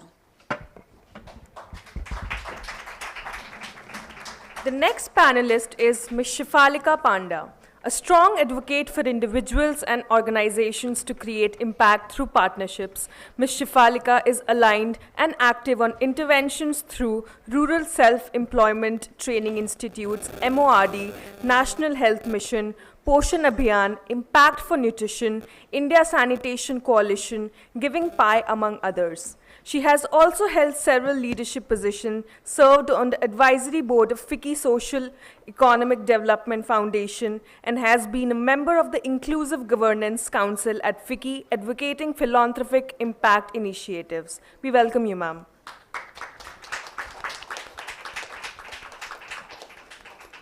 The next panelist is Ms. Chavi Rajawat. Ms. Chavi Rajawat has been two-time Sarpanch of the Village Council of Soda, located in the district of Tonk, Rajasthan, India. Ms. Chavi has received multiple awards for her service from former presidents late Shri Dr. APJ Abdul Kalam and Shri Ram Nath Kovind. Her several achievements include Reebok's Fit to Fight Award, Young Indian Leader Award by CNN IBN, Bharat Ratna Rajiv Gandhi Yuva Shakti National Award, Changing Face of Indian Politics Award, and many more. Thank you. Now, I would like to hand over the stage to Ms. Swati Munjal for the panel discussion. Please note that the student volunteers will show the placard of 5 minutes as a cue for you to conclude the session and start the Q&A round. Thank you so much. Let me begin with a statistic. Empowering women entrepreneurs is an economic priority that will bring considerable benefits. Already, India's women own 13.5 million businesses, accounting for 20% of all countries' enterprises. Supporting to scale this up can create, imagine, 170 million jobs, which is more than 25% of new jobs that need to be created in India until 2030. Imagine. Just think of the number. So many women, if they are encouraged, they can create so many jobs. With that, I'd like to open up the panel, and I want to thank each one of you today for taking out the time. I'm very excited about it because I know I'll get to learn a lot today. And I want to begin with first asking you the question, and each one of you have such interesting backgrounds. We just heard about that. And each of you chose to come into social sector. What is it that inspired you to come in here? Could you share your story? We can start with Shefalika.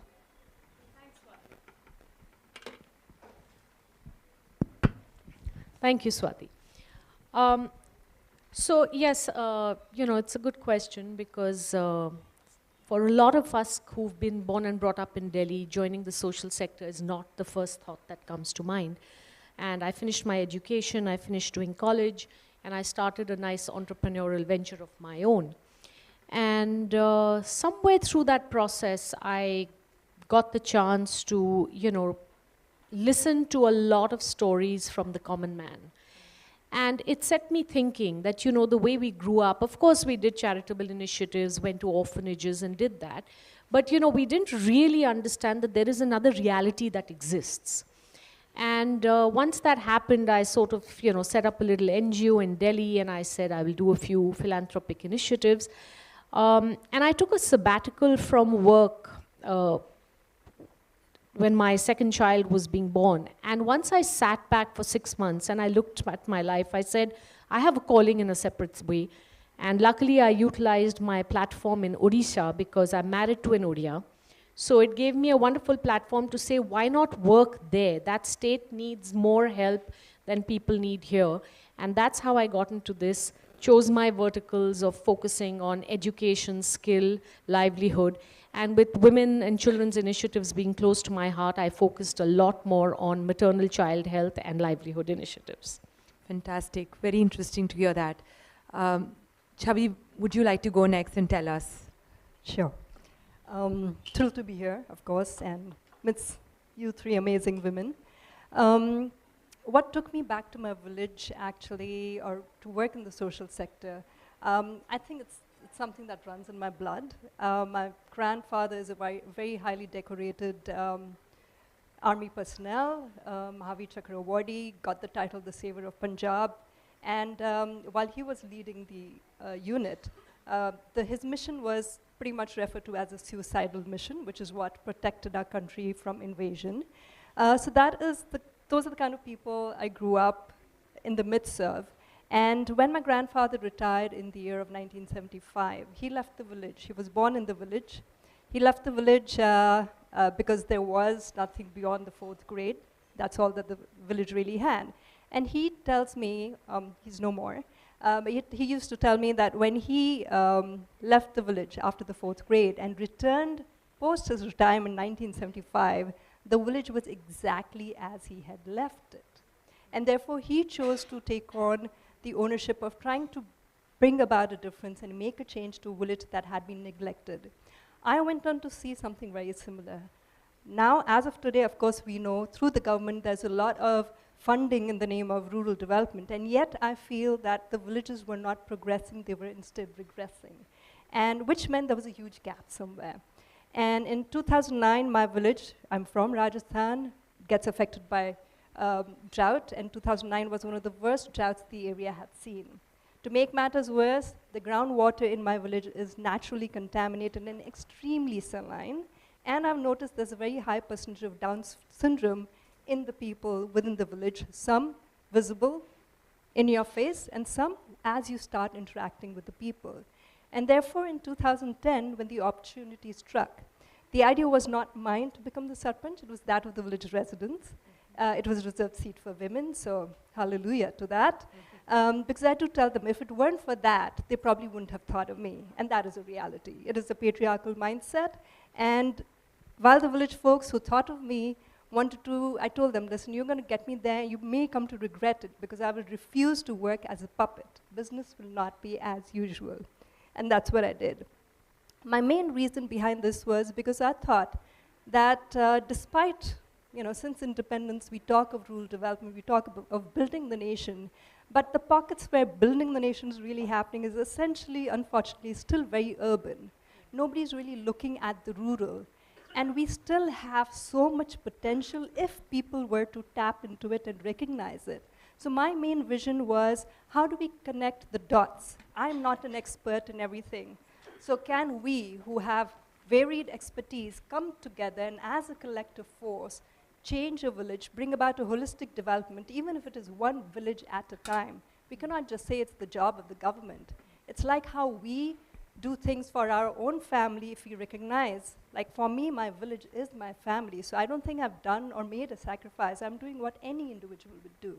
And that's what my vision has been, and I'm glad that some of my dreams have come true. My purpose was to create the awareness, inspire more people like you and I to come forth, as we women here are already doing, so that that momentum builds up. And I'm very happy to hear media persons have told me that many people, after reading my story, have quit their jobs, many who've moved back from UK and the US and are working in rural areas. So my dreams come true, and I'm very happy being where I'm at. Great. Thanks, Chavi. And a very important point you made, that we only talk about urban development. We don't talk about rural development. But it is important to keep that in mind when we are talking of development. Tini, we'd love to know your story. Thank you so much, and thank you also for having me here and with such wonderful panelists. It was also really inspiring to hear Neelam's story. And in our work, we come across so many of such women. So how did I get into this sector? How did I get into this work? So I was a regular city kid. At the time when I was studying, rural social development wasn't really a career option. The corporates were opening up, and it was so glitzy, working in a company. So well, I gave the CAT exams, and I gave all the management exams. I didn't clear CAT. I did clear XLRI, and I also cleared the Institute of Rural Management. So XLRI was just too far away. I was in Punjab, and Jamshedpur just seemed such a journey away. So Gujarat was still closer. So I went, the management in the IRMA really attracted me. I didn't really think of the rural so much. So we reached this campus. Those of you who visited IRMA, it's really, really luxurious.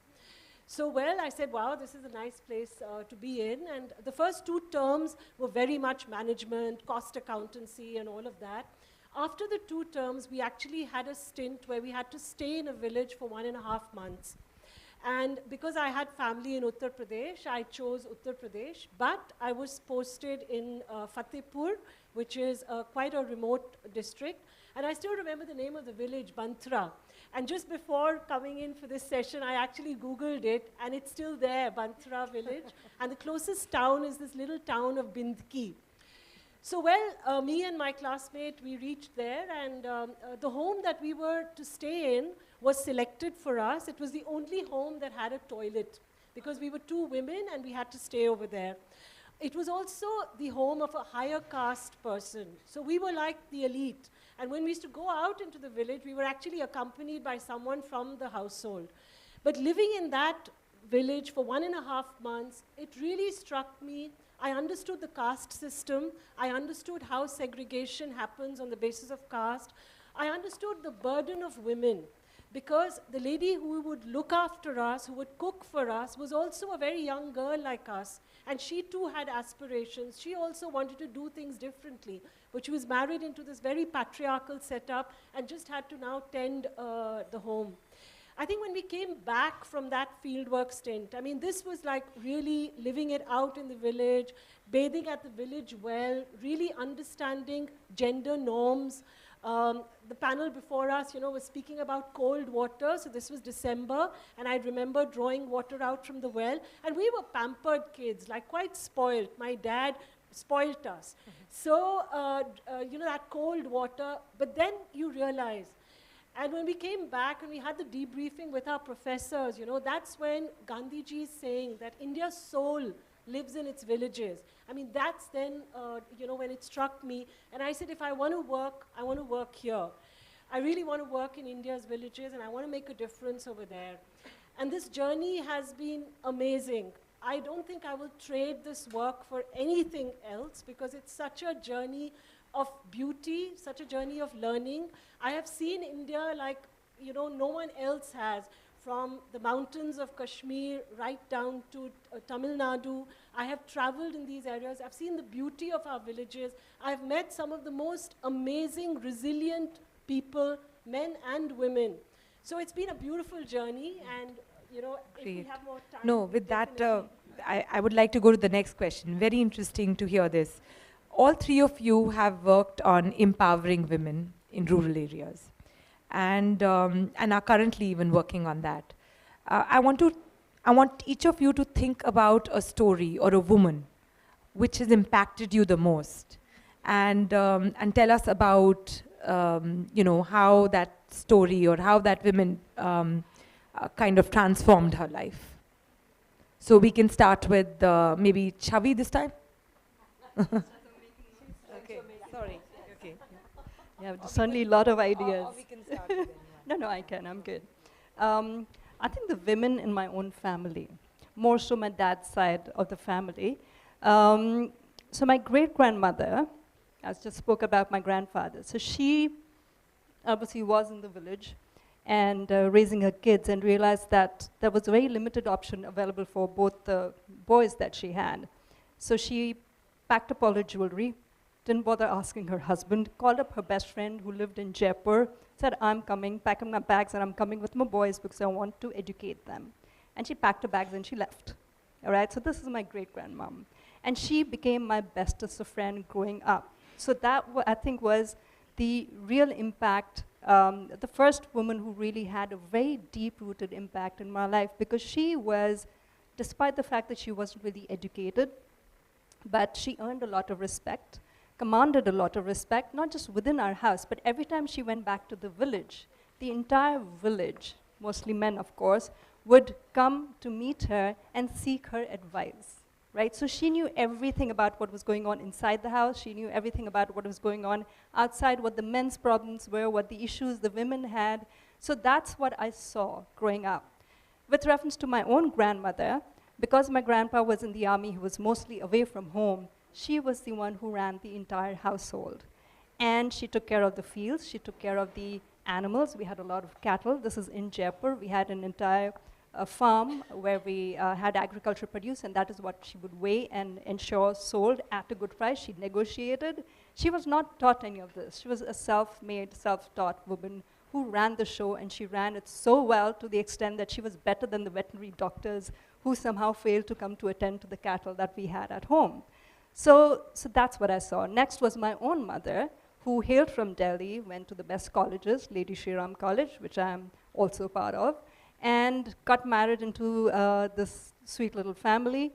And to her, it was a very romantic thing, coming from a very spoiled background, getting everything, at the drop of a hat, to now being somewhere where you were also connected to the village. You had a husband who started his business. He was into manufacturing of and exporting of leather goods, and she was the designer. So they worked shoulder to shoulder, and my father started his business basically to make money so that he could fulfill his desire to serve people and didn't need to ask people of money or for donations. And my mother again worked shoulder to shoulder with him. and they have empowered very many folks, changed the stereotypes, the mindsets of people, especially when we speak of Rajasthan. So that's what I saw growing up. So 3 really powerful women. Likewise, with my maternal grandmom, she managed her own investments. She had the freedom. She earned the respect in the entire household. And again, the mutual respect that the husband and wife gave each other, it is something that I realize is not that common, especially as of today. So I think these are the women who really inspired me and motivated me and continue to do so even today, not because I'm related to them, but just because of the sheer fact they are as amazing as they really are. Excellent. No, thank you for sharing that with us. Shifalika, I'd like to ask you next that, and if you can think of a woman maybe from the rural backgrounds, you know, somebody like that, that will be also very inspiring for people to know. So I'll give you both sides of the coin. So one was what inspired me in a very short way, I'll mention, was my mother-in-law. My mother-in-law set up the company shoulder to shoulder with my father-in-law in the 1960s. And they started in a very tribal area called Raigada district. And there was absolutely nothing there. And imagine in the 70s when you're setting up a company, you set up a CBSE English medium school at that time, and ITI for the people. So they really believed in carrying the communities with them. And when she passed, in the family we realized we had no idea what all she had been doing, because so many people would land up at the doorstep and say, "Ma ye karte the, ma wo karte the." And if you go to the village even today, she is referred to as Ma. So that was a huge inspiration.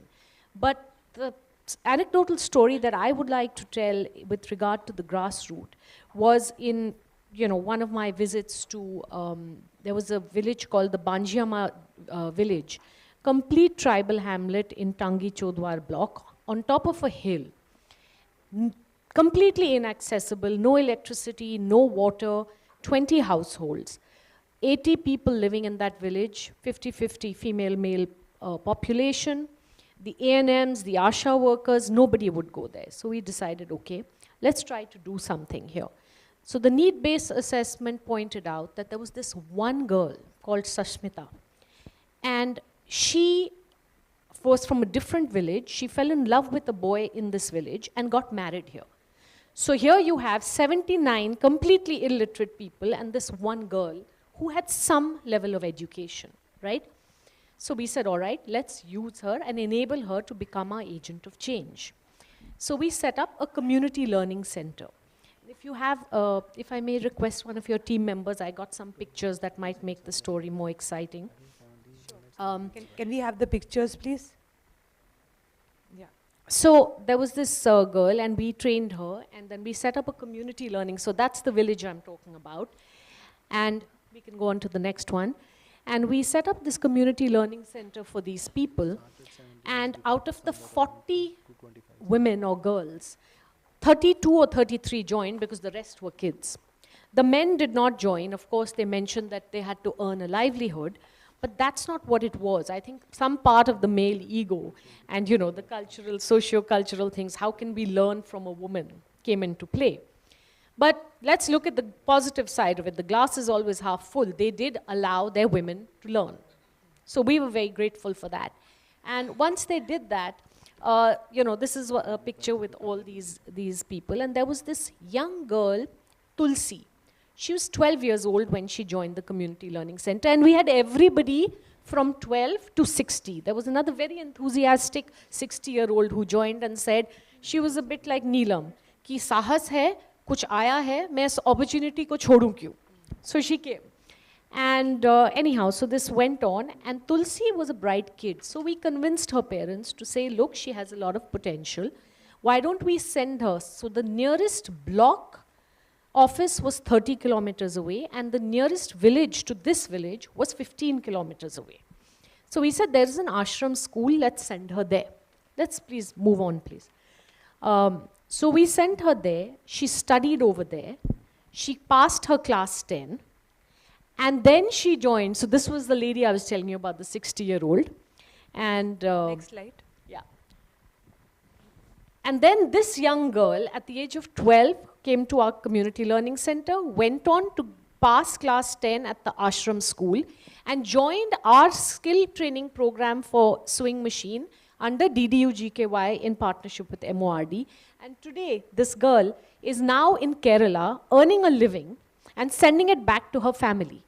And what these two women have done, the one who was educated and became a teacher and this young girl, have now changed the mindset of the other 78 people. They have accepted that the government will rehabilitate them to an area where they have access to education, health, livelihood opportunities, and now it's going to change and transform their lives. Fantastic. Very nice. Very inspiring. Tini. Yeah, so I was really thinking, I mean, there have been so many women that I have come across in my time working in India's villages. Which one would I really choose? So I said, okay, let me go back to the most recent. So I was in Bihar last week where we have been working on a program on women's economic empowerment, and we have trained women as community-based livestock paravets. And one of our first women who had received this training, Tinku Didi, I met her and I was just asking her, Tinku, kaisa raha hai? How has the journey been? So she started by telling me that when she first took the training as being a Pashu Sakhi, I mean, this is a technical training where she has to go out and vaccinate goats, where she has to deworm goats, she has to castrate, scrub bucks. There was a lot of mocking, ki ye kya kaam mahila karne chali hai, and all of that, you know. But she got a lot of support from her husband, and today Tinku Didi is earning an average, very proudly she told me, दीदी 10-12 हज़ार महीने का तो बन ही जाता है मेरे को गांव में छोटा डॉक्टर बोलते हैं, मेरे बच्चे आज एक इंग्लिश मीडियम स्कूल में पढ़ रहे हैं. So I said, all right, and what are you thinking about the future? So she said, I'm going to buy a scooter for myself. And I said, you'll be going around these villages on a scooter? She said, I'll be going to the next village to vaccinate their goats. So she's expanding her base. And I look back at the time in 2016 when we started this initiative, and Tinku Didi was one of our first Pashu Sakhis trained.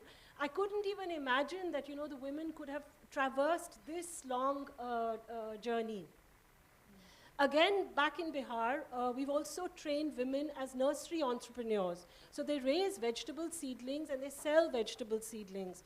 So this woman we met last week, she's earned a profit of around 52,000 rupees through 6 cycles of selling nursery seedlings. And when I asked her, Lakshmi, her name's Lakshmi, Lakshmi Didi, kya karoge apne paison ke saath?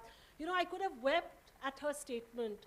She looked and she said, मैं दीदी ज़मीन खरीदूंगी, मेरे को पता है ज़मीन की अहमियत, because she is a landless woman from the Dalit community, and she has been taking land on lease to grow her little, set up her little vegetable nursery. And her, you know, the accounts that she kept for the income that she had earned, it was meticulous. I had my finance colleagues with me, and they said she could give her training, you know, to the other, our other team members. So there are so many of these, you know, journeys. I think it just requires that spark, and it requires the, you know, that trust that you will succeed. We give them the confidence that you will succeed. There will be challenges. You are going to be mocked. But didn't we all go through that? I mean, even in the panel earlier, we did hear about this. Oh, you know, women stepping into a space that, say, men feel was always theirs. So that's why, you know, I really herald the work, say, of Tinku Didi. And there are many such Tinku Didis. I mean, we are currently training almost 4,000 women in the state of Bihar to actually become community paravets, right? So, I mean, I just say there is nothing that a woman cannot do, right? She just has to be confident of her own abilities. That's it, right? So that's... Absolutely. I think very well put. And I think I want to add to what Neelam said, right? The toughest thing is to actually step out of the house. And once they do step out of the house, they, if they get the support, they get little bit of skills, they can really fly high. So it's just a matter of giving them that support. You know, we've been talking in this conference since morning about women leading.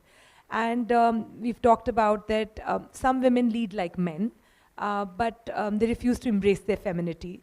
But the real essence is about women leading like a woman, embracing her femininity.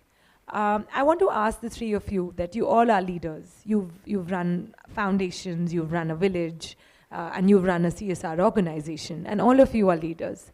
How do you, what is your view on women leading from the femininity side?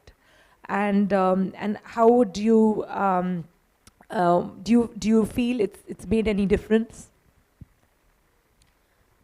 I believe that women have an energy which, when articulated in a correct form, has limitless potential for growth. And women bring a very unique perspective into the frame, irrespective of which area they are, addressing. And it's very, very important to bring our own perspective into it, because that's the whole reason we're talking about women-led development. We know better what we want and what we need. So we will therefore be able to achieve it through our own efforts. Excellent. Chavi? I personally feel, and I'm glad you just used the word energies. So I do believe in that as well, that I think the Shakti lies in all of us. We have that energy. It's just a question of recognizing it. And I feel that everyone is Shashakt. Did I say it right? Yeah. Everyone is empowered. We don't need to empower, but yes, we need to give the tools to do better, to fly, and as you said, as Neelam being the case in point, to step out of the homes. And I think that's all that really is needed. I enjoy and thrive on the fact that I am a woman and have that femininity, because I think with it comes an element of sensitivity. I'm not saying men don't have it, but more naturally so it comes to us as women. And I don't know why, growing up, I heard a lot of people say that sensitivity is a sign of weakness. I do not think so. I think it's the biggest strength if you do know how to tap into it and use it to the best of your advantage. And I've seen, to be able to turn around that hardcore, stubborn, chauvinistic, patriarchal mindset just by being the softer me that I continue to be. I'm not saying there have been certain moments where you have to draw boundaries, and yes, you do need to be assertive, but you need to change yourself. I do not think so. And just to highlight a small point, again, it's a matter of perceptions, perspectives.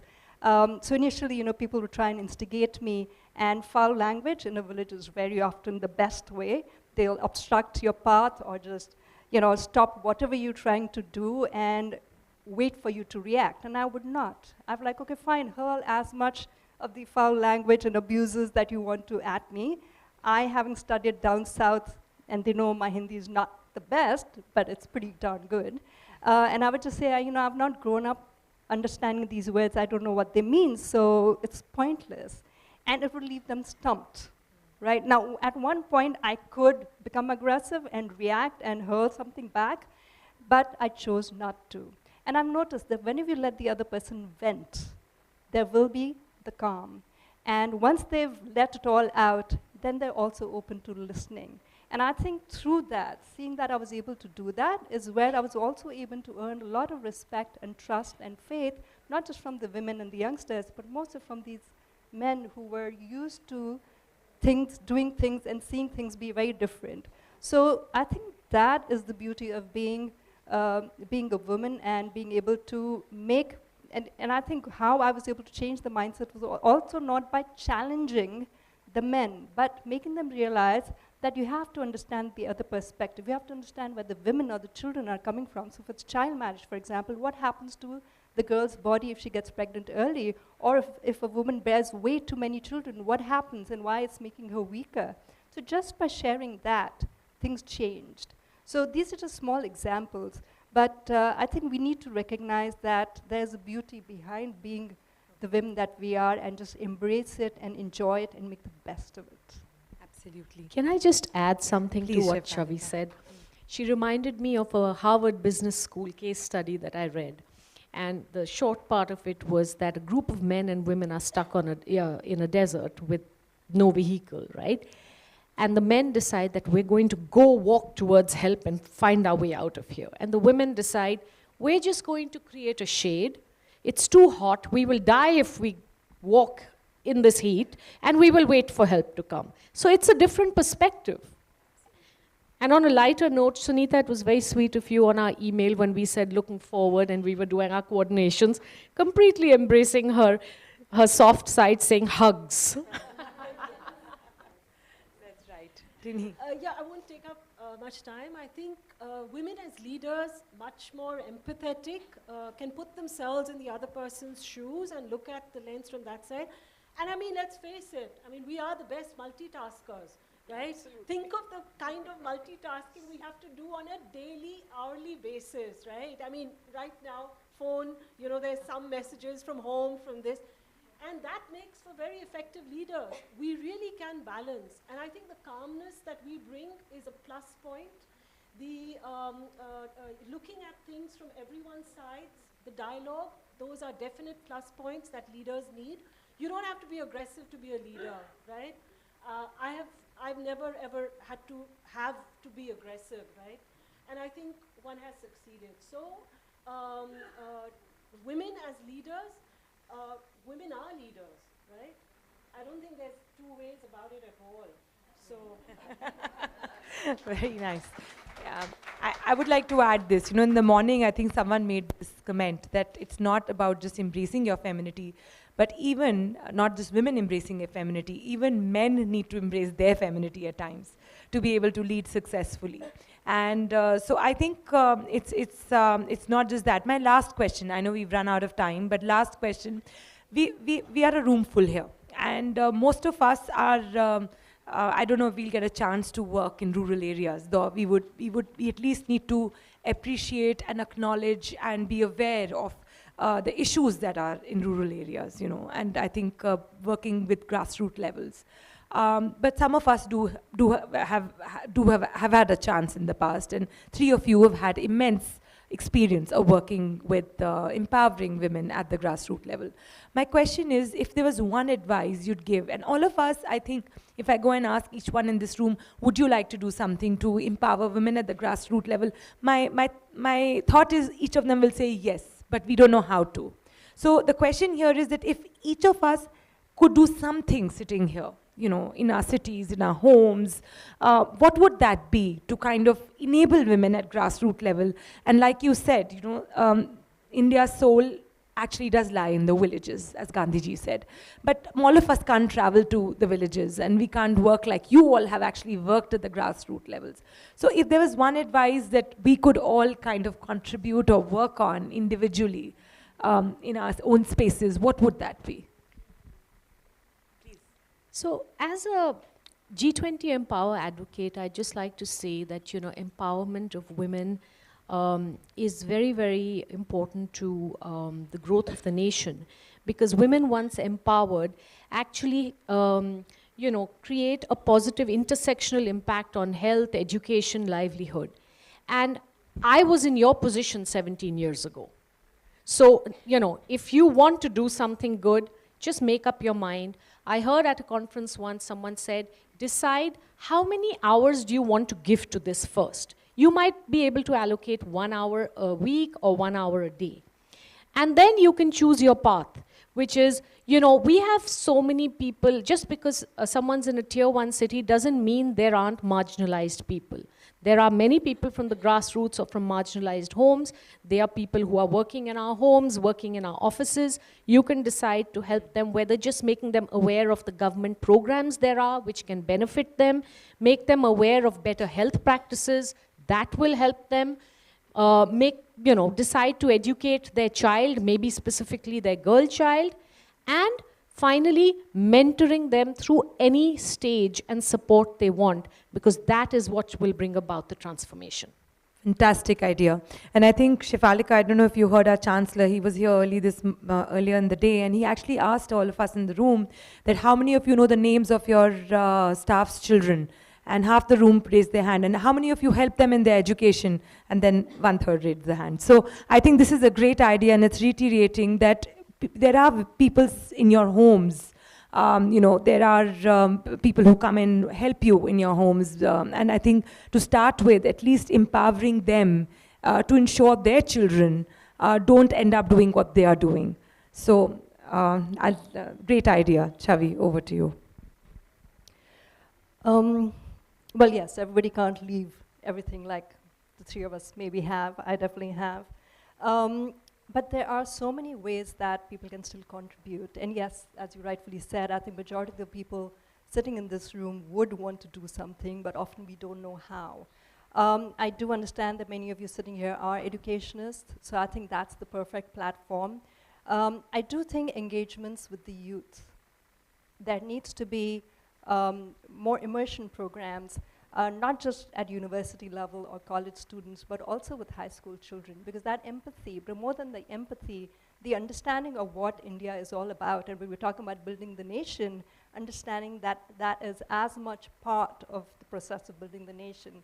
So inculcating that, and I think all of you are amazing champions just in what the foundation has been able to do with Neelam. That's just one story, but imagine the multiplier effect, as Neelam pointed out, that has had on the people around us. Even if we can get just a handful of people in a single village, then the ripple effect that's going to have, creating champions at that level. But I think first and foremost, people need to understand that when we're looking at the urban spaces, there's a certain restriction. Even if we are talking about infrastructure development, there is a limitation.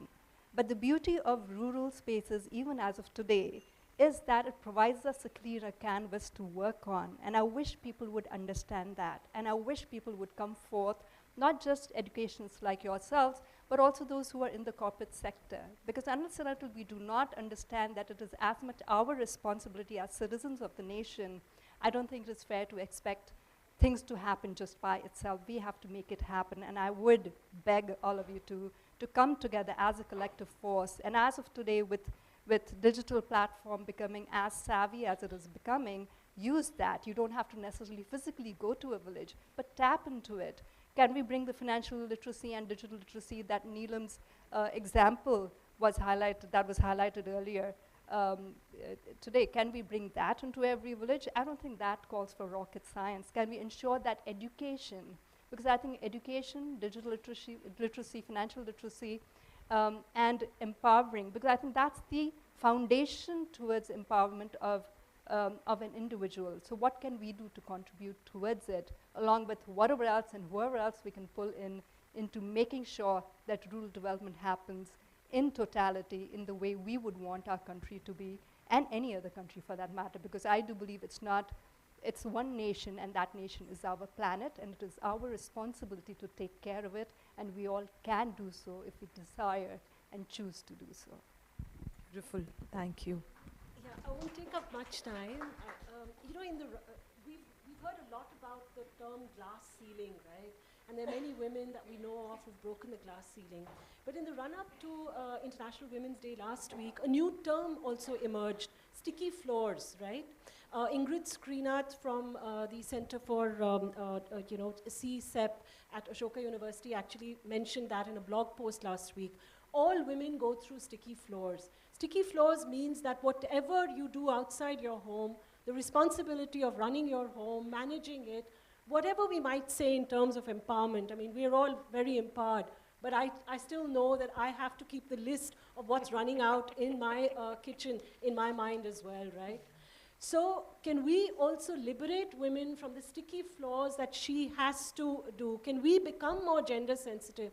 Can we share the caregiving work that women have to do? Often that is so unrecognized. I mean, even when we heard Neelam's story, what did she mention? She had to keep the house running, right? And it took her a lot of effort to step out and come out. So we need to liberate women from the sticky floors that keep them down, from that expectation that if your home is not running well, you're doing something wrong, right? That's the liberation that we really, need. I mean, I couldn't be here if it wasn't for the women behind me, the women in front of me as well, right? So I think what we really need is also a sisterhood. We have to support women together. We have to bring that sisterhood together. Every time that we are speaking to another woman, discussing the difficulties, what can we do to actually empower her and bring her out into the forefront? So I would make the plea for a much greater sisterhood among all women. Men can join our sisterhood as well. So I'd say, let's set that up. Let's liberate ourselves from those sticky floors. And that the glass, there is no ceiling then, right?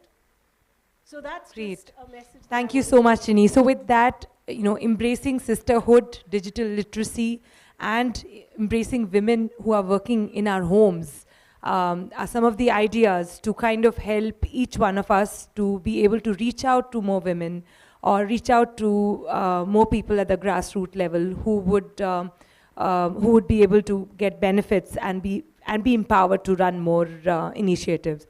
So we're now opening it to question and answers. So if there are any Q&A or any questions at the back or in front, we'd be happy to answer.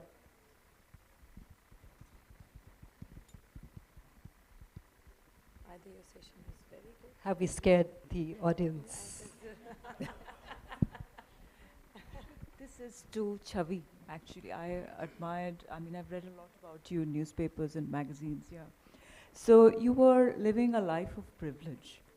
What motivated you to, I mean, you touched upon it, yes, but don't you miss the corporate world, really? The challenges that you might have faced and what you've been prepared for by the way of your education. You've got a very sterling background in terms of school education and college education. So don't you ever miss all of that? Impressing people with your credentials, with what you might have had? And Shriram is a great place to start off from. People land up in all places. Yes.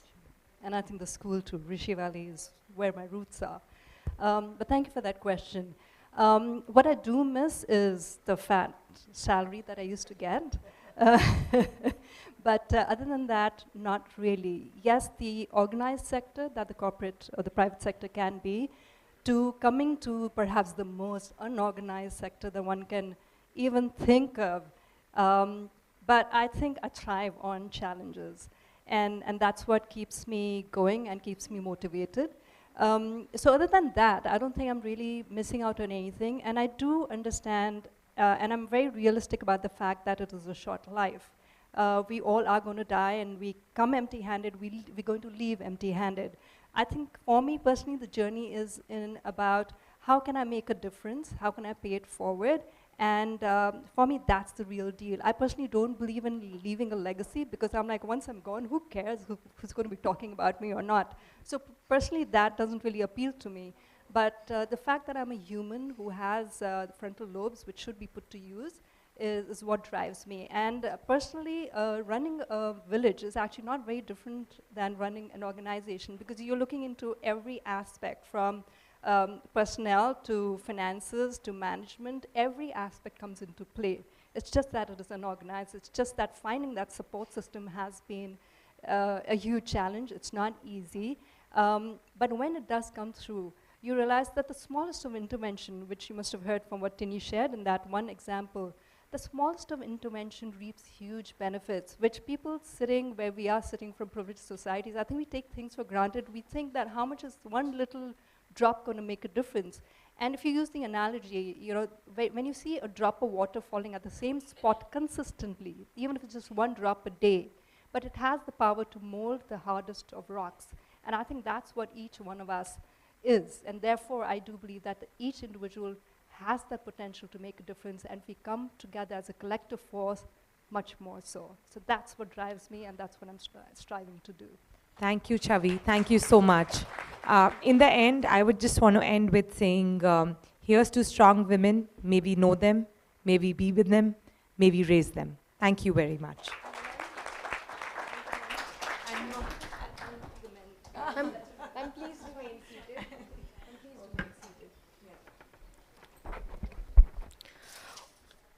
Overall, women empowerment at the grassroots level is crucial for creating sustainable and inclusive development.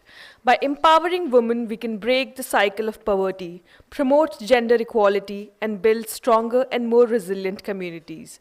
With this, we have come to the end of panel 3. Thank you everyone for the insightful session. We now invite Ms. Saloni Bhardwaj to present her paper titled Sisterhood Stories from a Social Enterprise, Lotus Petal Foundation.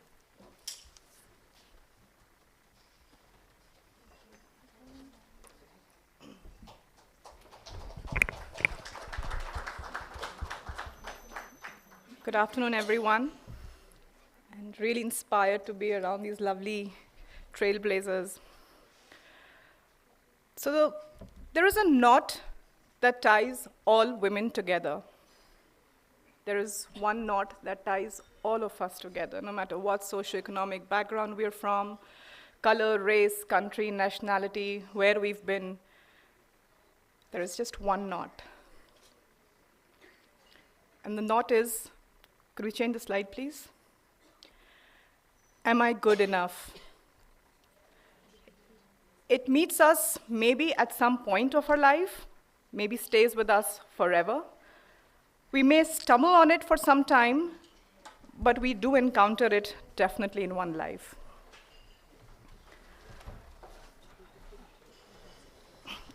May I go up to the previous slide, please?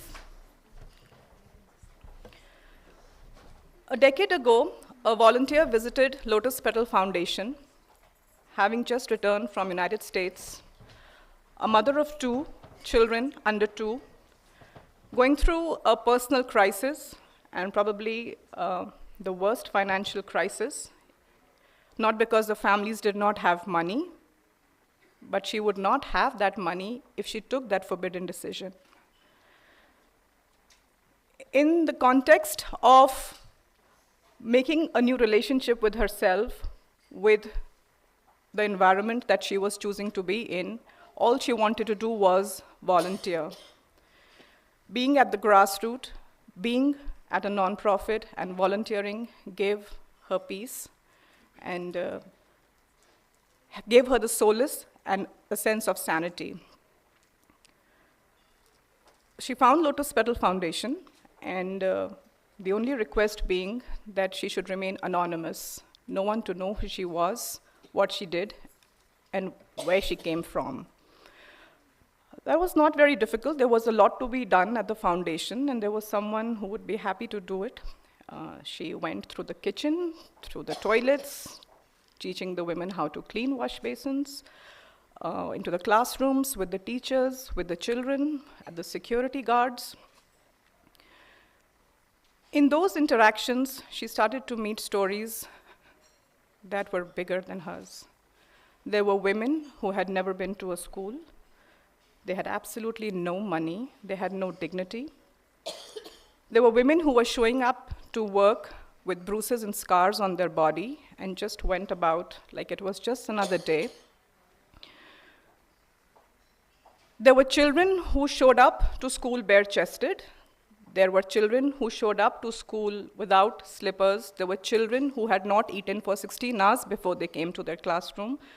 There were children who had not brushed their teeth, and they did not know why should you brush your teeth before coming to school.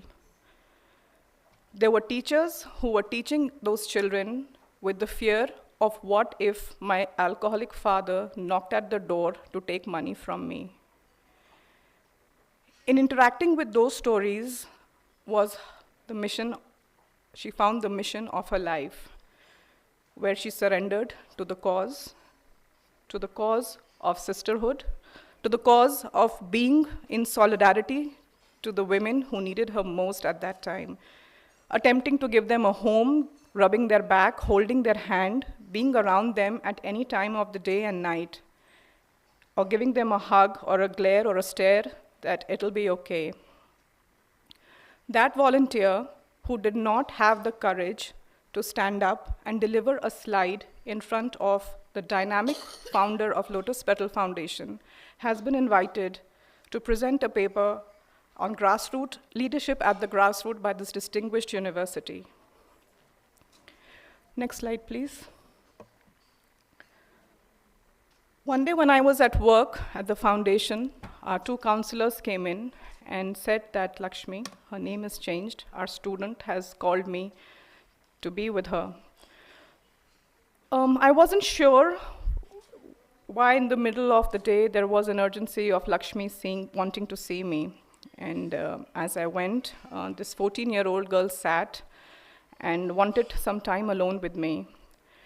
She took this right hand of mine and told me that her uncle had molested her. And with that hand, she moved the hand on her body and tried to tell me where all she had been touched, how she was undressed. And In that moment, my head was spinning, and I'm still shivering when I recall that moment. And all I wanted to do was to just hug her and hold her and tell her that it might not ever be okay, but I'm there for her, and we'll get through this together, and that I love her, and we'll sail through this. But before I got a chance to say something to her, she looked straight into my eyes and told me that she wants to press charges against her uncle. And that was something I was not prepared for, and I was very scared. I thought I had come a long way from there to this point, but I was scared. I was scared for her safety. What if she was shamed? What if her family abandoned her? What if she was harmed at some point? But Lakshmi was determined, and she said that I have to stand with her, and she wants me to be her champion, and that she wants to go through this. At that moment where my only concern was if Lakshmi was pregnant or not, and if I could just wait for her next period, all this girl wanted was justice. And of course, we had to speak to her parents, and who, to my surprise, trusted the foundation and her decision, and we pressed charges. She pressed charges, and the uncle was behind bars. May I have the next slide, please?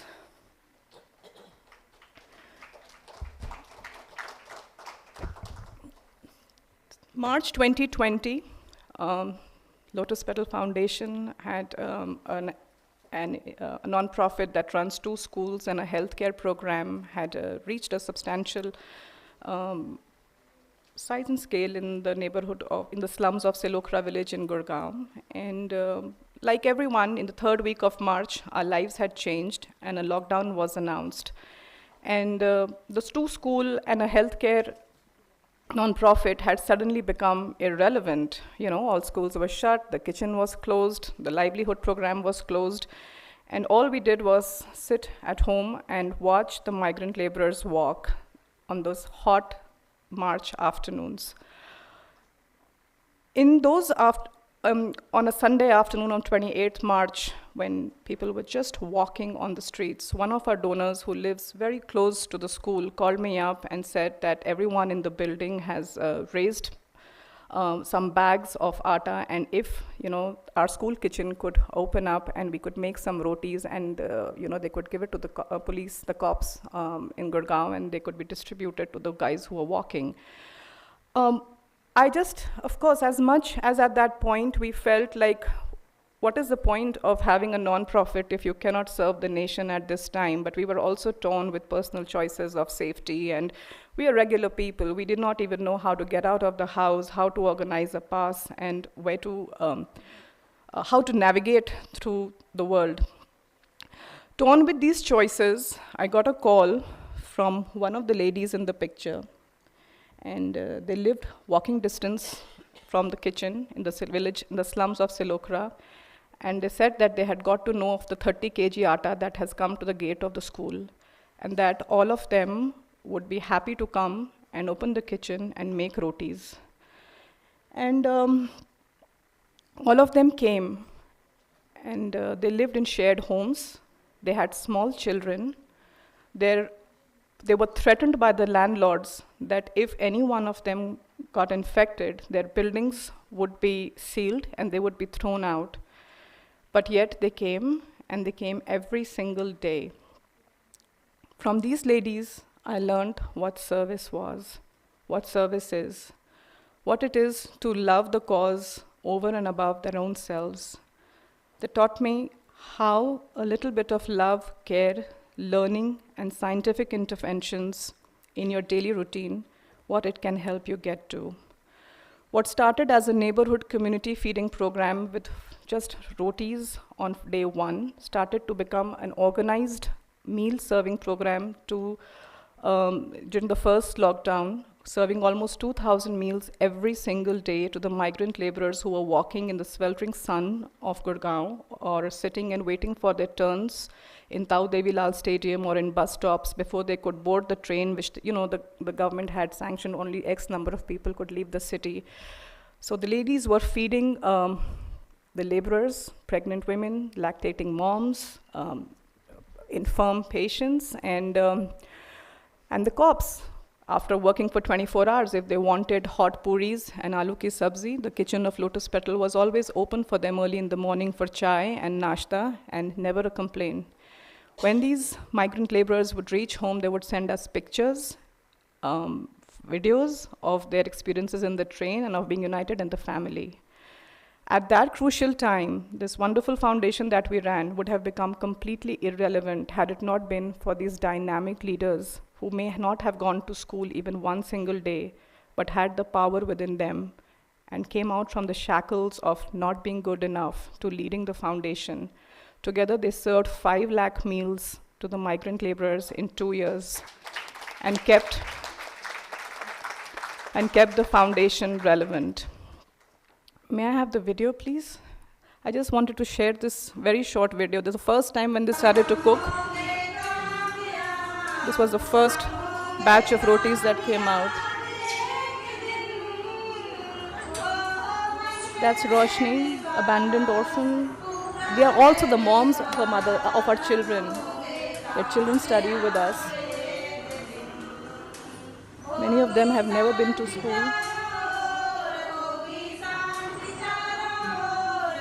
And they came to school every single day.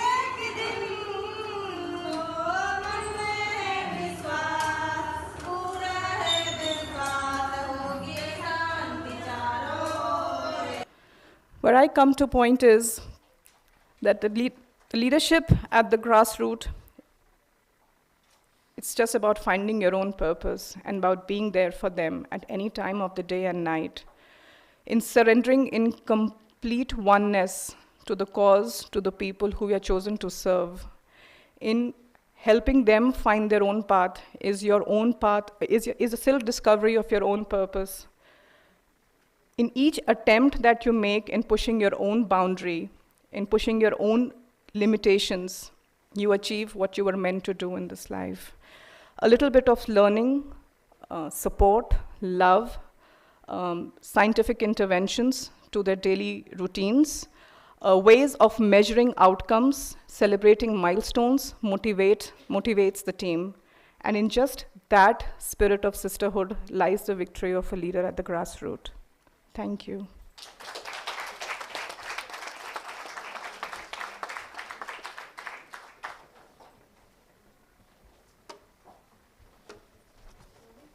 Thank you so much, Ms. Saloni. May I now invite VC Sir in front of the stage to join the panelists and present the Best Paper Award, first position, to Ms. Saloni Bharadwaj.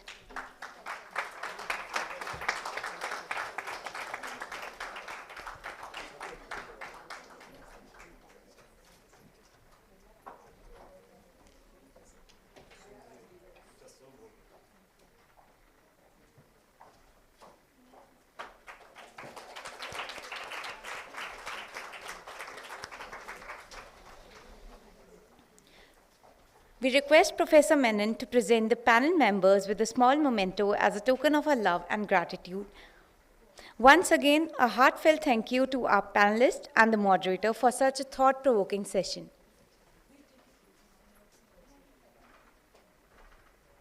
Over there.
Cross-cultural perspectives on women in leadership refer to the study and examination of how women leaders are perceived, treated, and evaluated in various cultural and societal contexts around the world. Let's deep dive more on this topic with our last panel for today. Following will be the panelists discussing the topic cross-cultural perspectives on women in leadership. The first panelist is Mr. Mike Clark, Chief Operating Officer and CHRO, Hero Motocorp Limited, India. He's a business leader with more than 20 years global human resource experience in the US and UK. He has significant expertise gained in leading major international restructuring organization and cultural change, delivering improved operational performance and building talent through aligned people processes. He demonstrates a creative, innovative, and pragmatic approach focused at continuously enhancing the HR value proposition. We welcome you, sir. Our next panelist is Ms. Anandi Iyer, Director and Head of Fraunhofer Gesellschaft. She is the chairperson of Wikivise. She has been working in the field of collaborative technology and information in the Indo-European corridor for the last more than 20 years. She has recently been awarded the distinction of being one of the top 75 women in the STEM in India by the Government of India and British High Commission on the occasion of 75 years of Indian independence. We welcome you, ma'am. Finally, we would like to invite our moderator, Dr. Jaskiran Arora. Dr. Jaskiran is the Dean of School of Management and Dean Education Quality. Prior to joining BMU, she has held senior positions in reputed academic institutions and corporate houses and brings with her over 20 years of industry and teaching experience. Dr. Jaskiran has published widely in national and international referred journals, written articles, conference papers, and book chapters in the field of accounts, finance, and education. We welcome you, ma'am. Now, I would request Dr. Jaskiran to lead the panel discussion. I think after the last session, this is going to be quite a transition into what we as a panel have decided to dive into. Cross-cultural perspectives on women in leadership. So there were today's day started on a very interesting facts, and Mike, especially for you because Anandi was there. So with only 13 countries, with more than 50% women in cabinet across the globe, with only 31 countries which have women as head of the states, with only 8.8% companies in Fortune 500 having women leading the company, is it just a chance, or do you think it is something about countries, about cultures that lead into such a statistics? So how about starting at that note, and then we can further deep down into it. First of all, namaste. Aap kaise ho? Before I attempt to delve into that, I just want to recognize the story that was just told actually hit the heart. And you know, one of the things which stands out as great credit to females and women, they are probably one of the best storytellers I've ever come across. And in fact, telling stories gets so much done. So thank you for that story that was just told. It was so sad, but it was so actually embracing. So thank you for that. I don't know the answer to your question. I wish I had done all my research. In fact, there was a bit of research that I had done, which was, I think there is in Rwanda, there are 65% of the cabinet in Rwanda are females. And I think one of the things which we are seeing out of that state is a lot of innovation, a lot of thought-provoking areas in terms of what's the right things to do for their country. So I think that's one of the areas.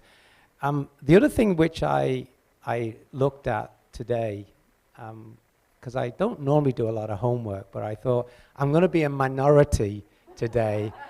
And I thought, you know, I'm really happy to be in the minority today because the short period of time that I've been here, it's actually been inspiring to listen. And one again, I think where men can learn much more from female leaders is around listening for understanding. We're too busy listening to tell our next story. Again, when I Googled, I talked to you before, I Googled women in leadership on the way in the car. I got tons of articles, too much for me to read in that short period of time. And then I Googled men in leadership.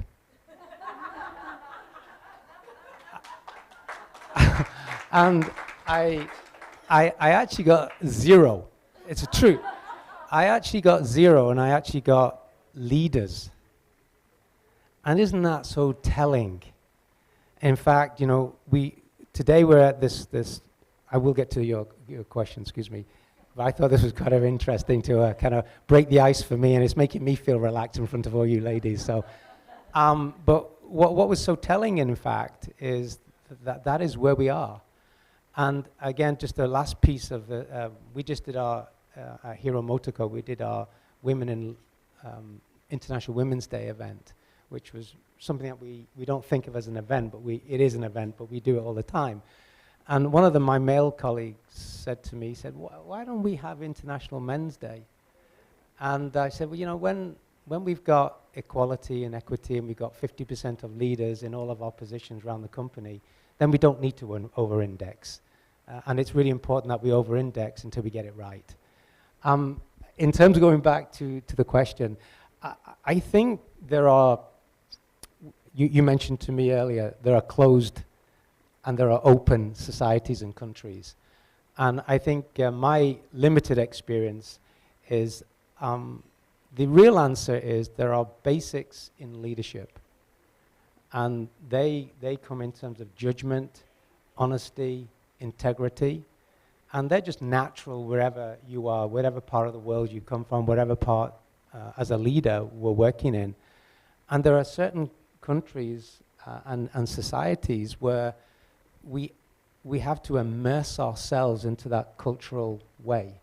And I think to be on the peripheral and actually have an opinion about what's right or what's not right, you have to immerse yourself in that country, and you should not take it for granted. And I think leaders who immerse themselves into a country or a region, they'll start to understand really what's going on locally. And then I think leadership can adapt, and as a leader, we can adapt and have to adapt to what we are experiencing to get the very best out of that organization, that country, that state, or wherever it is. You have to adapt your own leadership style. And again, going back to women in leadership positions, my experience is that they are able to be agile. And we've talked a little bit earlier about the empathy of just being able to listen. That's where their agility comes from. And I think there's some of the points I would like to say to your question. I hope that's helpful.